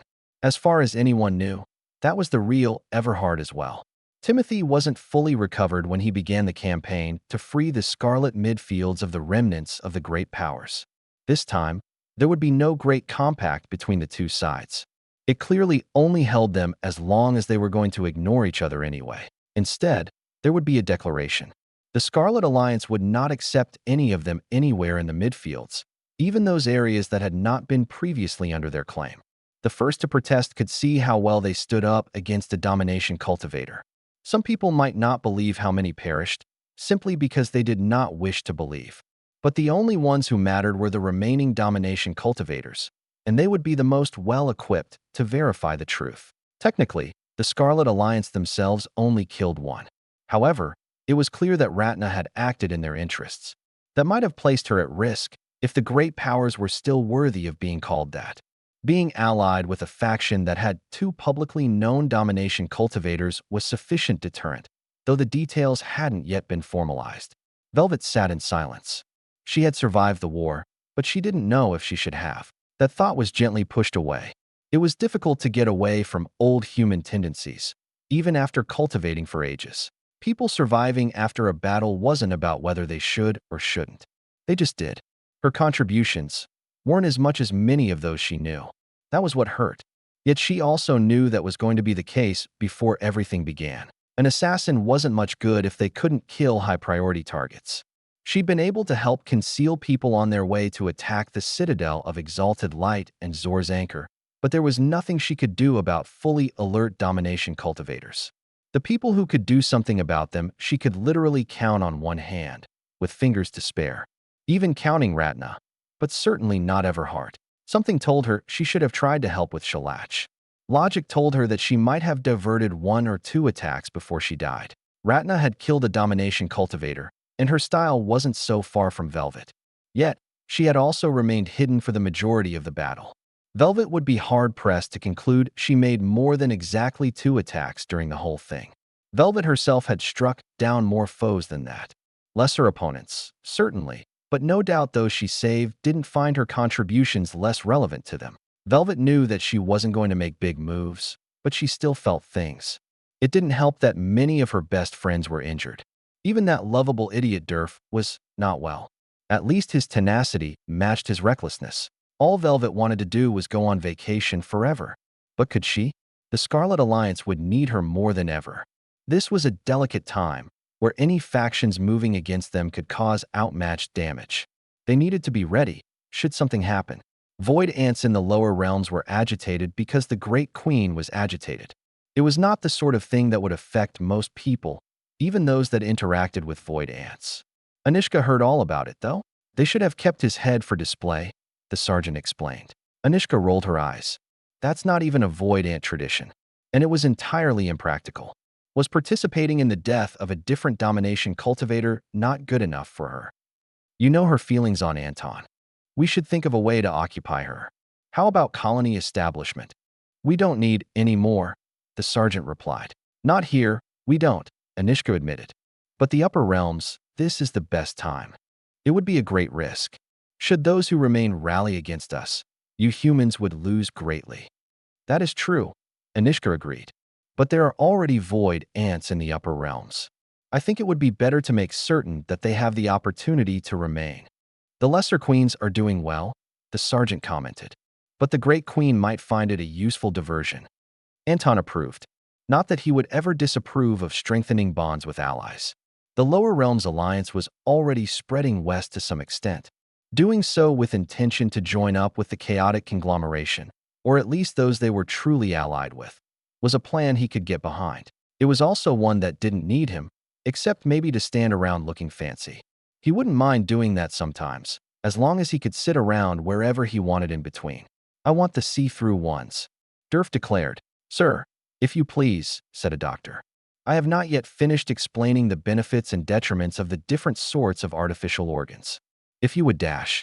Can you make my dash? Durf spasmed and coughed, but didn't lose his momentum. My skin see-through as well? I want people to know my guts melted, though I guess they won't be able to see it through my armor. He had to take slow, deep breaths to steady himself. The performance of each type will be slightly lower in certain areas, the woman continued to explain. There is some level of ability to mix and match organs. We could create a comprehensive plan for you. You can't just grow new ones? Durf asked. If it was just 1 or 2, the doctor frowned. But with such a significant injury, your body's core might be distorted. Artificial organs will allow you to recognize the loss. Durf frowned for a while. Can I grow them back myself? Do you practice any regeneration techniques? I underwent some advanced body tempering. That's one of the issues. Natural organ replacements would be unbalanced. Artificial ones should be able to serve you for the rest of your natural lifespan. Am I dying? Durf asked. The doctor said nothing for a few moments. I have learned enough not to declare anything with certainty where cultivators are concerned. There are always new developments of techniques and technologies. The only thing I can say with certainty is that if you don't begin to improve soon, yes, you will likely die. You're bad at motivating speeches. That's why I became a doctor, the woman said. I can only provide you an accurate assessment. I can tell you that a positive attitude will help and direct you to mental training techniques if you need them. I'd rather learn to regenerate my organs than to feel better without them, Durf said. Unless you can make upgrades? Over normal organs? Yes. Compared to how you were? Our methods aren't there yet. It's not generally necessary. There's deeper issue, as well, the woman said. That's what stopped me from recommending you try to heal your own organs. The damage to my cultivation, Durf declared. That's the most difficult to deal with. We don't know the extent to which this particular sort of damage will restrict you. I can tell you, Durf said. It will be painful. More than staying like this? Durf asked. The doctor had no response. Then I'm going to do it. But if anyone figures out how to grow some miracle fruits, put me on the list. I've already considered the miraculous medicinal options. I heard about a good one that appears after a lot of people die. So once some of those start growing, someone needs to figure out how to make it normally. Then you can put me on the list. I suppose we can potentially expect appearances of Tibet's heart, though normally those were in places of complete annihilation. Oh, I think that was the name, Durf agreed. Say, if I cough up my lungs, will that make the replacement surgery easier? Please rest, the doctor encouraged him. Although the Scarlet Alliance had suffered significant damage, their lower realms counterparts were doing well. Their distraction had caused some deaths from various factions, but they had a vast area to draw upon. Furthermore, cultivators weren't easily suppressed by disaster. It made some of them more eager to ascend, and all of them would be going to the Scarlet Alliance. This was their opportunity to outpace the rest of the upper realms. The Exalted Quadrant had nothing to draw upon but their own planets. The Trigold Cluster extended further east beyond the Lower Realms Alliance's territory, but a significant portion of their influence in the lower realms had been severed. By the time of the next cycle, they might have nothing at all, unless they wished to send their remaining domination cultivators to die in the lower realms. Chapter 1195. Chief Engineer Uzun was peacefully working in his lab when Katerina came up to him. He figured he was about to receive a fantastic revelation of some sort. How much work would it take to create a black hole? As it turned out, it was the other scenario where she casually suggested an impossibility. On the other hand, they'd been successful with a number of those impossibilities throughout the ages, so it wasn't a waste to hear her out. What would you do with a black hole? Dump our enemies into it, Katerina said with great seriousness. Uzun didn't know quite what to say. A massive waste of resources? Dangerous? Both were certainly true. A bit extreme. How so? Katerina said. They wanted to utterly annihilate us. We should do the same to anyone who comes here. If they dare to move again. Uzun thought very seriously. Assuming we could form one, a black hole would destabilize the energy flow of the entire spatial distortion. Katerina moved to look at what he was working on, the next generation of pure tech ships. No more than adding or removing a single star, she countered. And we're going to keep doing that. Actually, I think we've already done too much. What do you mean? We're too centralized. We had to be, Katerina said. We couldn't have defended 2 or 3 fronts. But in the future, we need options. I'm not quite sure where you're going, Uzun admitted. Teleportation is great, Katerina commented. But our current methods don't work for anything beyond a certain size. Uzun shrugged. Even if the platforms were bigger, the energy costs would strain the stars. That's why we need black holes. I thought they were to dump enemies into. Also, you never mentioned multiple black holes. We'll need more if we're splitting up into different sectors. Uzun sighed. I feel like you've skipped a number of steps, such as the part where anyone knows what your ideas are or agrees to them. Katerina rolled her eyes. Obviously, I wasn't just going to implement things on my own. Anyway, we need to split up the spatial distortion. The border planets are too isolated. Having the option to constrain invading groups into different areas might be optimal as well. Though I'm not sure if this time we would have done anything different, since the clashing of various groups was all that allowed us to slip by. Uzun nodded slowly. Explain to me like you would the whole council, not the technical details. We split things up into regions. Each has their own spatial distortions and rules about where people end up. Adjustable, combinable. We don't have the ability. A century ago, we didn't have domination cultivators, Katerina said. We'll figure it out. Or something functional. We already did something similar with the new border colonies, stretching and relaxing the veil as it suited us. We're going to at least fill out the midfields, so we have to consider our options. Katerina walked around the ship display. This design is rather bulky. It's more efficient, Uzun said. There aren't convenient rest stops along the way between realms. And we're not going to keep hiding things. Some amount of coincidence might be overlooked, but it was pretty clear that the Trigold cluster was intentionally drawn away. Not that it's been a real secret ever since the general population became aware of things. The great powers probably simply doubted that it mattered, until the assault on the Trigold cluster. And bounty before that. Uzun nodded. Draw up some plans. You can present them to the council. Make sure to not rush the time frame. And maybe don't focus too much on black holes. I could settle for one, Katerina said. Now that I think about it. Sometimes, war had to happen to protect the things that were truly important in life. Anton knew this. And as an example of what was most important, no eating people. Also, people includes anything that can think good. Bear Hug shouted as they dropped from the sky onto the briar patch. Sharp blades cut at the various strands of algae that made up Bear Hug's body, but they simply bent and twisted with the swipes. It was an excellent example of what intentional cultivation could do in a relatively short period of years. Bear Hug lacked destructive power, though even that was only true in a general sense. Against things with distinct bodily weaknesses, the ability to grapple was extremely useful. Against a massive angry briar patch that ate everything, and seemingly preferentially other plants, it wasn't much good unless Bear Hug wanted to tear apart their opponent one piece at a time, which they certainly did not. They were still adamant that they would become friends. The briar patch acted much like a wild beast, though with a certain intelligence behind it. There was power there, from the constant consumption. It was an effective way of growing cultivation to a certain extent, but all stolen energy was rather inefficiently processed.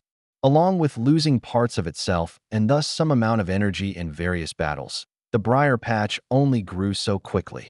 Anton wasn't actually certain that Bear Hug was stronger, but Lev had helped Bear Hug make proper techniques. Bear Hug acted a lot like a grasping willow disciple, just without any solid parts. Just the flexible strands of algae instead of hair or limbs, quite structurally different from the actual grasping willow. Energy control was important.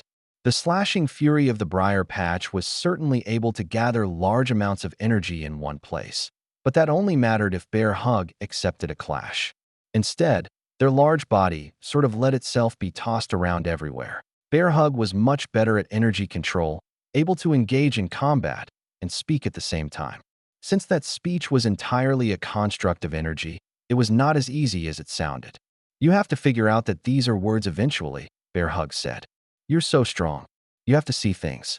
You and I can be at peace. I won't even ask if you ate any people." The briar patch twitched at the words, seeming to take many of them as attacks. "You" was often a connection between speaker and listener, depending on distance. Up close, it involved an actual touch. At a distance, it could just be a clear line. Pointing at someone to clearly indicate who they were simply made sense. It took a long time for the briar patch to accept that it was not going to be able to devour Bear Hug.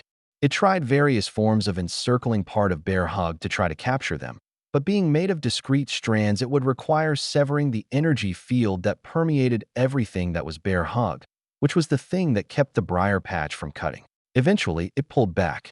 The various cutting parts pulled back, the stabbing ones having long since been given up on. Bear Hug prepared to give chase, though Anton didn't know if that was a good idea. It didn't end up necessary, as the briar patch began directly molding its energy. You eat." The motions were very emphatic.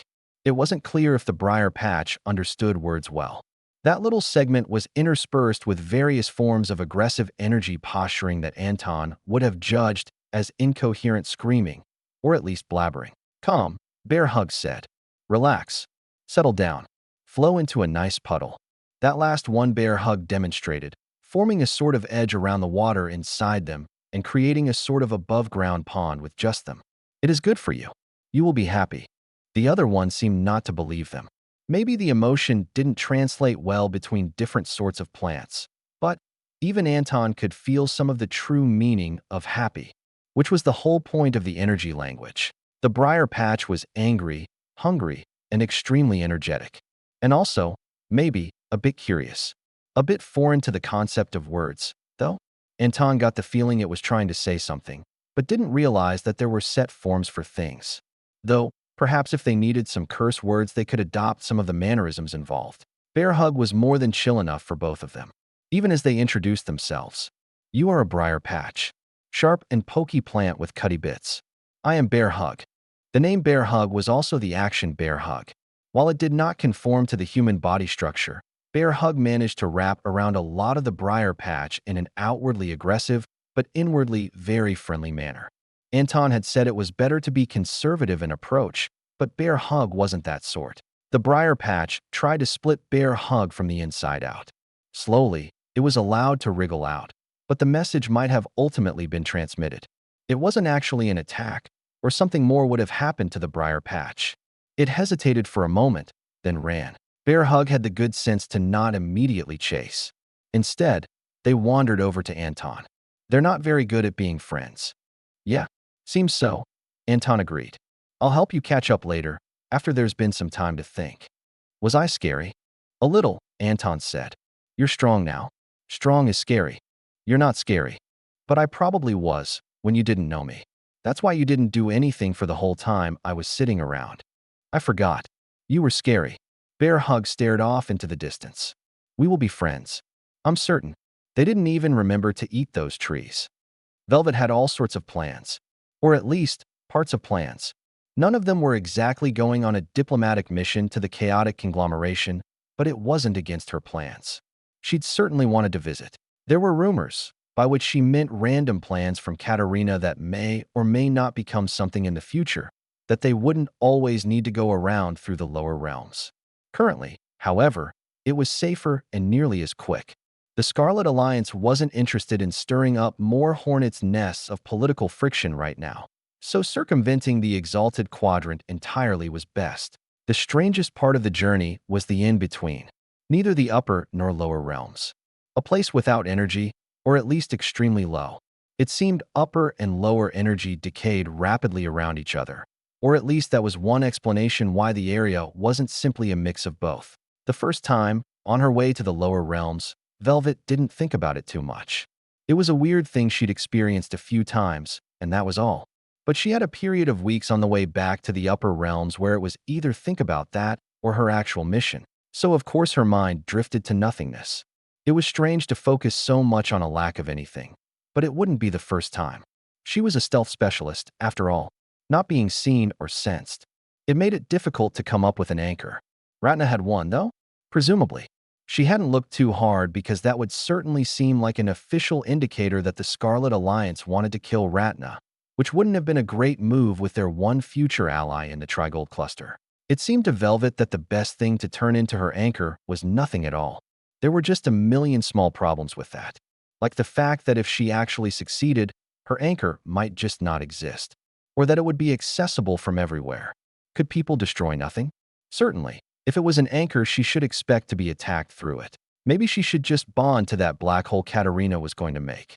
That woman was talking a lot about how certain stars weren't really necessary anymore. Black holes were supposed to be a lot like nothing, right? However, aside from theoretical knowledge, Velvet didn't actually know much about them. She hadn't visited one. She didn't know any cultivators that had, actually. There weren't a ton of them strewn about inside the galaxy. She thought there was one somewhere in chaotic conglomeration territory, a few hundred light years deep, at minimum. The twins could confirm that.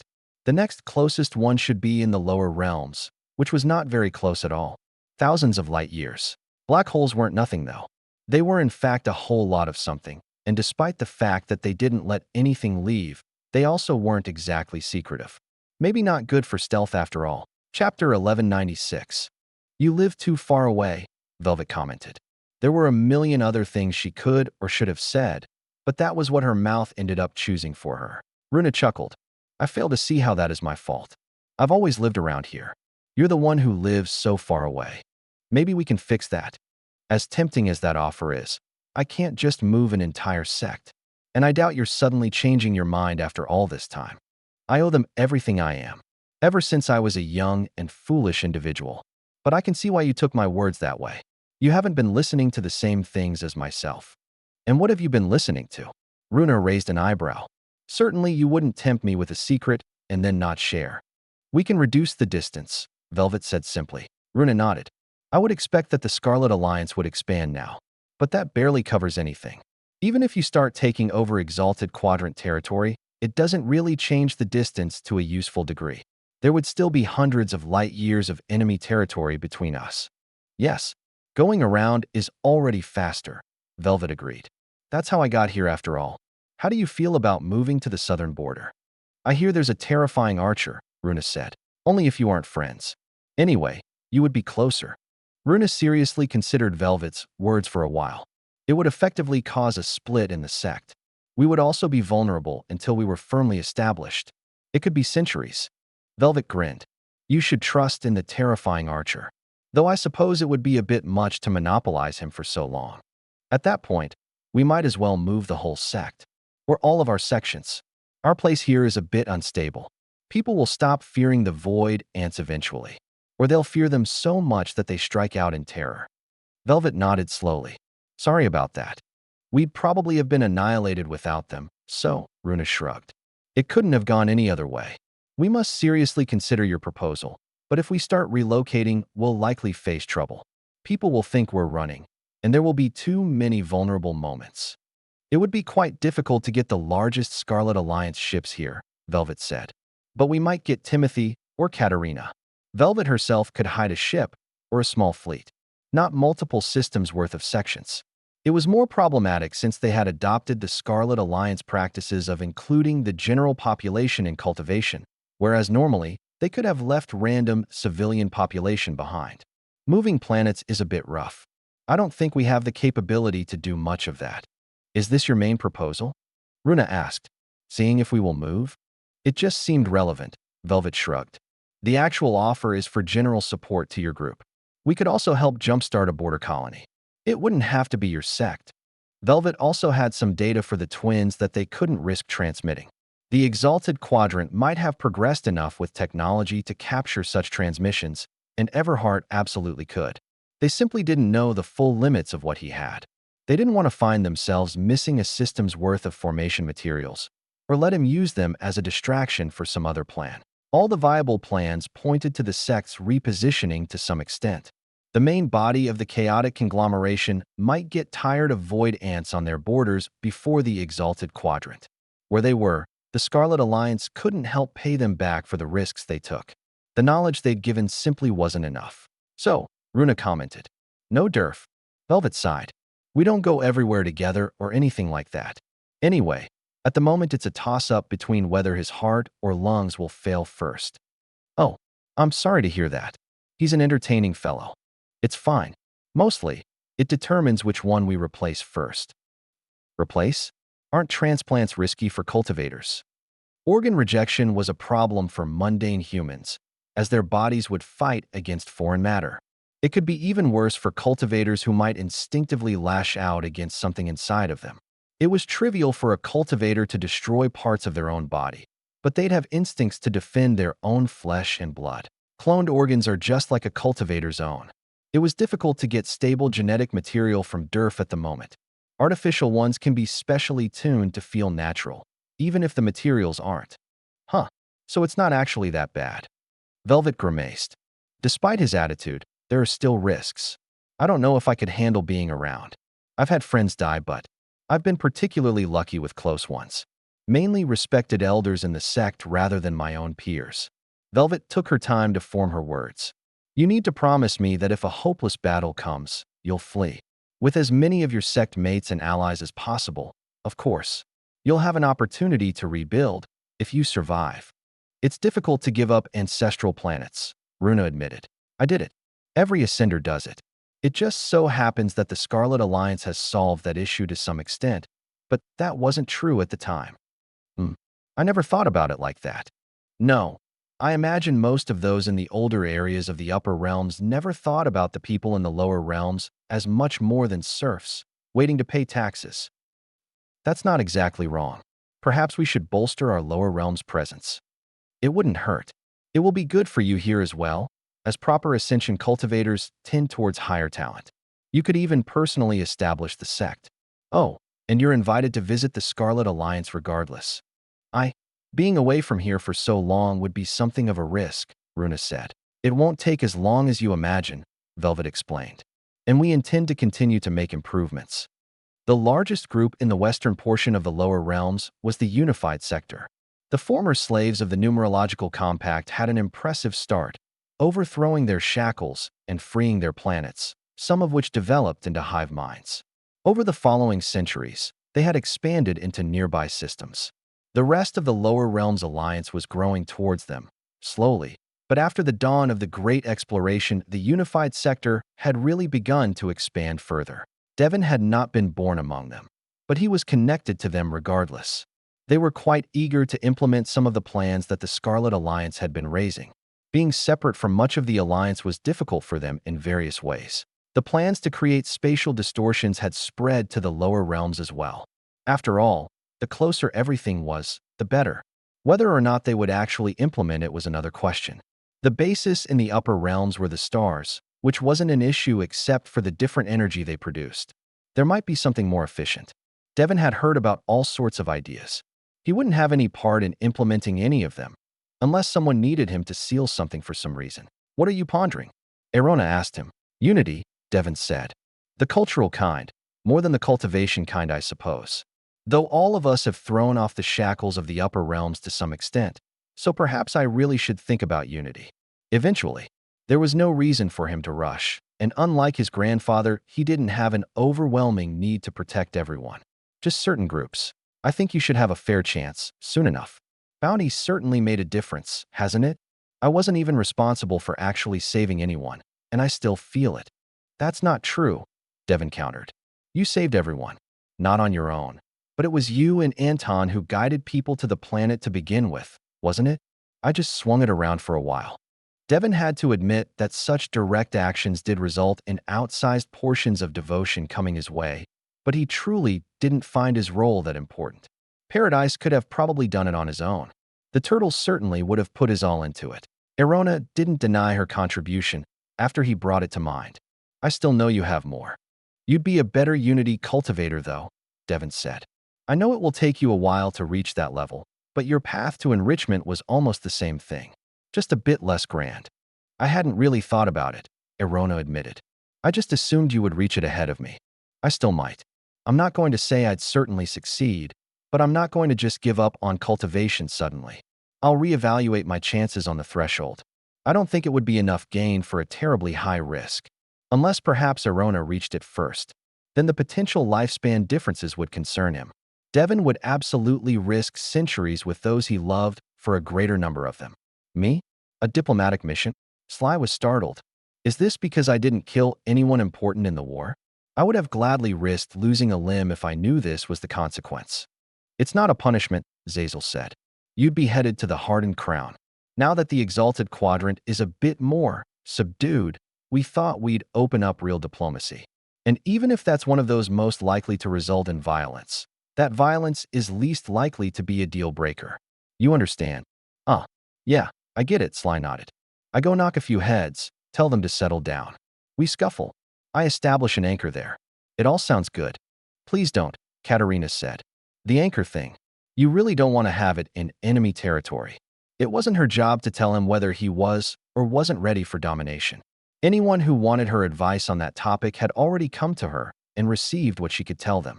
We're also not planning to establish a permanent presence inside the exalted quadrant, so I can't promise anything, Sly said. You've got to play things by ear. Unless you get your ear bitten off. Then you have to use your other ear before finally you get to your teeth and realize you should have just been head-butting people all along. Either way, the harder crown will come out on top. Perhaps there was some deep wisdom in his words, or perhaps he was just talking for the sake of it. They still had very few neutral or friendly parties in the surroundings. Caronis had been tolerable, but she was difficult to trust with where her focus had ended up during the war. She could have stayed embroiled with the exalted quadrant, but she'd come after Timothy instead. The Scarlet Alliance mainly had Ratna of the Guardians of the Veiled Brilliance. A few minor sects in the territory around the Silver Fang were on decent terms with them as well. In the exalted quadrant, there was far too much bad blood. In the lower realms, the Trigold cluster had previously been responsible for the majority of their troubles, but that had changed. At least people would take their attempts at diplomacy seriously. They had domination cultivators, and they had shown that they could use them. Fear wasn't the best basis for relationships with others, but that was how most of the surrounding factions seemed to function anyway. The Alliance would rather have some formal relations that weren't war. That said, there were probably some groups that they'd have irreconcilable grievances with.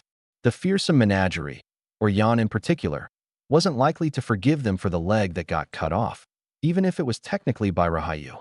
And the swirling swarm doubtless wouldn't be pleased at losing 2 domination cultivators, or whatever the situation had been. They didn't seem to have been clones, but they'd seemed a bit weak. It was speculated that they might have shared a single anchor. What that would mean for the presumably single individual that remained was yet to be seen. Chapter 1197. The goals that Anton had were somewhat different from Bear Hug's, though not all that far. Bear Hug wished to be friends with every sapient individual among their planets, but Anton was not interested in being friends with them all. He felt a protective instinct, and he certainly wished to be on good terms. But for him, friendship required something more. That something varied by individual, but ultimately it came down to wanting to spend more time together more than just generally wishing an individual to prosper. Anton's ultimate goal was for the system as a whole to accept him binding the star. Then they would have the protection of unity.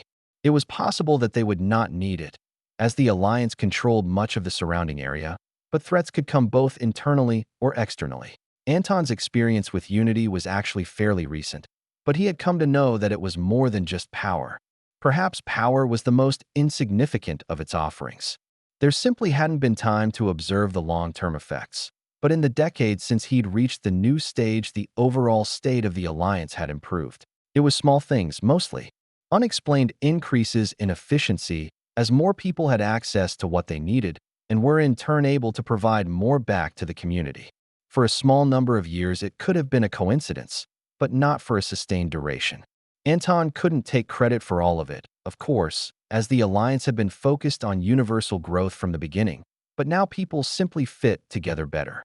It could be as small as a friendly neighborhood, or it could be the perfect gathering of minds to come up with the next generation of technological improvements or cultivation methods. Anton didn't know what was best for everyone, but they knew which was good enough. He had very little active participation in the process, except for circumstances like where people were gathered for bounty. In that case, he didn't have an active star to call upon, and each step had to be more deliberate. Bear Hug just liked people, which was great. One of those people happened to be a particularly angry Briar Patch, but said Briar Patch was becoming worn down by continued socialization. Slowly, still, because just the other day it had tried to ambush Bear Hug while they were resting. It was entirely possible that Bear Hug didn't sleep. If they did, it wasn't all of them at once. Alternatively, it could have simply been the fact that the Briar Patch was anything but subtle. Either way, without Anton even interfering, Bear Hug was awake and shortly thereafter spinning the Briar Patch around in the local lake. You should not attack people. Do you need more water? Sunlight will be available later. Words never ceased, and sometimes the Briar Patch responded. Release me. Only if you promise to be a better you. Very well. I promise. Bear Hug stopped, the two masses of plants drifting towards the shore. You do have to mean it, though. The words are weird. Which word? Promise? Better. Yes. Promise and better are weird words. Oh, you don't know them. I will explain. Bear Hug was not great at explaining, in Anton's expert opinion. Yet learning to communicate with those who were bad at it was part of their necessary growth. Eventually, they came down to some sort of conclusion. Bear Hug flailed their limbs around as an exaggeration added to their energy words. A promise is to tie your words to something important so that you don't forget them or fail to act on them. And to be better is to be more big, nice, friendly, and strong. The Briar Patch responded with significantly less enthusiasm. I will be some of those things. You need to be all of them. Promise. I make a promise on myself that I will be better, they finally said. Very good. We should be friends now. You know that I am Bear Hug. What name should you have? I am me. I don't need another name. Names are important. They are chosen so that others will know of you even if you're very far away, like on another planet, or by another star. At that distance, it doesn't matter. It does. People might want to come from very far to be your friends, but they will find it hard if they don't know who you are. You don't have to pick a name now, but you need to have one. It should fit you. Anton was beginning to get very good at telling when plants were annoyed. Or rather, he'd gotten pretty good at telling when the Briar Patch wasn't annoyed, which was infrequent as of late. Will you stop speaking at me if I pick a name? I won't pester you about it. Briar. That is what you are, Bear Hug said. So pick a name that represents you. That is the name. My name. Briar. But it should represent what you do, Bear Hug explained. You need to think about dash. I stab things with my briars. So I am Briar. Anton. My friend is trying to pick a bad name. Anton revealed his energy. Sorry to tell you, but Briar gets to choose. And they have. Nice to meet you, Briar. I have already met this energy, Briar said. Why would you say that? It's only appropriate, now that you have a name, Anton explained. I'm welcoming you to your acceptance of being a person. Briar seemed to be thinking about that. Or perhaps not. I'm hungry. Do not stop me from feeding, Bear Hug. Make sure to be conservative with your feeding. You need stuff to eat later. Lev found himself back in the upper realms. The planet Myrus had been spared from the war between the great powers due to its presence inside of the distorted space protecting the Scarlet Alliance. Even so, there wasn't much that remained of the 100 grand willows he had planted. Exactly one still stood, and that word wasn't precisely accurate. At some point, it had been trampled by some of the local wildlife, snapping the base so that it lay at an angle. Rather than perishing, however, it continued to stubbornly survive. That was the favorite sort of thing for Leviticus. He was certain Grandfather Willow would have tales of old troubles when it was young, based on the healed-over scars on its trunk. The tree wasn't yet much more impressive than any other tree might be in an energy-rich environment, but it had potential. Lev carefully observed how it had developed since his last visit. There hadn't been many given how inconvenient it was to enter the upper realms. But now, things were a bit better. He also didn't intend to be quite as circumspect as before. He could plant them all over the Scarlet Alliance's territory, including the rest of the midfields, since they would be expanding there eventually. He'd have to start planting right away. Who knew when troubles would begin again? He wanted healthy trees to be everywhere. The problem was that many planets wouldn't be suited. Even if he knew how to modify the seeds to make them prosperous, they'd need to be maintained. Perhaps he should call upon some of the grasping willows that had ascended. There weren't terribly many, but the sect had been around for long enough that there would be some. Lev wouldn't say they were beholden to him while in the upper realms, as they should be able to choose their own priorities, but he could certainly make a request. There were plenty of others who might wish to aid his project as well. Erin swept her senses over Paradise, who was swimming back and forth impatiently. It's not going to take that much longer, but let me remind you that even if there isn't anything alive there, you shouldn't hit it hard enough that the gravitation doesn't keep it together. It was a serious concern she had, after seeing how excited Paradise was. She turned her attention to the surrounding ships. They weren't there to aid with the transportation of the planet as much as they were to guide its direction. They had to be very precise, and that included the amount of speed it ended up with, at least until it was at the edge of the lower realms. From there, it was pretty trivial to get it into the right system for Ratna to deal with. This particular planet had been chosen for being infused by a high amount of natural energy, but being otherwise uninteresting. They would prepare another planet with some vegetation later. That would be a much more difficult project, more time-consuming, even considering the fact that this one was going to take something like 50 years to reach the upper realms. Calculations are complete, came a message over the radio. Preparing guiding lasers. Erin nodded, acknowledging the transmission. You hear that, Paradise? You can do your thing. Carefully. Paradise flicked his head as if to indicate that he was always careful. But if there weren't people's lives at stake, he wasn't always. Paradise was always careful around humans, though. The giant turtle took what looked like a slow and wide turn, but was actually extremely rapid. It was just that at planetary scales, it took a bit to turn to the right angle. Then he rushed the large ball of rock. Erin channeled the energy the two of them shared through the cushion of water Paradise projected, distributing the force evenly across one side of the planet. It still creaked a bit. Paradise seemed to not want to spend months accelerating the object. Erin thought that was probably preferable as well. This was a rather out-of-the-way location, which made it rather difficult for the island tenders to receive additional supplies. They were self-sufficient, but luxuries were still made elsewhere. Usually they were around occupied planets, so it wasn't an issue. The Lower Realms Alliance wasn't keen on giving up planets too often. For anyone but Ratna, they might not have even considered it. Even if they had around them a great quantity of planets, it was difficult to accept permanently giving up so much. However, the price was worth it. There were thousands of planets, and very few domination cultivators. When thinking of it like that, as a price for future cooperation was quite reasonable. It wasn't really fair to allow her to risk so much for nothing, anyway. Even if she were Durf's aunt, she'd pretty much openly chosen sides against her own region. What enemies she already had would be more prone to moving against her, and others might join them. That said, they still needed a lot of guts to move against a domination cultivator, especially after 4 died in a single battle. Erin was fascinated to watch a planet bend and warp. It easily settled back into a mostly round configuration as gravity drew it together, but it was amazing how sufficient acceleration could disturb so many thousands of kilometers of rock. Small pieces were flying off, sticking to Paradise's snout. She'd make sure they stuck with the rest when they let it fly. They followed the path of the lasers, with ships in front to set the pacing they needed to match.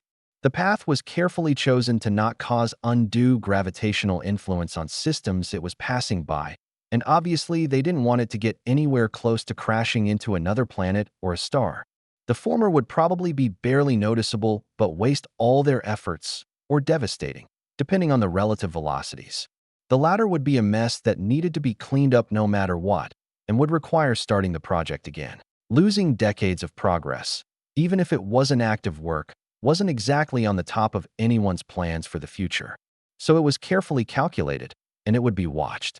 They could spare a small group of people, rotating in and out in shifts, for something as valuable as a planet. Before it reached the border, they had plans to seal in the natural energy.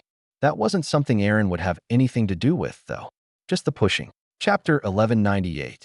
Sly was having an excellent discussion with a compatriot from the Hardened Crown sect. She'd been of the opinion that her right hook could hit him in the jaw, and Sly had to admit that she was correct. What she hadn't prepared a response for was the knee to her gut followed by the elbow to her ribcage. She took a moment to think and perhaps realign some broken ribs before continuing the debate with a kick to Sly's leading knee. However, despite how it looked, he wasn't resting the weight of his argument or his body upon it. As she overextended without meeting proper resistance, Sly took a moment to inject a surprise uppercut into the conversation. She responded with some incoherent yelling, which was not the worst option for their current debate format, but a somewhat inefficient use of her time. At that point, she decided to call in the rest of her debate team. That was a mistake, because bringing those with weaker elocution onto the stage meant Sly could leverage their weak arguments against the team as a whole. One of them he grabbed by an ankle and used to sweep wide areas around him, providing plenty of space for him to lay down his own arguments. They continued, uselessly, to insist that they were still the proper main branch of the Hardened Crown sect. Sly pointed out that he'd fulfilled the requirements to be elected to the highest position when Kygel was defeated. Nobody was listening, though, so he kept adding them to the pile. All in all, it was a very effective diplomatic session. The Hardened Crown disciples stood firm to their principles until he made their bodies soft like jelly, and they couldn't stand at all. Ultimately, of course, they had to admit that Sly was the most persuasive individual that they knew. Besides, Sly said, as he sat atop the hill-sized pile of groaning disciples, even if I had been a lower realm sympathizer at the time, wouldn't it have made sense? They really started kicking the ass of everyone who messed with them. Before that, even, relocating from that prison was the only responsible move, given I was falsely accused and far too talented to set aside. In short, you're going to play nice with the Scarlet Alliance because otherwise they'll send someone much more murdery than me next time. Sly supposed it would be a bit more difficult to send others into the Exalted Quadrant's territory. In normal circumstances, even he might find it a bit difficult, but with several of the border sects being seriously crippled at the moment, nobody else was really prepared to monitor their own travel except for specific individuals. He looked and felt like part of the Hardened Crown sect, so nobody bothered to inspect him. The Scarlet Alliance had way better identification methods besides merely checking cultivation style. And no, fancy tokens didn't count because those could just be ripped off a dead body. If the Hardened Crown sect actually caused the Alliance trouble, though, they would probably be out of their own territory. In that case, there were probably millions of people who could cause them quite a bit of harm. Maybe a couple dozen if it was restricted to those who could do it alone, or with just one ship. Or a few all controlled by a single individual, though there weren't too many people who tried anything like that. I know some really good methods to repair bones, Sly commented. The Scarlet Alliance will happily trade the materials to make some good potions with you. Oh, and they've got super soft sheets. Perfect for when you're recovering from injuries in bed. The Hardened Crown sect didn't forego luxuries all the time, even if they were tough on themselves during training. Recovery was important. They've got all sorts of good food, too. You'd be surprised how much upper energy can fit in a meal without it feeling bloated. Probably cheaper than the Forest of Death, and at least 10 times less likely to be poisoned. There were probably some better plant cultivators to reference, but Sly would bet that the Alliance could outmatch all of them. Nobody in the Exalted Quadrant was an integration cultivator focused on farming. Such jobs were left to lesser disciples, or at best watched over by an elder who was not personally invested in making the fields the very best they could possibly be. The Alliance had more people focused on things like that than they did on the whole fighting and killing end of things, yet they still had plenty of the latter sort. Too bad some of the better ones had died. Shakir and Tano were both great warriors. Hopefully Durf would quickly recover to a proper state when he finished getting new organs. Durf could feel his heart beating. Any proper cultivator could. If he didn't know better, he would have assumed it was his original heart. At least, until he intentionally inspected it with his energy. It was still his heart, even if it wasn't made of flesh. Among other things, he'd picked out some colors and other stylistic elements. Durf might have insisted on something like that to begin with, but the doctors actually recommended it to increase synergistic mental acceptance or something like that. In short, the opposite of that thing where cultivators destroyed things they didn't think belonged inside them. It made sense now why they couldn't just replace his heart with a newly grown one.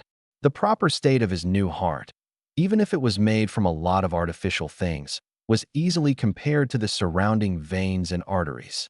Where they were attached, it went from a smooth and healthy look to a war-torn battlefield. Some of the irregularity was just living bodies being weird, but there was some clear scarring. A bunch of blood cells got stuck on the edges sometimes.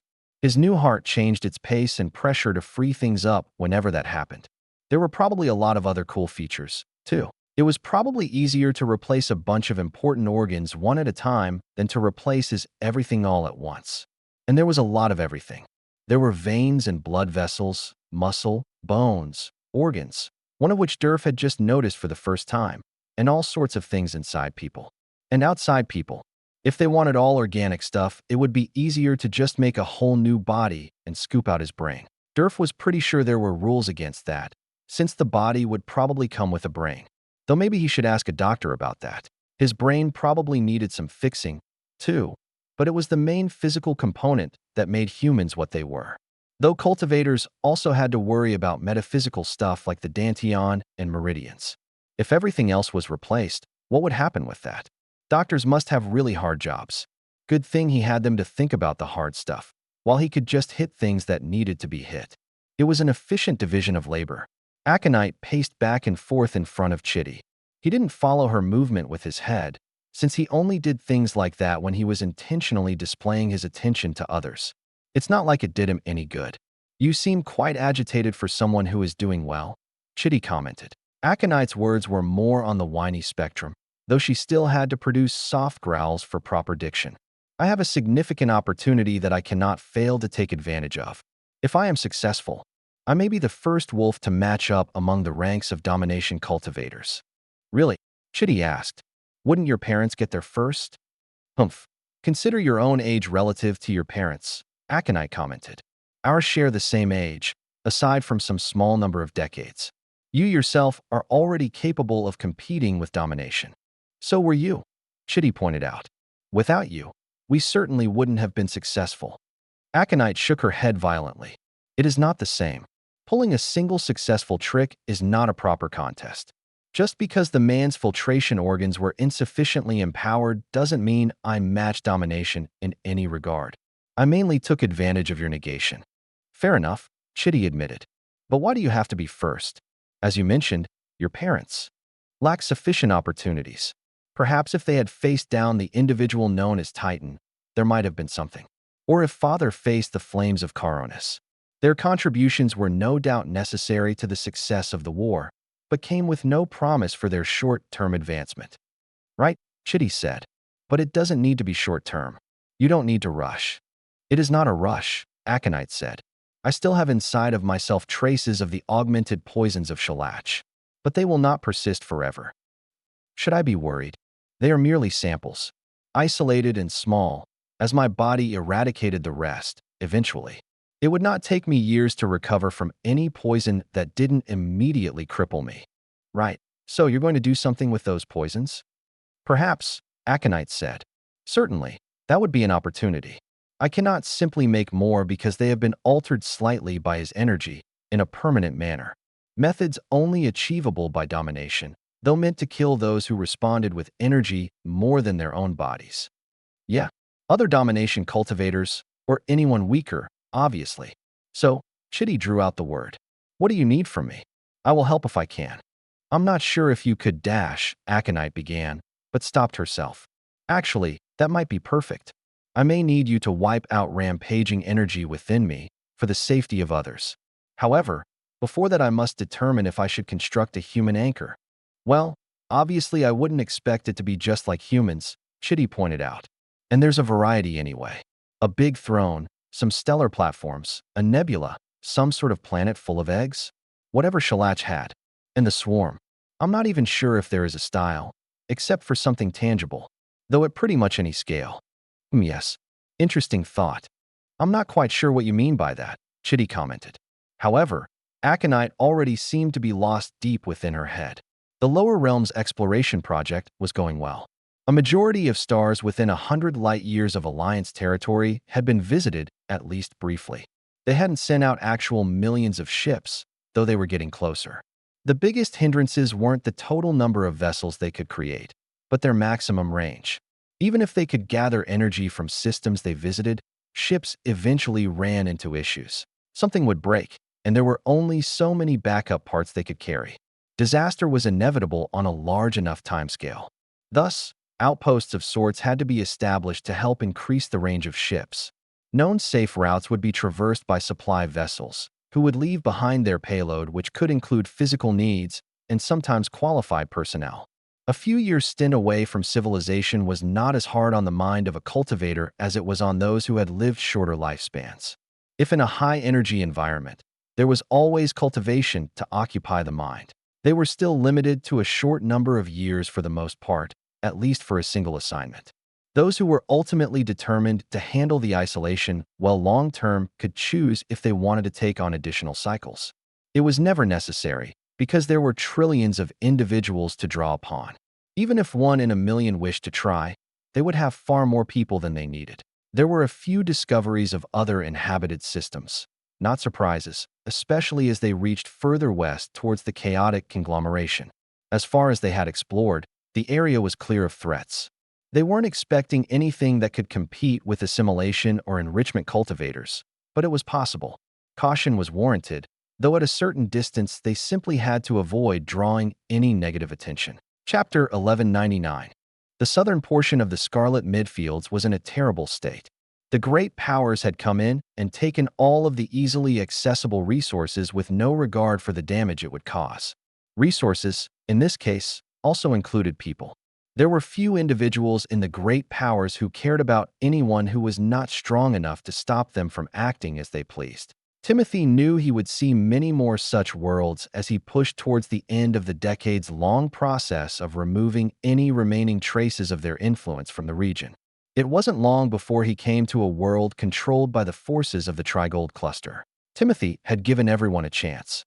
He sent ships ahead, telling them to flee or suffer the consequences of their actions.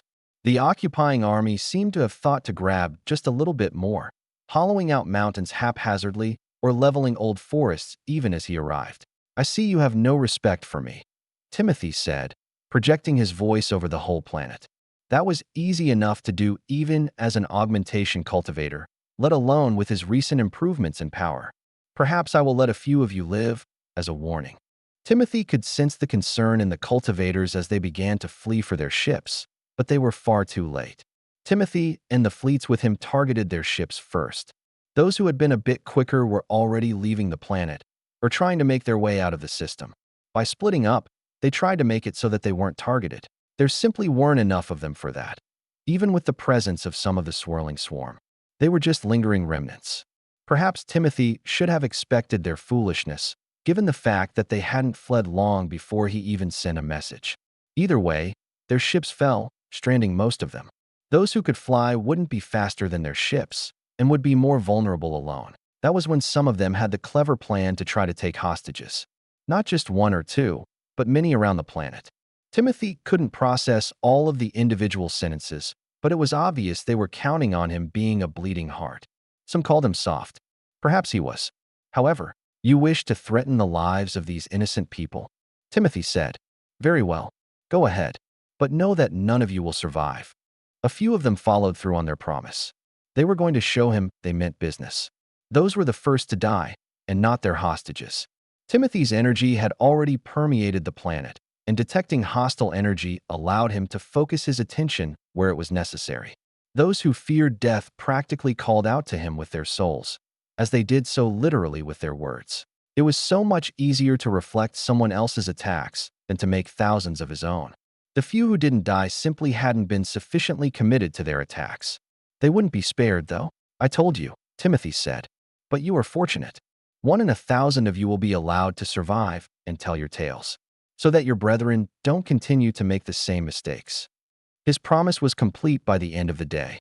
Hopefully, those who were spared would be sufficient to educate others. But sometimes people just wouldn't listen to witnesses. Most cultivators were smart enough to respect a domination cultivator, but they had various assumptions. They thought a defender would have trouble killing people, or that he was limited in how many he could take down at once. Both were true to some extent, but Timothy was not alone, and just because wide-scale damage was his weakness didn't mean he was incapable, as they had seen. He was still very much a true domination cultivator. He could easily kill those below integration with just the weight of his aura, if he wished. If he focused on a few, the same would do for integration cultivators. That only extended to a certain distance, but actually focusing his energy into an attack was far more effective. And even if he was only modestly effective in offense, people also underestimated how far his other abilities went. After all, none of those who remained in the midfields had been at the final battle itself. Timothy saw the state the planet was in after they were done, and his heart sank. Should he have done more to protect the people? If he had come earlier, or prevented them from being taken over to begin with, things wouldn't have gotten so bad. Wasn't that his responsibility, as a defender of the lowly? Timothy's heart stilled. No, it was not. At least, he was not beholden to everyone. He had done what he could to save the people, most of which had long had the opportunity to leave and join the Scarlet Alliance. In essence, they had rejected the safety of their presence, whether consciously or not. Minimizing the interference in the war between the great powers had been a decision that was correct. The Scarlet Alliance being drawn into the war would have resulted in many unnecessary casualties.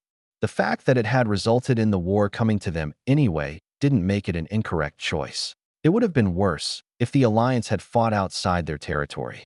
It might even have placed the locals at greater risk even as they tried to protect them, though that was merely speculation. The Scarlet Alliance could only do so much, but now they had to take responsibility for the Scarlet midfields. Whether it took centuries or millennia, they would secure the area. They were not as burdensome as those who had chosen to keep their independence might have thought. Timothy thought he had seen the worst already, but the planet below him showed otherwise. According to the records, it had a population just short of 100 million people. A lively enough planet, if not densely populated. Even for a small planet, there was a lot of room for those who lived there. Now, there were only a few million individuals remaining. Timothy didn't know how many had been slaughtered before his warnings, but it was clear that much of the damage was recent. And while previous groups had merely snatched up whatever resources they could, it was clear that many of the natural resources had been intentionally ruined. Forests burned, cities leveled.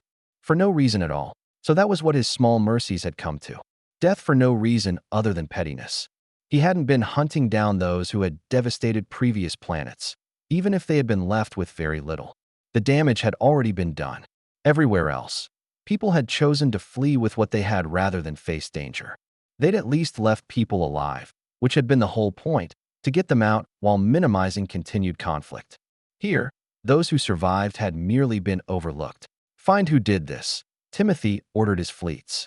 We will gather those who remain and provide them with a chance to make it through. 1 million people was actually rather manageable.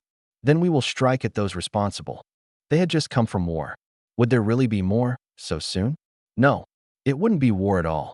Instead, it would be a surgical strike. Or, if that was not possible, retribution would be stored up for the future. It was a bitter thought, but that was sometimes how it had to be.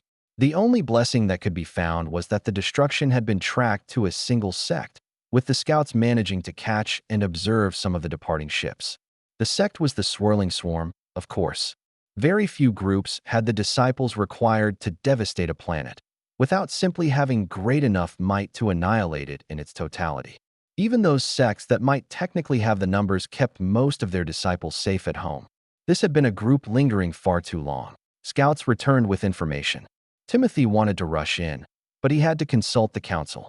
That took precious time, but a few more months was no longer relevant. Everything had been traced back to a single planet, one branch of the swirling swarm. Effectively, the damage was done. According to the scouts, they had no captives. They'd merely engaged in slaughter just because they could. It won't take long at all, Timothy said. I'll encircle the entire planet with my power and squeeze. They deserve it, of course, Prasad said. And we can't afford to show cowardice. This is an obvious provocation. However, that might not lead to the best results. Are we to ask for reparations? Zazel asked. From the swirling swarm? Hoyt grit his teeth. I have half a mind to go there myself and set the place on fire. They have no honor at all. As I said, Prasad continued. I agree with the retribution. I merely doubt there are any options that are good. We must do something. But proportional retribution might be insufficient. Any who go there will find themselves in a vulnerable position, deep into enemy territory. Even if our scouts can pass unknown, a domination cultivator won't. Nor would any sort of armies. What then? Timothy asked. We call for help from our allies. The position of this planet provides some opportunities. If Anton dash. No, Timothy said. I won't call upon him to slaughter a whole planet. Or to simply destroy it. Not if it isn't necessary. Timothy had calmed down, somewhat, but only because Katerina was present. A difficult situation, Katerina agreed. If we enact an appropriate punishment, if we are even able to, we risk escalation. On the other hand, what does the swirling swarm have but a single domination cultivator that barely survived us? Would Velvet be able to manage something? Zazel asked. A large-scale covert operation of some sort. We needn't slaughter a planet. We simply need to send a proper message. The swirling swarm hardly distinguishes between their individuals, so as long as we hit a similar population, she shrugged. They'll get the message. If they can even understand one. What sort of population? Timothy asked. The disciples that caused the slaughter? Of course not. The 100 million that died. It is the larger number, Zazel explained. And I may say, their planets might not even notice anything less. But there is still the matter of how it would be accomplished. Katerina clutched Timothy's hand. We intend to make it clear it was our retribution, correct? Of course, Prasad said. Otherwise, we might as well do nothing. It is of little benefit for us to kill at a large scale. Too bad, Katerina said. I had a good idea. We could have pinned it on the disciples of the beyond. Distortion beasts love devouring large numbers of cultivators. Most systems take precautions to avoid drawing their attention, but it's easy enough to do on purpose. That would be strangely appropriate, Timothy said. But we really should be seen to act. Though we should expect some tensions at the border, to say the least. Better than reacting in a way that will make us seem small. You should manage that response, said one individual who had been silent the whole time. Engineer Uzan. How obvious do we need to be? I have various options that can be covert, until it happens, of course. Things that are not too distasteful, as far as killing goes. What sort of options? Prasad asked. Technological, I presume? That is what I mean. It would be far easier to smuggle something of the sort into their territory. We'd only need a single ship to bring, say, a bomb. Prasad shook his head. We're not looking to blow up a single building in response. The population density of the swirling swarm is quite high, Uzan commented. Frankly, we'd have to limit the blast to hit just 100 million. You speak as if they were simply piled atop each other, Prasad said. It's not far from the truth. And you might be thinking of the wrong scale of bombs. Ratera had some ill-advised advancements that we have not used since long before reaching the interstellar stage. Zazel pursed her lips. I am aware of the destructive potential of technology. However, could such a small device overcome their planetary barriers? You vastly overestimate how much the swirling swarm cares about their own people. Or most factions that aren't us, Uzan commented. At most, I expect their important buildings to have their own wards. And I do believe the scouts made a special note of certain missing defensive elements. Though I could provide a more powerful device, just in case. Would we need another ship? Prasad asked. Hardly. They're not something you could hold in the palm of your hand dash. Uzan stopped himself. Your normal, flesh hands. But they're not so large that we can't fit a pair on some of our stealthier ships. Just not the smallest ones. Will people know it was technology? Timothy asked. There would be no traces of upper energy. People would be hard-pressed to think it was anything else, Uzun commented. But we could also make a giant sign to let them know, if that's a concern. The council continued their discussion and reconvened at a later date to make certain of their conclusions, as a matter of such import shouldn't be decided all at once. But ultimately, it was agreed that they had to act. And the very fearlessness that the swirling swarm had such that they would engage in wanton slaughter would likely lead to a similar level of disregard from the sect itself. Or the domination cultivator would have to determine if they wanted to risk their life a second time, alone. Chapter 1200. It took a special kind of confidence to boldly move into enemy territory with plans to flee if danger arose. However, Alva had that sort of confidence after the most recent war. Obviously, she would have felt more secure if she were a domination cultivator, but that was a bit much to ask. It was still early if the Scarlet Alliance could even sustain more domination cultivators. Devotion wasn't precisely a limited resource, but it also wasn't boundless. For Alva, however, it was her own insights and time cultivating that held her back. She wasn't worried about her potential, which would have very much bothered some other people. But not doubting herself was something she didn't intend to rid herself of. As much as she had a picture in her head of the Trigold cluster being full of raving lunatics, the majority of the cultivators had a sensible head on their shoulders. That meant they weren't keen on attacking anyone from a powerful faction, like, say, the Scarlet Alliance. In that way, some of the threat of Timothy and Katerina extended to Alva herself. Alva stopped in Guardians of the Veiled Brilliance territory. She, and the contingent of others with her in a few ships. They were on official business, and sending just one person was a bit limited. Plus, there was the other ship that they had to be cognizant of. A bold plan you've got here. The sudden presence of Ratna nearly caused Alva to jump out of her skin. She hadn't expected to meet with the woman at all. You think it's bad? I didn't say that at all. If I thought it was bad, I wouldn't have approved it. Speaking of which, I do appreciate your counsel consulting me on the matter. We wouldn't be great allies if we did something that could result in consequences for you without at least a warning, Alva said. I'm still uncertain. It seems risky. Perhaps you've lived for too long among reasonable folk, Ratna commented. An insult has been made against the Scarlet Alliance. A strong response is correct. That will bring the necessary respect from the Trigold cluster. That's something, Alva said. What about the swirling swarm? Ratna took a few moments to think. I believe the best way to explain that would be to bring to mind some information I've recently been given access to from your people in the lower realms.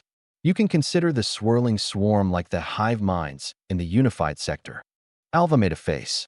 That sounds like we're going to cause another war. They were ready, as long as it was just the swirling swarm. They'd head them off before they even truly entered the midfield. Killing a few members of a hive mind is a huge risk. My mistake, Ratna said. Perhaps it is more the opposite. They sort of move as one entity, but they aren't connected in spirit, like a swarm of bugs. They're humans. If so, they should have learned to act like it, Ratna spat. Anyway, you're prepared to accept them responding, but they might just ignore it. Because to them, nobody matters. Perhaps not even their domination cultivator. About that, Alva said. Is there just one? Remaining, I mean. If I knew the answer to that, Ratna said. They might have none. The swirling swarm doesn't talk or engage in diplomacy. The ones among them wielding the power of domination, they looked like nothing. Not quite plain, but unmemorable. I do believe it was the same individuals every time, so at least it's not the worst-case scenario. Free power transfer, Alva shuddered. If any one of them could have become a domination cultivator, the swirling swarm would be a disaster. They are already. And we don't know if they are easily able to replace the losses. I didn't even know they had multiple domination cultivators, or whatever it is. I wouldn't put the possibility of quick replacement past them, Ratna explained. Alva sighed. They were so distant, we didn't think we had to think about them. Then they just sort of marched up with their armies because the Trigold cluster was at war. Or they have motivations we don't understand. That's right, Ratna said. Anyway, if your people can confirm there's just one left, let me know. She drew her finger across her throat. That planet is on the way, right? If your senses could stretch that far, you'd see it on the way, Alva commented. Speaking of which, hopefully you've prepared some planet-catching methods. I have plenty of people. Now then, I have other matters to deal with. Perhaps not as important, but more urgent. If you run into trouble, don't forget about the distant shadow sect. I'll keep that in mind, Alva nodded. It would be good to have something of a safe harbor, though she couldn't be sure how many people would be chasing her. Decisive moves had to be taken in the world of cultivation. Alva was chosen to go on the mission because of her spatial abilities. In short, she could attack or run as necessary. The Scarlet Alliance didn't want to lose people just to deliver a message. Swirling Swarm territory was actually more than a full year from the core of the Scarlet Alliance, even with a fast ship. Alva alone could potentially outpace that, but the vast distances involved meant it would never be fast. Not when traveling through First-Order subspace, at least. The planet had no name. The Scarlet Alliance had given it a numerical designation, CK-27028. If it had some name before, it was lost. Under the Swirling Swarm, no name had been shared. Alva took some time to survey the planet before fully revealing herself. What she saw made her truly uncomfortable. It was a mess. Everyone seemed to have some amount of cultivation, but other than that they acted however they pleased. Alva felt people get killed, saw buildings fall. One city was on fire. She had no idea how it was possible to sustain such a population. Then again, when taken as a proportion of the whole, perhaps it was relatively small. Scarlet Alliance planets would never be so chaotic, though. Cultivators could sense much larger areas, so crimes weren't easy to hide. And if people didn't need to commit crimes, they were quite rare. Unless, perhaps, if people didn't care. Cultivators of the Swirling Swarm. She extended her aura. Those among you have brought an insult to the sovereignty of the Scarlet Alliance. Before she could even finish what she intended to say, she got a cacophony of answers, cultivators flinging words towards her, but not organized in any way that she could make out any. Not even the stronger individuals among them stood out. Still, she had to finish what she was there for. The group has congregated mainly around your magnetic pole. Alva shot an arrow, indicating the area. If you turn over the orchestrators of the attack, we will spare the rest of you. The noise grew worse. The only thing Alva could pick out about it was a general sense of discontent. Rejection. She did hear a few people yelling about how she could kill some person or some other for them, but mostly she noticed how those who could fly under their own power were already making their way towards her and the others, rather aggressively. Alva could take on a good number of integration cultivators, but not hundreds or thousands. It was difficult to tell, with masses of cultivators clinging on to those other cultivators instead of waiting for proper ships to carry them. Very well. You suffer the consequences of your own actions. Wait for our response. It will be imminent. With that, Alva restricted her voice to their small fleet. It's time for us to make our retreat. They were ready to turn about at a moment's notice. That was the plan, after all. They were to retreat. Though, doing so without looking like they were running was more complicated. Alva picked out a good target among the masses. Strong enough to be worthwhile, but weak enough to take out in a single shot. She gathered energy, her arrow cutting through subspace to arrive outside the ship she stood upon. A fanciful move that was likely less efficient than simply moving to a designated attack zone.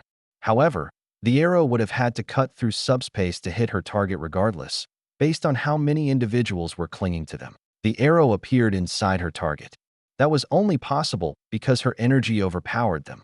Instant death, and suddenly dozens of individuals were floating free in space. Some pushed themselves back towards the planet. Others shoved towards surrounding groups, though nobody waited to pick them up. A small number just tried to launch themselves towards the retreating ships, but they were nowhere near fast enough. Cultivators could resist vacuum for a while, but those who weren't strong enough to propel themselves through space at any significant speed wouldn't last long. Alva shook her head. They were truly crazy. But perhaps that was how they had gotten domination cultivators. There were enough of them that perhaps it didn't matter if what they did made sense, though she still wondered how that could be. She had the feeling that much of that involved raiding necessary resources from others. Alva had a vague sense of some augmentation equivalents among the masses. She helped the fleet around her take a bit of a shortcut closer to the edge of the system. Not too far, though, or they wouldn't be as good of a distraction. And then, they didn't even need the distraction. Even though it doubtless happened in an entirely different order, the first thing Alva felt was the energy of cultivators winking out. Sometime later there was a flash of light. Finally, her senses locked onto the planet felt the shockwave of an explosion. The explosion was large enough to see from space. It just took the light a long time to reach her eyes. Even though a good portion of it was shielded by the planet, it was as bright as looking into a star. She knew, because she'd done it. The swirling swarm might have little regard for their own lives, but even they couldn't help but take pause at such a large event. It happened right where Alva had warned, but as far as she could tell, nobody had even considered running away. Not that it would have helped. Alva said the retribution was imminent. Presumably the stealth ship had gotten out all right. Either way, they were to extract on their own. Alva had to bring with her the rest of the distraction fleet. That wasn't difficult, as the swirling swarm dragged behind, transfixed by the explosion. It didn't feel good, even though Alva knew they'd killed at least as many people on just a single planet. Why had they had to come so far just for this? Alva almost wished they would chase after her altogether into the waiting forces of the Scarlet Alliance. But she also wished that they could go at least a full century without war. Was that so much to ask? She hadn't thought so, but clearly her standards had been too high.